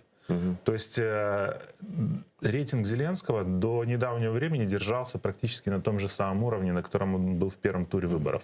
А в первом туре выборов у него было 30% с небольшими там процентными там десятыми, да. И до недавнего времени он почти до 32 дорос. Это получается, что не это иллюзия, что вот когда говорят 73%, да, не было у него никогда рейтинга 73. В смысле? Выборы. Да, объясняю. Значит, реальный рейтинг Зеленского — это рейтинг первого тура, когда среди всех кандидатов выбирают. Порошенко, Ляшко, еще там Тимошенко. Ну, это как бы чистый эксперимент. А потом начинаются уже миксы всякие. А вот когда 73, это был второй тур, когда они вдвоем с Порошенко вышли. То есть те, кто за Юлию Владимировну или там за Ляшко, или еще за кого-то, они сказали, не, там не за Порошенко, неважно кто, за Зеленского. То есть вот эта история, это больше играл антирейтинг Порошенко. Он же был в активной политической фазе. фазе. Это как бы очень место, об этом говорили. Да, поэтому от його реальний рейтинг був 30%. Якби в Україні найближчим часом відбулися вибори президента, то чинний голова держави Володимир Зеленський отримав би 26% голосів тих, хто має намір взяти участь в голосуванні, а так 17% усіх опитаних далі мають намір голосувати за лідера Європейської солідарності Петра Порошенка, відповідно 9% від тих, хто, от тех, кто уже решил, и 14% от всех опрошенных, да. А нет, наоборот. 9% от тех от всех опрошенных, да, и 14% от тех, кто решил. И за Бойко 7,12. Ну и тут же Юлия Владимировна, она далеко, как бы она вот всегда там где-то. Тоже, ну, примерно то же самое 7,10. И вырос у Разумкова до 6%, ну дальше и 9%, да. Ну, про Мураева и прочее говорить там не буду, это уже туда, куда-то в смітник. Ну вот что это значит? Сейчас вот что такое Разумков? Вот он поднялся на том, что его выгнали, а потом опять вернется или что? Есть ли у него шансы или нет? Ты знаешь, мне кажется, у Разумкова с шансами все не очень. Во-первых, он не харизматичный. Это вот вообще никогда не был. Он такой умный мальчик, да, умный, не мальчик, ну, молодой мужчина. Отличный, ну, да? Отличный. Вот, о, точно. Вот, а я тебе больше скажу, не отличник, а вот бюрократ. Знаешь, он же играл вот на истории, регламент, все по правилам, все до запятой, бюрократ, классический бюрократ. Это, знаешь, это тот парень, который в 13:00 перед тобой закрывает окошечко паспортного стола, потому что, извините, время. Это тот парень, который говорит, да, вы собрали вот эту пачку документов всю, но вот этой справочки не хватает, все по закону, еще 7 кругов ада бюрократического. А у нас же как, еще с советских времен бюрократов не любят. Да, они вроде все правильно делают, да, по букве закона, до запятой, но не любят их. Но все-таки 6% зануд и 9% набралось все-таки. А, смотри, это история на выходе Разумкова. То есть вот я бы на месте слуг не лишал его мандата. Иди вон в Верховную Раду, ходи рядом со своими однопартийцами. Разумков в кресле спикера — это серьезная медийная фигура, он формировал повестку. Разумков как депутат, ему сейчас скажут, давай, Разумков, как депутат, докажи полезность людям. Какие ты законопроекты? Покажи их. И он, ну и что он будет делать? Поэтому я не верю в какой-то там расцвет Разумкова как нового политика, потому что Разумков — это такой молодой Гройсман, знаешь, вот это для меня. Гройсман такой опытный, все знает, как все правильно делать. У Гройсмана кое-что вышло. У него партия-то проходит в парламент по опросам последним. Типа, да, я тебе скажу больше. Они, правда, Пограничники, я их называю пограничники. Вот эти 5%, да, которые там туда-сюда. Они всегда... Что такое 5%? Вот ты показываешь, говоришь, у меня 5%. Это значит что? Это значит, ты можешь идти и просить деньги на избирательную кампанию у серьезных людей. Классная тема. Да, и ты можешь идти и просить телевизор, и говорить, смотрите, 5%, ну, понимаете, давайте мне телевизор, давайте мне деньги. И главное, ни за что ответственности нет. Если я не пройду, ну, то ж плюс-минус, ну, как бы, да, никто не гарантировал. Вот, да, КМИС показал. Поэтому вот эта вот история с 5%, это все, это прям ты можешь бежать уже и просить. Это, кстати, центр Разумкова исследования. Вот по нему Разумков 6,9 имеет. 6,9. А ты знаешь, какая еще интересная ситуация с Разумковым? Вот сейчас Разумков еще как-то так вот ассоциировался с Зеленским, вроде от одной политсилы, но когда он начнет активную фазу, он же должен будет играть на протестности. Не иначе никак. Правильно. А тогда он на чем электоральном поле начнет топтаться? Уже не на Зеленского. То есть так-то он откусил у Зеленского, да, ну, Разумков от Зеленского, молодец, авторитет, там что-то такое. А когда он говорит, власть делает все неправильно, Он сразу на чьем электоральном поле? На оппозиционном. На Юлии Владимировне, на Петра Алексеевича. Да, а там тесно, понимаешь? Тесновато, согласен. И когда они поймут, что он начинает у них 1%, 2% забирать, у них уже, тогда станет вопрос, а давать ли ему каналы, а поддерживать ли его? Тревожная молодость Дмитра Разумкова. Ну, оставим его с его планами. Хочу обсудить партию Порошенко. Мне кажется, как ни относись лично к Петру Алексеевичу, вот, от Гетьмана до Барыга, але правду надо сказать, что партийную структуру он создал. И она, не знаю, как она сравнивается в твоих глазах с структурой вот этой старой батьковщины, но все-таки она работает, да, и выборы, и довыборы, и местные выборы, и так далее, и так далее. То есть все-таки партийную базу себе пятый президент Украины в любом случае обеспечил на уровне, если, ну там же не пройдут какие-то партии, на уровне 20-25% Рады вот на данный момент. Так? Ну, поменьше, я думаю, чем 25%. Ну, смотри, кардинальное различие между батьковщиной и европейской солидарностью, я сейчас идеологию не беру, в том, что у европейской солидарности есть свои медиаресурсы, есть свои каналы. Есть прямой, есть пятый, есть там спикеры мощные, Гончаренко, Геращенко, там, ну и так далее. То есть есть вот эта вот тема, на которой они постоянно, там, вот европейский курс в Европу, патриотизм, армия мова вера. То есть у них есть вот это. У батьковщины, ну что это батьковщина? Про что она? Про все хорошее? Или там, что эти все правильные, а те неправильные? Тоже. Вот я не могу, например, хоть я и политтехнолог, я не могу выделить в батьковщине какие-то локомотивные направления. Да, они там были против рынка земли. Но, опять же, была страшилка, да, рынок земли сейчас откроется, китайцы вывезут... Ну, как-то ничего не случилось, ничего. как и не должно было ничего случиться. А теперь смотри, какой еще интересный момент. Традиционно осенью у правящей партии рейтинги проседают. Ну и, соответственно, у президента. Отопительный сезон у нас. Ну, ковид, естественно. А вот представь, вот мы проходим отопительный сезон, нормально проходим. То есть у нас же сейчас главная страшилка какая? Все замерзнут. Все замерзнут. А смотри, раз включили там отопление, там... Что ж ты будешь делать? Да, опять? Что делать? И угля может хватить, да, или там газа и так далее. Что? И вот обрати внимание, рейтинг Зеленского в прошлом году ровно так же он проседал до 26, и потом снова пошел. Поэтому вот прохождение отопительного сезона, здесь еще очень важен момент. Сначала будут президентские выборы или парламентские. Если президентские, для правящей партии это крайне выгодно. Это, конечно, это прекрасно. Потому что сейчас там по рейтингам Зеленского, в принципе, во втором туре никто не побеждает. Ну, то есть досрочные выборы Зеленскому не нужны? Ну, математика. Нужно считать. Досрочные, если... нюанс. Если слуга начинает там сильнее проседать, тогда, может быть, и нужны. Пусть он там чуть раньше президентский сделает. Выйти в кэш на каком-то уровне. Выйти... Захеджироваться, как это. Стать локомотивом для партии. Вот если он побеждает, еще и президентом становится снова, тогда это плюс 5, плюс 7% его партии сразу же на выборах. Нет, я же говорю про если внеочередные, например. Да, да. Ну, в этом есть логика.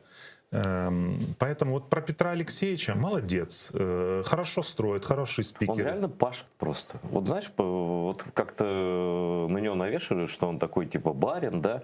Но этот барин роет вообще землю, я тебе скажу. Вот, понимаешь, я когда общаюсь с разными людьми разных политических взглядов, меня что больше всего нервирует вот в этом общении? Тебя еще что-то нервирует? Не, у меня где-то глубоко это. Они говорят, там, либо зеленая там шмаркля, да, либо шоколадная барыга. Я говорю, послушайте, но и у Порошенко есть плюсы, есть вещи, которые он реально сделал, за которые ему спасибо, нужно сказать. Но есть и минусы. Точно так же, как у Зеленского, и плюсы, и минусы. У нас нет такого, что, знаешь, как в Европе конструктивный диалог. Мне не нравится вот этот законопроект у Зеленского. Давайте обсудим. Давайте обсудим. Или нет, либо полностью. А знаешь почему? А вот ненависть. Вот я недавно перечитывал Оруэлла. Да. В наше время перечитывать Оруэлла — это только засыпать, потому что скучно, наверное. Ты знаешь, оно очень не скучно. Вот рекомендую 1984, антиутопия роман, где там, значит, у населения были специально такие, они назывались двухминутки ненависти. То есть по телевизору показывали, значит, оппонента, да, которого врагом априори посчитали, и он что-то говорил, и люди бесились, просто бросали там туфли в этот телевизор. Это специально. 2 минутки ненависти открыли. Для кого-то это Порошенко, для кого-то это Зеленский. Люди там в истерике бьются. И вот мне кажется, что вот эти 2 минутки ненависти, они перекочевали на все наши топовые каналы. Вот ты посмотри ток-шоу. Ну, потому что я... Не дай бог, Борис. А я к ток-шоу, я их детально изучаю. Вот поэтому я тебя и пригласил в гости. Потому что ты уже и так стал жертвой и можешь поделиться знаниями. Могу, конечно, да. Вот это как знание выплывшего, да. Вот. Смотри, по оппозиции, вот ты говоришь конструктивно. Я очень давно и много раз говорил некоторым умным, нормальным депутатам от ЕС, хорошим, типа патриотам, да не типа, патриотам. Я говорю, ну сделайте мониторинг, вы Европейская партия, мониторинг нашего пути в НАТО и в ЕС. Ну такой визуальный мониторинг. Ничего. Вот кроме того, что все пропало или все конец, потом выходит Арестович и говорит, все наоборот, все не конец, ничего не пропало. И мы такие вот это все, Америка едет, министр приехал, оборона, НАТО, все такое прочее. И у избирателя просто в голове вот это все перемешано. Он не понимает, кто врет. И тут уже начинается религиозное отношение. Просто вот абсолютно религиозное. Этот святой, этот черт, этот святой, для других черт. Когда мы из этой парадигмы выйдем вообще? И выйдем ли? Я думаю, в ближайшее время точно не выйдем, потому что мы же пришли уже, ну не только мы, весь мир докатился до постправды, так называемой, да, когда мы... Это болезнь не наша, это такой коронавирус сознания медийный. Да. Да, ну вот что такое постправда? Постправда — это когда тебе, по большому счету, на эмоции на твои играть, не на рацию, то есть вот тебе дают видеоряд, мы все замерзнем, все плохо и так далее. А может быть, нам не хватит газа, а может быть, нас выселят из квартир за долги и так далее. Они же не говорят неправду, они просто задают вопросы в эфире, сопровождая определенным видеорядом. Бабушка там копейки считает и так далее. Вот это постправда, когда тебя эмоционально захватывают вот этими картинками. Ну, помнишь же, зубожение, тарифный геноцид. Где зубожение, где тарифный геноцид? Где оно все? Но зато до оно тех есть. Выборов лежит в коробке где-то до следующего. Тарифные Майданы, да, там вот это власть уничтожает малый бизнес. Ну так давайте у малого бизнеса спросим, а не у ряженых, которые якобы его представляют. Да, за 300 гривен стоят. Да, поэтому, но мы живем в этой, а каналы, ну, всеядные. То есть вот когда у нас будет, например, культура пойти в суд и сказать, что там, кто, шоколадный барыга сказали на вашем канале, 500 000 штраф. Зеленая там сопля сказали, 500 000 штраф. Защита чести и достоинства. Вот когда у нас это появится... Ой, есть у меня пункт к тебе вопрос. Тогда, может быть, что-то заработает. Вот, пожалуйста. Умирает Александр Ройберт. Я не знаю, знакомы ли вы были с ним. Были знакомы, да. Вот. Ну, тут бесперечно, безусловно, это человек, ну, совершенно неординарный. Да? Человек, который на глазах у всех сделал из вот этой вот просто областной какой-то, ну, лавки художественной, да, сделал художественный музей уровня, ну, любого нормального города Европы. И плановое громадье, и сейчас сделали его национальным музеем, и могут ему присвоить, я считаю, должны имя Ройберда, потому что он его создал в нынешнем виде как музей современного искусства Украины, так вот, всего украинского искусства, да, и в первую очередь современного. Вот. И тут выходит депутат от фракции «Слуга народа», о нем никто до этого, ну, слышали, оказывается, он потом выяснил, что он такой застарелый ватник, но это опять его дело, я про партию, да. И вот выходит человек с мандатом «Слуг народа» и говорит, не то, что там еще Шмаркли, барыга еще как-то можно за оценочное суждение выдать, да? А он говорит прямо, наркоман и педофил. И ничего. Человек, который... Ну, это уголовные статьи, обе. Принцип. Ну, наркоман нет, но педофил точно да. А наркоман — это вот ужасно репутационно. Да, Александр уже, к сожалению, нет его с нами. Вот что в таких случаях делать с такими людьми? И почему ни партия, ни правительство не реагируют на такой откровенный просто трэш? И на самом деле, мне кажется, что вот это на рейтинг партии может повлиять. Вот такие вот вещи. Ну, как реагировать? Давай начну с вопроса. Как реагировать? То есть у Александра, мне, кстати, посчастливилось вот в Одесском художественном музее попасть на экскурсию, которую сам Саша проводил. Это вообще не было. Космос был, и я был реально очень впечатлен И вот эти, как он придумал эту... Почему вот рядом картины вешает такую и такую, да? Вот, ну, просто вот он настолько был в своем мире. И как он вот именно по американским, по европейским стандартам меценатов привлек, да? У него же вот эти 300 морозли. или больше человек, которые давали хорошие суммы на эти деньги. Ну, Саша все там делал, как бы на госденьги. У него зарплата была такая, что он даже никому не говорил, какая. Ну, это смешно просто. Он не за деньги там точно работал. Да, и ну, вот этот депутат, насколько я понимаю, из Одессы, он такой там, вот такой вот, да. Значит, что нужно делать? Как минимум, если там есть какие-то друзья из адвокатской среды, я думаю, что они просто-напросто должны подать иск на этого человека о защите чести, неважно от кого, неважно, кто будет инициатором. По-моему, да, по-моему, не имеет значения. Оскорблен может быть любой человек, кто его даже лично не знал. Ну, кто-то это может быть там заявителем, ну, там кто-то из друзей, из семьи и так далее. Подают иск на очень серьезную сумму и начинают таскать по судам этого человека. И тут неважно, какой у него значок слуги там или еще какой, неважно. Пойдешь в суд, будешь отвечать. Все. Причем жестко, да, до последнего идти. Я думаю, что он очень быстро начнет отказываться от своих слов, как у нас было. У нас там журналисты там, да, кого-то обвиняли, потом суд, извините, вы не то, я не то имел в виду, там и так далее. Поэтому, значит, вот только так. И я считаю, что есть у нас уже прецеденты. То есть вот у меня есть в истории несколько случаев, когда мы подавали в суд, выигрывали дело, и человек там с ним либо снимали публикации, либо опровержение. То есть это надо различать. Это никакое не мнение. Он сказал просто клевета. Это называлось в Советском кодексе клевета. Сейчас это в гражданское производство переведено, но от этого, то есть все равно может быть человек наказан. Насколько это реально, надо говорить с адвокатами, конечно, но парень этот заслужит. Я про другое хотел спросить. Почему реакции от партии-то нет никакой? Зеленский, то есть смотри, получается как? Ну, главный сказал, что вот музей Одесский национальный художественный музей, и вот он надеется, что имя Ройберду будет присвоено. Почему он сам этого не сделал? Ну, это бог, я не знаю, как это делается. И тут выходит какой-то, извините, ну кто он? Его взяли просто в вагон, запрыгивай к нам, чувак, на выборах, да, он там ничего не решал никогда.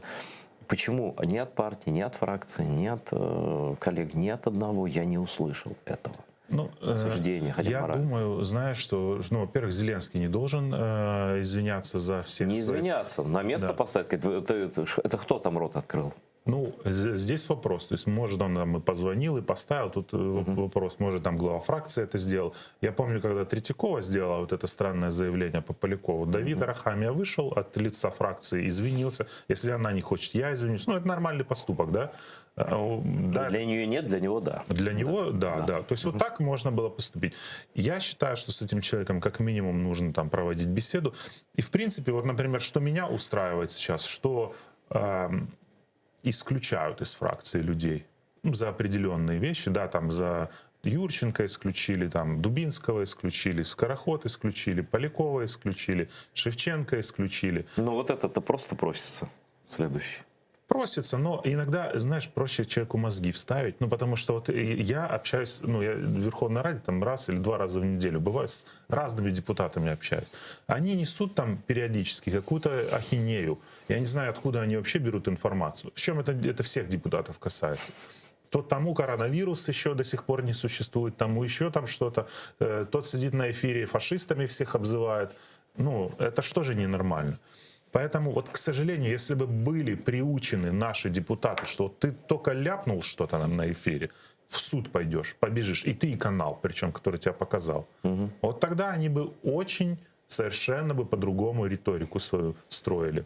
Хочу про коронавирус поговорить. Это, мне кажется, не кажется, это точно самое важное. Да? Вот эти дни, каждым днем растет количество умерших. Оно действительно вражает, впечатляет. И я вспомнил как раз депутатку от правящей партии Баутскую, которая сидела в авоське на лице вместо маски. Когда-то демонстрировала свое особое мнение по коронавирусу. Такая, ну, вязаная какая-то авоська там. Да? Сейчас уже про авоську уже вроде никто не говорит, потому что, ну, страшные цифры. 68, 69 там уже тысяч, ну, под 70 тысяч умерших. Статистика же тоже не совсем точная, да? Это колоссально. Это стадион олимпийский, просто весь забитый людьми. Раз и нет, да?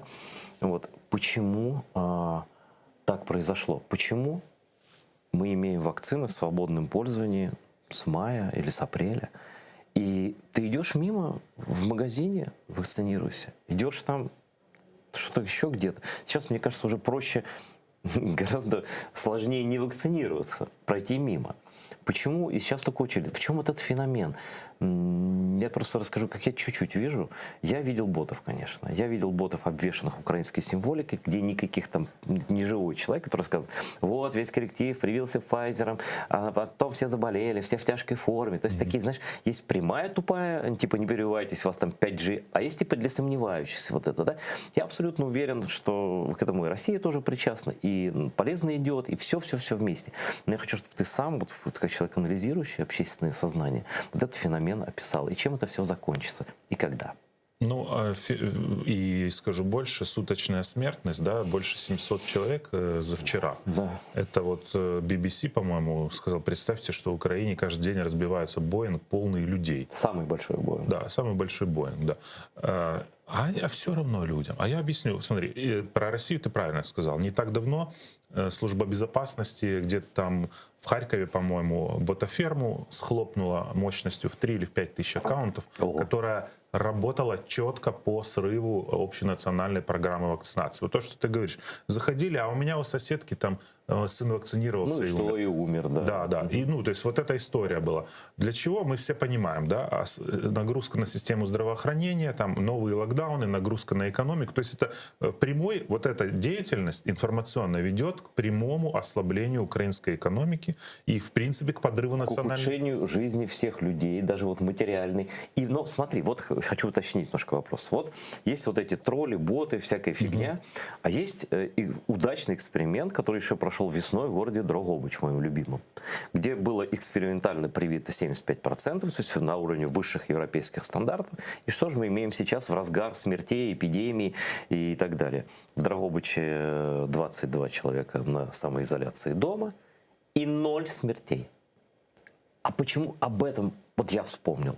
Ну, так я не вижу, чтобы об этом каждый день рассказывали. Может, тут какая-то недоработка есть, я не знаю. Я не готов никого обвинять. Но... А ты знаешь, в чем феномен вообще вот антивакцинаторского движения? У них нет стейкхолдеров, у них нет говорящих голов.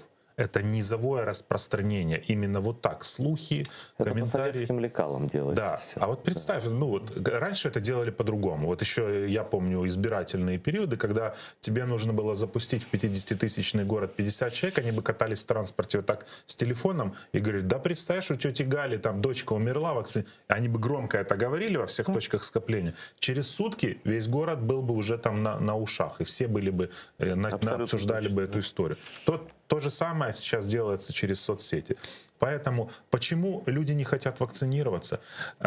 Убеждать людей, говорить, смотрите, вакцина приехала. Причем, кстати, интересно, одни и те же люди сначала орали, нет вакцины, государство все провалило, приехала вакцина, они не идут вакцинироваться. Да. То есть убеждать людей, мне кажется, бесполезно. Неважно тут кто, религиозные деятели. Какой вариант тогда? Доверия нет государственным органам власти. Это еще со времен, с начала истории нашей. Окей, но тут Америка, компания Pfizer, это же тебе не русские. Я понимаю, когда не доверяют там вот этому спутнику, да, и действительно там партии получали, помнишь, в Аргентине, и говорят, что вообще плацебо, это вода. То есть, если у них что-то и есть, там что-то не украли, то это где-то может есть, а в соседней партии этого не будет. То есть нет никаких стандартов, ничего. Тут я недоверие понимаю.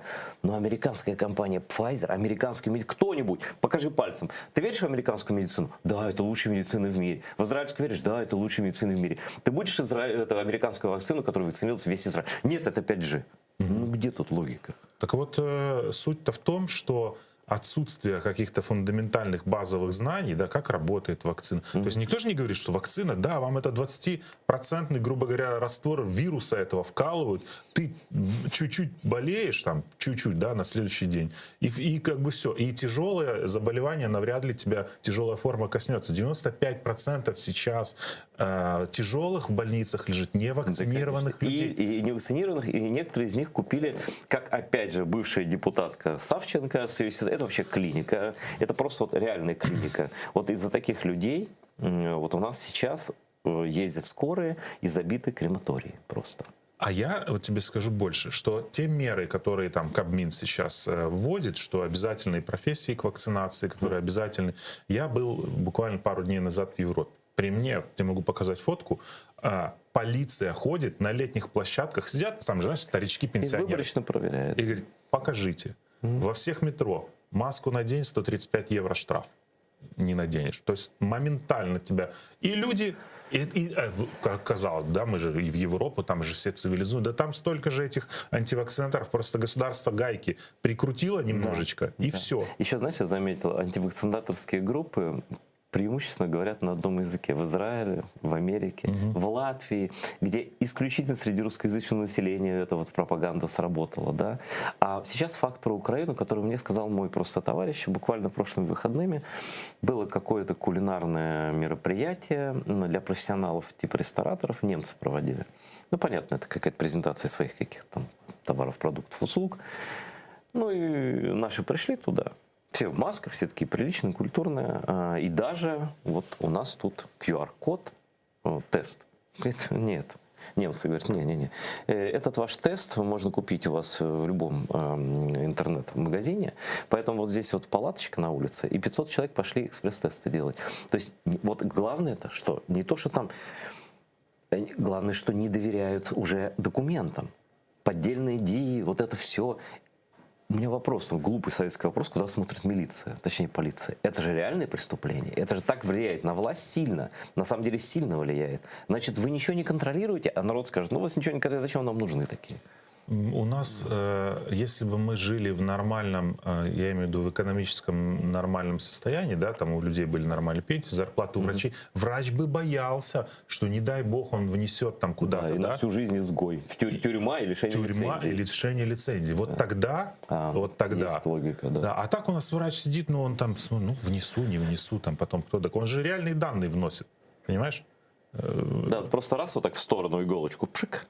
Да, и все, и он носит реально, да. Хотя, ну вот, понимаешь, у меня есть знакомые, я недавно специально опрос такой говорю, ребят, у вас есть знакомые, которые вам кажутся адекватными, приличными людьми, интеллигентными, но когда заходит речь про вакцинацию, как будто перещелкивают, это грипп там, или да, она не исследована, не буду вакцинироваться. Есть у вас такие?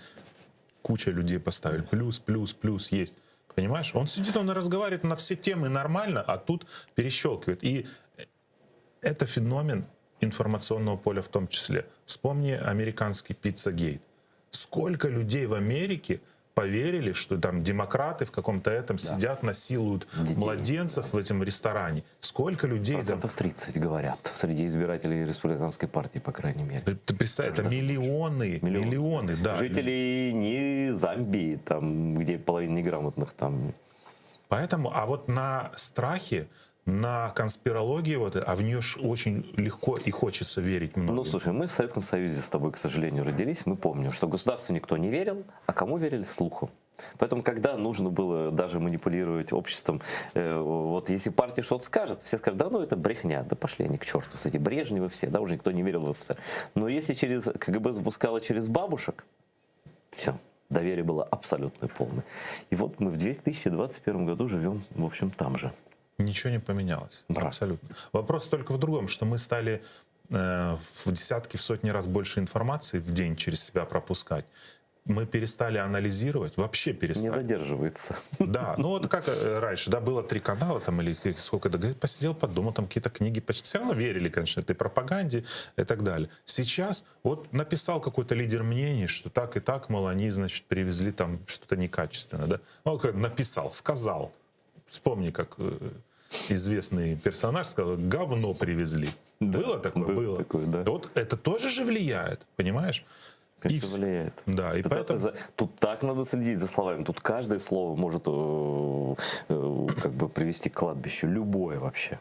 Даже тень сомнения, она трактуется всегда в пользу вот ничего этого нет и так далее. А вот здесь знаешь, что еще важно? Чтобы наши политики вот в гонке за этими баллами электоральными, с которых мы начинали, не атаковали фундаментальные для государства да, вещи. Есть вещи, которые... Есть, смотри, мы можем как угодно драться в своем доме, но выбивать из-под дома фундамент опоры мы как-то не надо. Да? И вот тут вот эта история с коронавирусом, она показала, на самом деле, очень плохую вещь, с которой нам что-то всем надо делать, кто бы так кого не любил. Вот есть действительно базовые вещи. Да? Нельзя разрушать свой дом.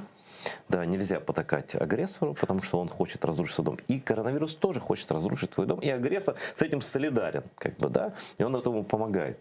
И есть базовые вещи, хоть ты в ЕС, хоть ты в СН, хоть ты в Батьковщине, хоть где. А сейчас мы перейдем до адской партии, до партии стреляющих обезьян. Ну, это так пишут в интернетах, а на самом деле вот уважаемый всеми профессор, кандидат наук, народный депутат Киева, отличился тем, что устроил стрельбу, записал это на видео, проклинал Бандеру. До этого он обратился к Путину прямо из зала Верховной Рады Украины с поздравлениями, с днем рождения. Пожелал убийце украинцев там всего хорошего. И дошло до того, что пошли слухи, что его вот как бы из борделя за разврат. Вот как бы перебор. Потом это все проверили, они там фотографировались, селфи, все красиво там с руководством партии. Но вот мне кажется, это тот случай, когда все-таки дыма без огня не бывает, и когда все-таки вот этих бабушек ОПЗЖшных, вот этих, пугать стрельбой на улице как-то это переборчик. Даже для этого, для профессуры такое. Ты знаешь, у них в ОПЗЖ все довольно технологично построено. То есть у них каждый спикер работает на свою целевую аудиторию. Что у него вот у Кивы какая? Я думаю, что у Кивы как раз вот эти молодые ребята из южных регионов, которые там... Семки на кортах, да. Вот. Я имею в виду не теннисные корты. А да, вот. ну они же там что, АК... Да, Ягуар это не в тот вот, а в банке. Да. Да, то есть они же слушают там Витю, АК, там русский рэп и все остальное, где все вот так вот, да? Угу. Ну, работает. Я не думаю, что Кива какую-то математику там считал, а как оно там повлияет, как не повлияет. Нет. Но я тебе больше скажу. Он же не профессор математики, он же у него гуманитарий все-таки. Да. И недавно Рабинович написал у себя, опубликовал пост, я сначала посмотрел, а потом не поверил своим глазам. Прилетел в Москву, сижу, значит, с российским там каким-то политиком, готовим межпарламентское соглашение между нашей политической силой и Единой Россией. Вот это прям может у него зайти. Да. И я думаю, И, кстати, самое интересное, что ОПЗЖ начало терять и падать в рейтинге ровно с того момента, как были закрыты телеканалы медведчуковские. Ну, подпитка, то есть зомбирование, доза наркотиков снизилась, да, и люди чуть потрезвели немножко. Да. У них там внутри постоянно идут какие-то разборки. Это их ОПЗЖ, кто-то там франшизу продает, кто-то не продает в регионах, в областях. Мураев и ОПЗЖ, это все-таки в итоге одно и части одного целого. Это борьба за, как в гареме, за любовь султана или что это? Мураев, смотри, я бы назвал Мураев это умная ОПЗЖ.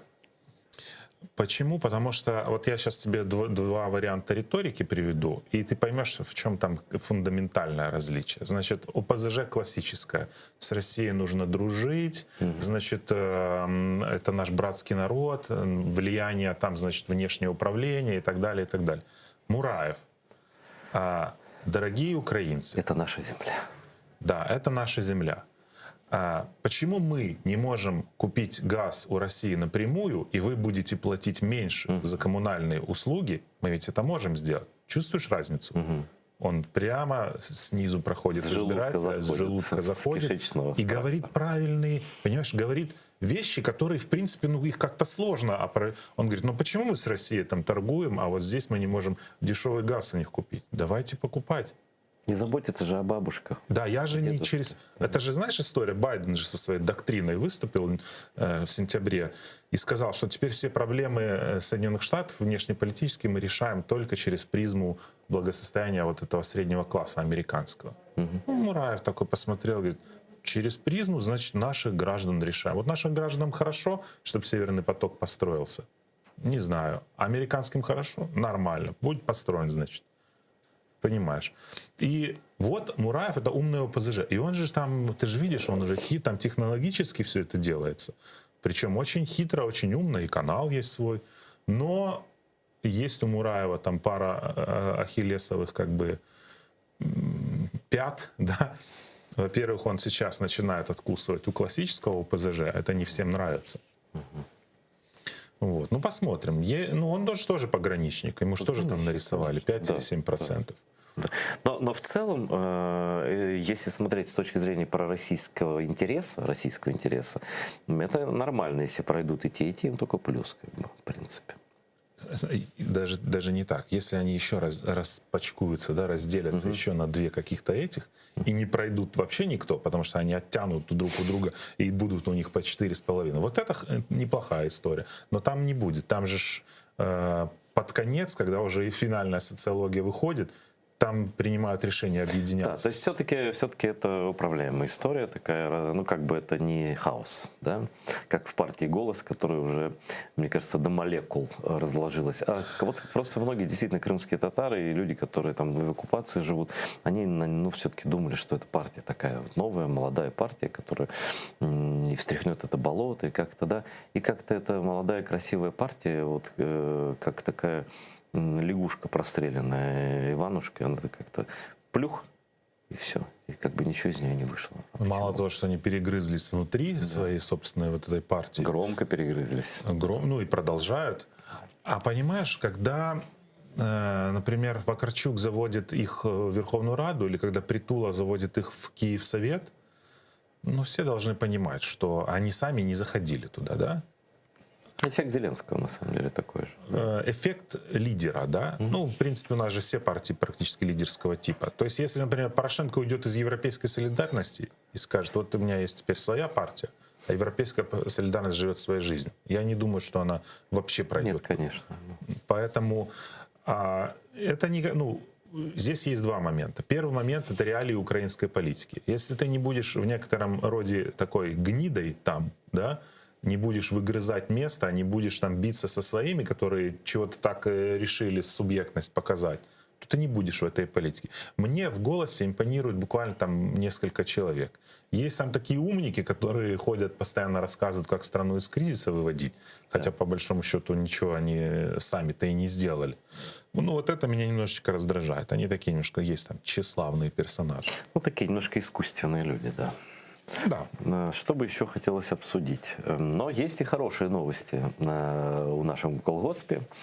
Вот история с этой дамой, даже не помню, как ее зовут, которая решила сфотографироваться на Красной площади и пойти по пути академика Киева, но чуть по-другому. Она не стала, как вот принято в академической среде, что-то умного говорить. Она рассказала довольно тупой анекдот на Красной площади, где поиздевалась над патриотичными чувствами украинцев. Да. Вот как-то и вот там было такое, что вот под себя наложили там, и так далее. Но потом выяснилось, что наложила, в общем-то, она сама.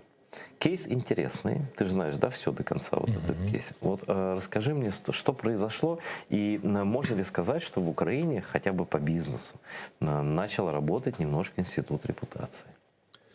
Да, ее продукцию поснимали из крупных сетей, продукцию этой компании, которой она руководит, которую она основала, насколько я понимаю, там какое-то сообщество ей там хейт-спич устроило. Она пыталась извиниться, она извиниться у нее не получилось, потому что извиняться они не умеют, извиняться никто у нас почти не умеет совсем, да. Какая тупость, да? Вот это же ничего не стоит. Ну, выйди и извинись, ребят, я был неправ, но что-то затупил немножко, выпил там шампанского, в голову ударило, неправ, вот, значит, 100 тысяч на армию, и давайте как бы...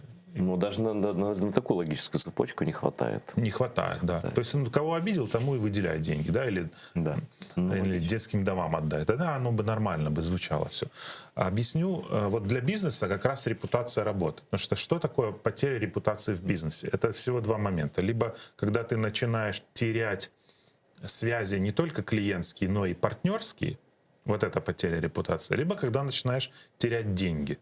Все. И какой-то там скандал с проституткой и так далее. Если у тебя не падают продажи, это не потеря репутации. Да, морально-этические моменты существуют, но у тебя это может даже добавить продаж. Я недавно был на одном мероприятии, и там рассказывал один товарищ, что он, значит, какого-то клиента настырного, который его доставал все время, он его нашел где-то во Львове, этот клиент, и орал на него: ты мне там что-то должен вернуть, твой магазин. И он его просто по башке ноутбуком дал, понятно, там написали заявление, и потом, когда это всплыло, у нее даже выросли продажи. Ну, потому что внимание, бренд на слуху. Ну и потом, наверное, люди в том случае, я не знаю, да, поняли, что справедливо, ну, да, плохо сделал, что стукнул, но за дело. Типа, да, но за дело. И не насмерть. Да. Да. А вот здесь нужно смотреть на деньги.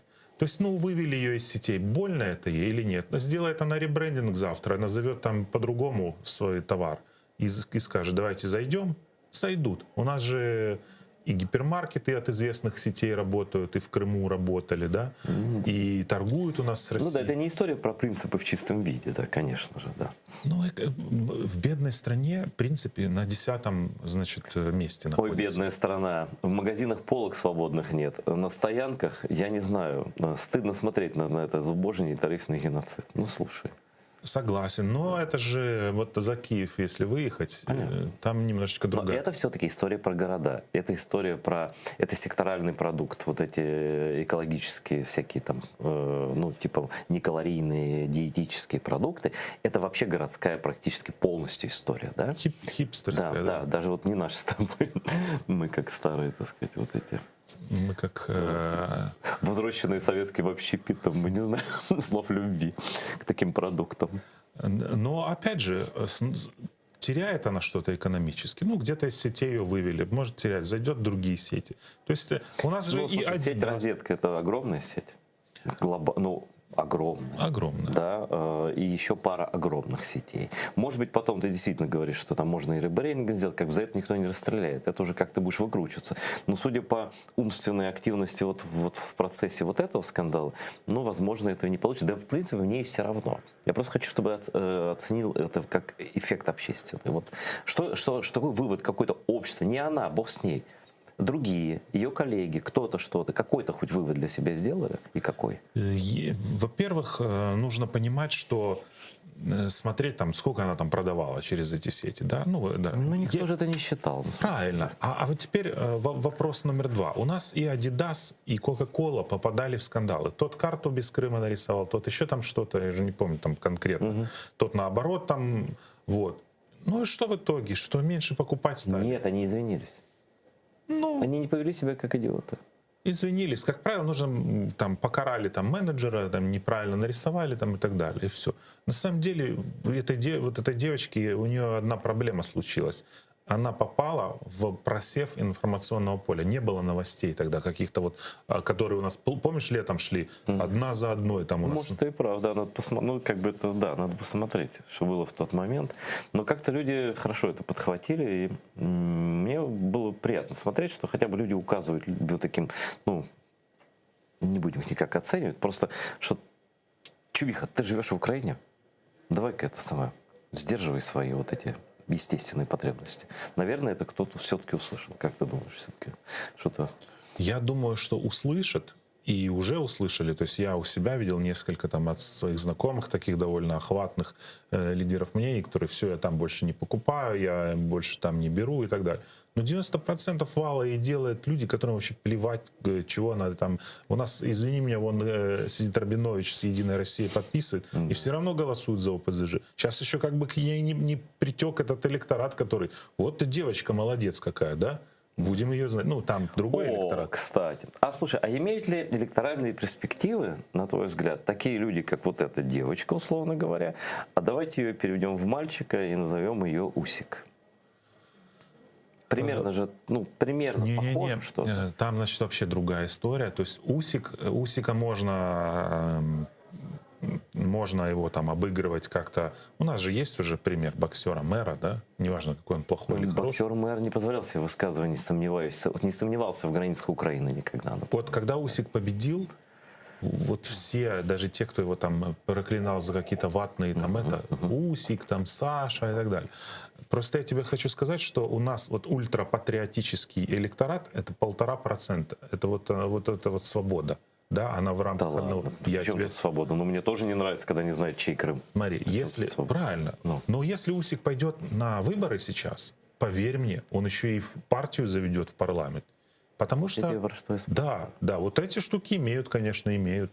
И Вакарчук, ну, мало ли что он там говорил в свое время. Да возьми любого известного self-made, да, актера, спортсмена, пойдет и заведет. Неважно, что он там будут ему показывать. А проблема в том, что у нас еще компромат не работает уже давно. А почему?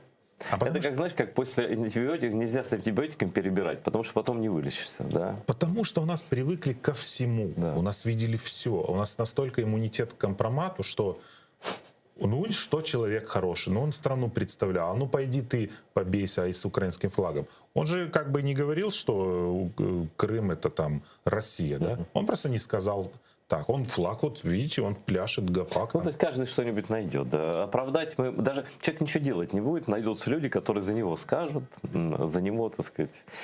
Ну, это вообще-то, конечно, это постсоветская история, конечно. А это история, когда... А еще эту историю, в принципе, создали наши политики. Наши политики, которые...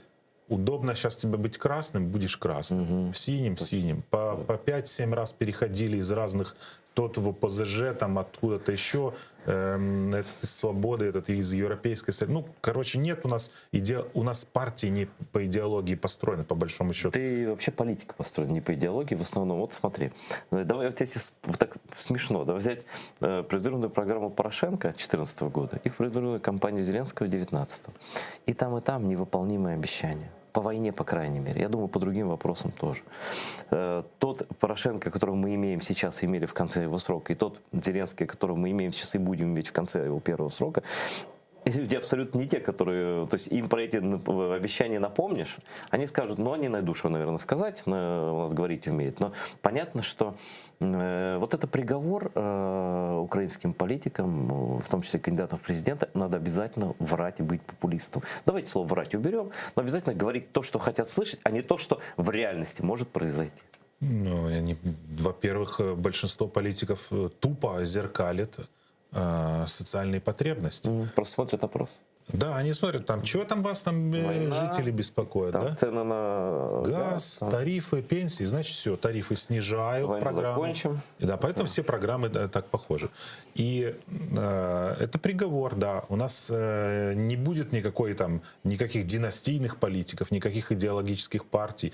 А знаешь почему? Потому что популистов никто не наказывает, не тыкает их рожей. А жизнь может наказать этих людей? Нет. И ты, вот если ты идешь в политику, ты станешь популистом. Или ты туда не попадешь. Потому что ты говоришь, смотрите, я реально рассчитал. Модернизируем газотранспортную систему, программу энергоэффективности, увеличиваем собственную добычу газа. И я смогу вам через 3 года тарифы снизить, ну, где-то процентов на 30-40. Рядом выходит, что я в 10 раз. Завтра в 10 раз вы меня выберете. И ты не конкурентен со своими обещаниями. То есть правда не конкурентна по сравнению с популизмом. С популизмом, да. Когда-то мы от этого уйдем? Нет, не уйдем. Ни мы, ни весь мир не уйдет. Посмотри, весь мир тоже ведется на популизм. В Европе выборы прошли, очень много популистских партий зашло. Но вообще, знаешь, вот когда люди очень верят популистам, это плохой знак. Это знак, что может случиться какой-то катаклизм или война, или что-то еще. А значит, люди это заслуживают. Ну, вот те люди, которые верят популистам, те, которые не хотят идти вакцинироваться, да, потому что 5G и все остальное. Может, они это и заслуживают. Вопрос в другом. Мы же не можем расселить всех по уровню IQ, да? Ну, или по уровню восприятия популизма. Это уже попахивает геноцидом. Или мы не можем в одну страну свести всех, пройти тест на адекватность, и туда адекватных людей, они там себя адекватно Одна правят. надежда на Илона Маска и вместительные космические корабли. Да. Ну, это шутка, конечно. Спасибо, Борис, что пришел. У нас был Борис Тизенгаузен, человек, с которым всегда интересно все обсуждать. А вас, зрители, я хочу поблагодарить за то, что вы нас смотрите, за то, что вы нам помогаете. Отдельная благодарность тем, кто подписался на Patreon канала АТР.